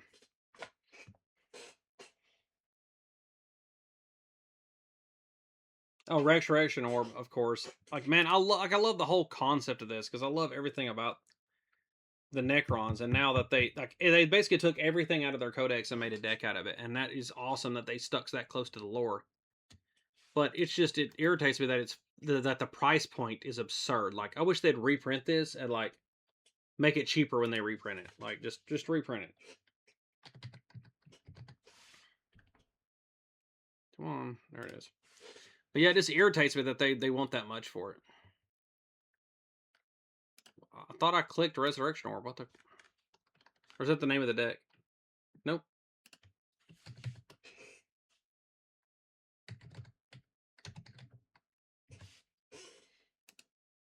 Okay, there we are.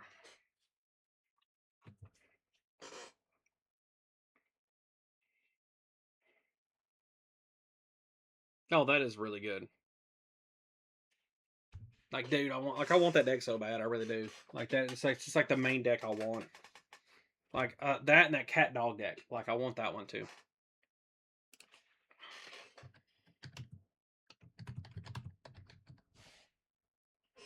Like this one right here is another one I want. And look at that. Look at that. Look at that trash price for that. It's absurd. It's like 500. They're cards, man. They're paper.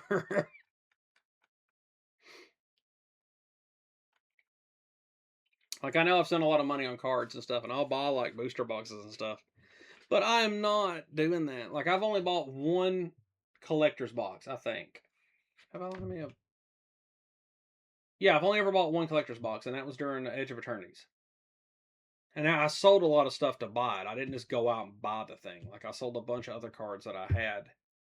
I ended up having a Phyrexian Dreadnought that I sold and to help buy it. Like I bought that, and I bought a couple packs things too. But that's the only time I've ever bought like a collector's box because, like, yeah, some of the greatest cards are in it, but man, the prices are just like this game has gotten like they've almost priced me out of even trying to get anything new. Like that's why I like going to the stores to get the big bulk things is because like some of this stuff is just absurd, man. Like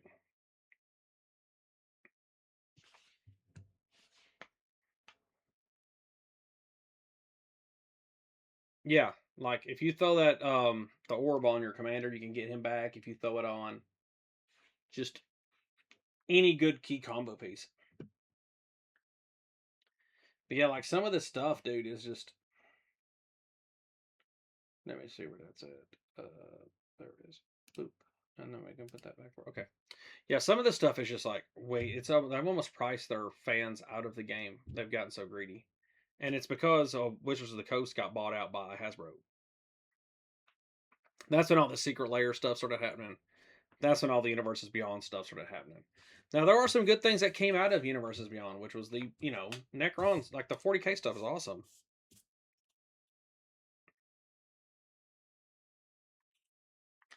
Now I think they're going to overdo it because they've just announced that they're going to be doing one Universes Beyond set for every regular release set, which means there's going to be an absurd amount of Universes Beyond. I mean, there's already a bit, and it was like okay because it was only like a couple of niche sets, and it's like fine. Yep, no limit. Yep, yep, that'll do it.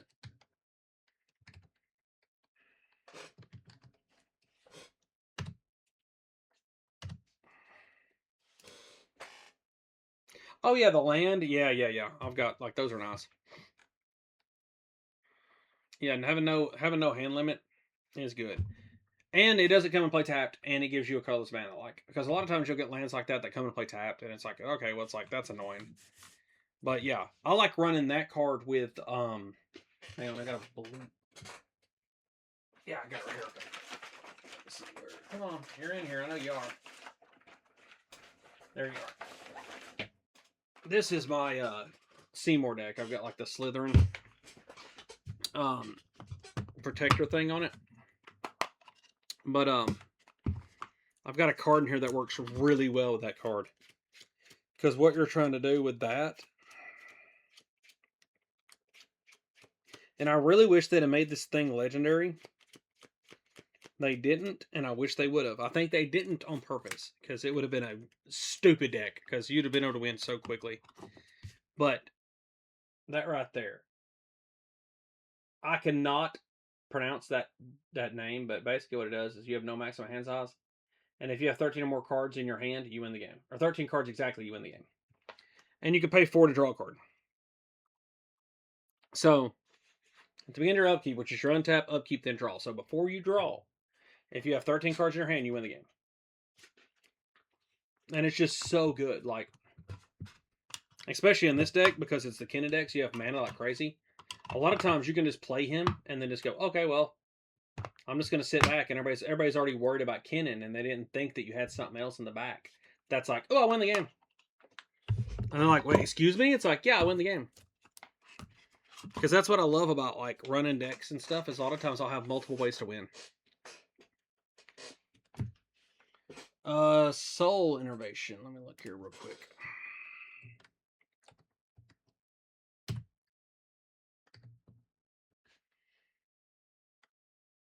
There it is, Soul Innervation.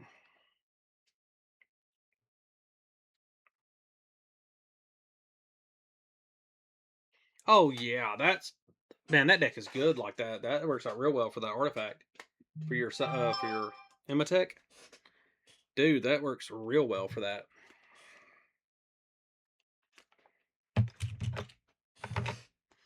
Yeah, there's a lot of stuff like that that works out real well. Like you want to see a real busted card that shouldn't exist. Like I can't believe they printed this in the modern day era. This seems like an old card because look, you run Seymour or Kinnan, and basically you anytime you tap a permanent for mana that isn't land, you get an additional color of whatever land it can produce. So if you're using like Birds of Paradox, you can add 2 mana of any color. And then his other ability is you pay a blue, a green, and 5. Reveal the top 5 cards, put a creature in play. That isn't a human. All right. Well, if you add Intruder Alarm to that roster, it says creatures. It's only 3 mana. It's 2 and 1 blue. Creatures don't untap during their controller's untap steps. But the other ability is what you're actually after is whenever a creature enters the battlefield, untap all creatures. So if you have enough creatures or anything in play that allows you to tap and add at least 7 mana to your mana pool and use this ability and put a creature in play, well then suddenly, after that, you untap everything. And you get to do it again. Untap everything, get to do it again. You can play every creature from your deck. Like, instantly. Like, some of the stuff is just, like, so ridiculous.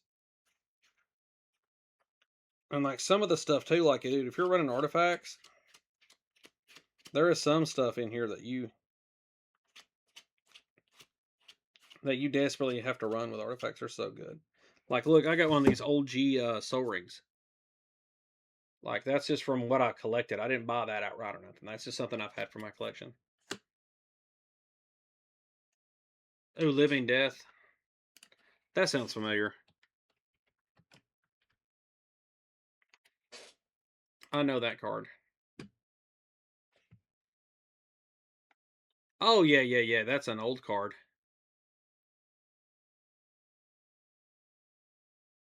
Yep, yep. That's a game-winning card from a lot of people.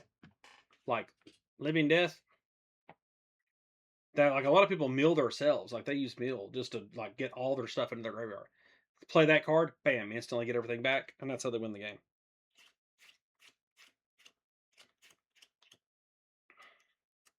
Oh, here you go. If you want some like really good cards for an artifact deck, dude, Isochron Scepter. Basically, what happens is it's two colorless mana. When it comes into play, you remove an instant from your hand that costs 2 or less. Then you can pay 2 and tap this to cast that card. So basically, you can put anything on this that costs 2 or less, and then cast it as many times, like every turn you can cast it. So that means like a Last Gasp. That means a Counterspell. That means anything that costs 2 mana or less. That's an instant. So there is so many good cards you can run with this. Like with blue, it's so good because you can bounce things back to people's hands, all kinds of crap.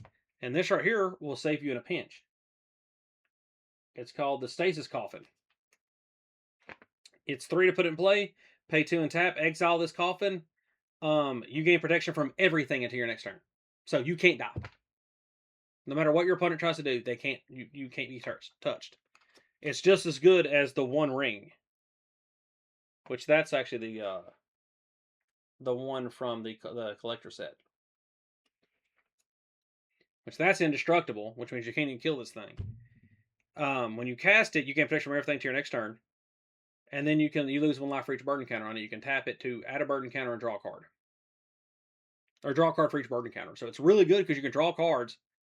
It keeps you from dying. If you gain life back, you're so like it puts you so in such a good spot. Let's see what Lich Guard is. That sounds familiar too.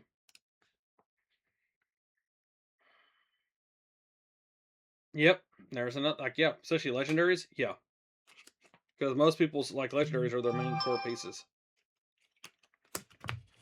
But yeah, man, I'm probably gonna get off here in a minute. But yeah, I'm glad you popped in. I wish you'd popped in sooner so I could have like I'll talk to you for hours about this tournament. But I'm already at my full. I'm already been on for like 4.5 hours, so I'm kind of like wore out.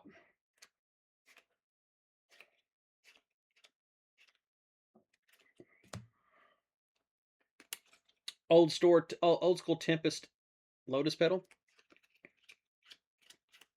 Always a good time. Old Birds of Paradise. Oh, here's you a card you desperately need. Everybody needs this in just about every deck. It's Staff of Domination. It allows you to untap stuff. Like you can pay 1 to untap this thing. You pay 2 and tap it to gain a life. You pay 3 and tap it to untap something, like a creature. You pay 4 and tap it to tap somebody's creature. Or you can pay 5 and tap it to draw a card. This thing here is a key piece in so many infinite combos. Because what you do is if you have at least 4 mana, you can pay 3, tap this to untap something else, and then pay 1 to untap this again. If that whatever you're tapping can make 4 mana, you have infinite mana. Yeah, we can do that. I'll play you on like Arena. I'd love that. Like, dude, if you pop in here and I'm on Arena, by all means, me and you can play a fun match together. We can make up like special rules for the decks we build, whatever you want. Like we could do brawl, we could do whatever. Like yeah, I'm all for that. Like that'd be a lot of fun. Like I love playing online. Oh, here's your card if you really want to make everybody hate you. It's called Winter Orb. And this is not a change card, which I don't understand why, but I think it counts as mass land denial. But it says a player may not untap more than 1 land during the untap phase of each of his or her turns. Yeah. Like some of those cards are just like, oh god, why? But yeah, dude, if you like we can play for sure on Magic Arena. Or whatever you want to play on. Because I know there's some people who play on Tabletop Simulator, I think, or whatever it's called. and you got into like the mods or whatever for it, and you have all the Magic cards ever made, and you can play and make your own decks you have in real life. I haven't done that yet. I'm probably gonna end up getting that set up at one point to play people if I get people in here who want to play. But yeah, there's like quite a few cards that are so good. Like for this right here, like I love running this in my Kennen deck just because you have so much mana and you run Dark Depths. Ooh, come on, don't shine it. Anyway, and you can pay 3 to remove an ice counter from it, but basically what it is it comes into play with 10 ice counters on it. When you remove all 10 ice counters, it becomes a 20/20 black avatar creature with flying and indestructible. So basically it becomes a you're gonna kill something once you can put 30 mana on it. And so you pay 3 to remove an ice counter from it, and then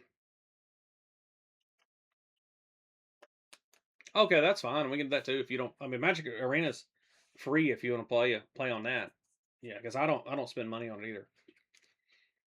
Like I have fun with it, like, but it's whatever you want to do, man.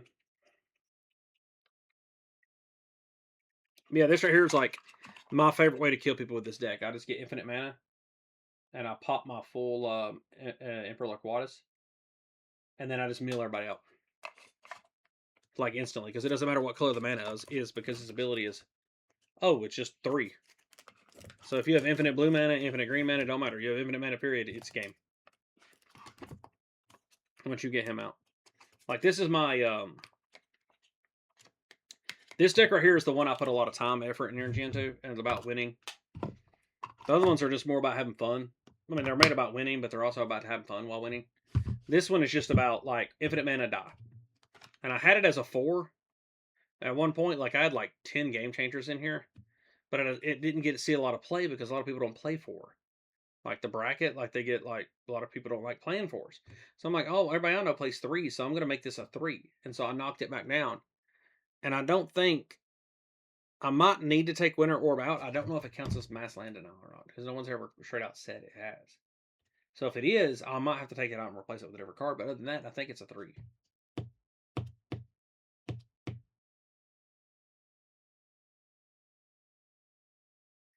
No, I mean I'll play Arena and I don't spend money at all really. I think I did once when the Final Fantasy set came out. I think I bought like some pre-release stuff or something, but for the most part, I think it's the only purchase I made in that game. Everything else I didn't bother with. And I've just been playing and unlocking stuff by doing dailies and all that other stuff. And I play some drafts too sometimes when they have an event that I have enough gold coins for. Oh yeah, yeah. We can do that. Yeah. We can do starter deck on starter deck. I'd love that. Because that keeps it fair and it makes sure the match goes on for a little bit. Because you don't have to worry about somebody having some unfair crap, and it being like ridiculous. But yeah, that could be like that'd be a lot of fun. I'd actually like that. I like playing starter decks people. Like precons. Like I like buying precons just to play against people. But I feel like the precons now, like the commander precons, are way too overpowered. For like an entry level, that's absurd. Like, because there's infinite combos inside the precons now. Like I bought the Una one. Like the Una deck that was in Final Fantasy. There's infinite combos in there. And the reason I bought it is because I like Final Fantasy X. Like it's one of my favorite Final Fantasy games, that and 9. And I was like, oh, they have a deck for it. I'm just going to buy that. That's going to be fun. And then I started playing it. And I'm like, there's an infinite combo in here already out the rip. I haven't changed the deck at all. I've left it just completely out of the box. But the thing has an infinite combo in it. It's just like, why are you doing that? How is that a 3 or a 2 or whatever you want to call it? But yeah, man, my voice is starting to go. I'm going to have to like call it a night tonight. I do appreciate you coming in here though. Like if you want to like follow me or whatever, next time I'm on, we'll play Arena together. Like no problem. I love playing Arena and stuff. Like we can we'll play starter decks and stuff. But I'm gonna have to get off here. It's getting late here, and I've been going now 4.5 hours on here. But yeah, I do appreciate you coming in, talking to me and stuff about cards and stuff. Dude. I love talking about Magic. Like that's one thing that and Warhammer. Yeah, I got Discord.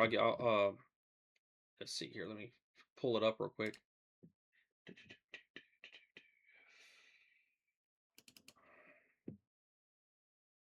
Okay. All right. You want to give me your friend ID or whatever your username? Sorry.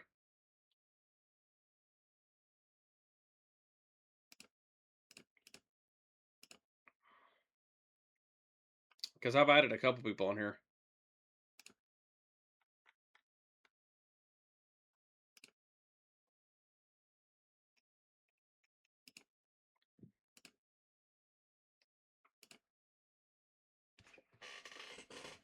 Mr. Pennant. Okay. MRP. All right. I sent you a request, man. So, yeah, like for sure, next time, if we're both on or whatever, we could play. I like your profile pic.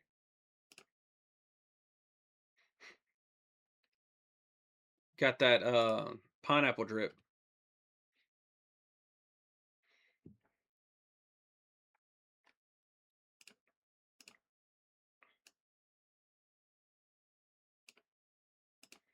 Oh man, well I'm just gonna call it a night tonight. I do appreciate you coming in.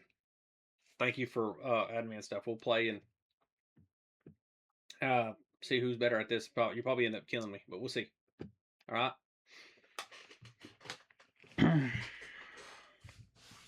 Hope I was entertaining, man. I'm trying my best at this. I'm very new at this kind of crap. I've only been doing this for like a couple days now, but I'm getting better every day. I feel a lot more comfortable and more relaxed doing it every day.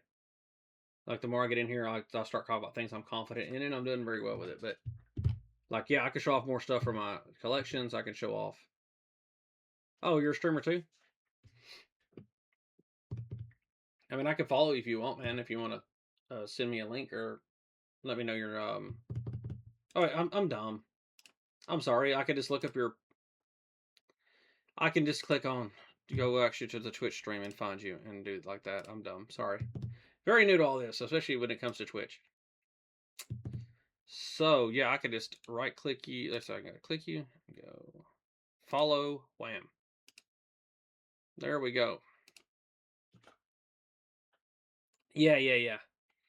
Like I'm dumb. I'm sorry, man. Oh, okay. You do Minecraft stuff. All right.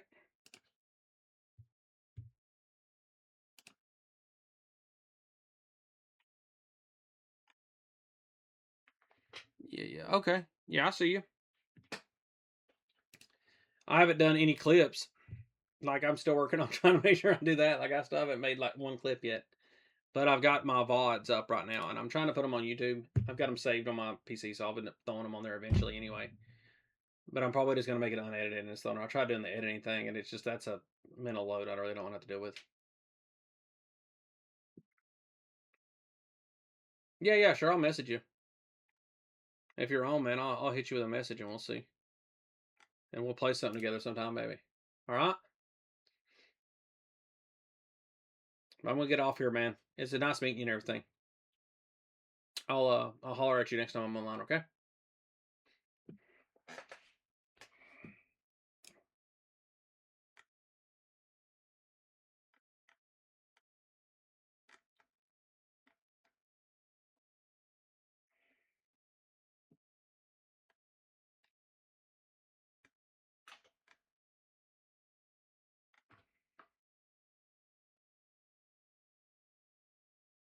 Oh, your user is always offline. Yeah, just like you can just come in here and talk to me, and we'll set something up. If you see me online, just hit me up. We'll play something, or Discord me or something. Just get in contact with me any way you want to, and we'll try to play a game together sometime. Okay.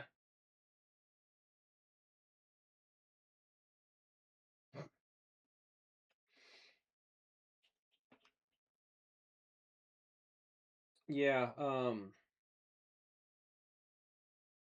Yeah. I get like some of the locations do get annoying. Oh. But yeah, man, I really do appreciate you you coming in here and talking to me and stuff though, man. You made like, cause I was about to get off after I looked through some of them cards, but you kept me on for like another hour or so. So I really do appreciate you coming in here talking. Let's see.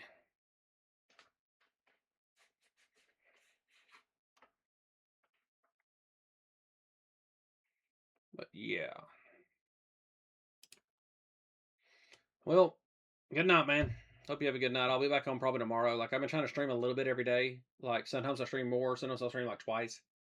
But I'm trying to get like 3 or 4 hours a day. It's just something like that, just to get like some content out there because I know you got to build like a base up to get moving. So hope you have a good night, man. Hopefully I'll see you tomorrow.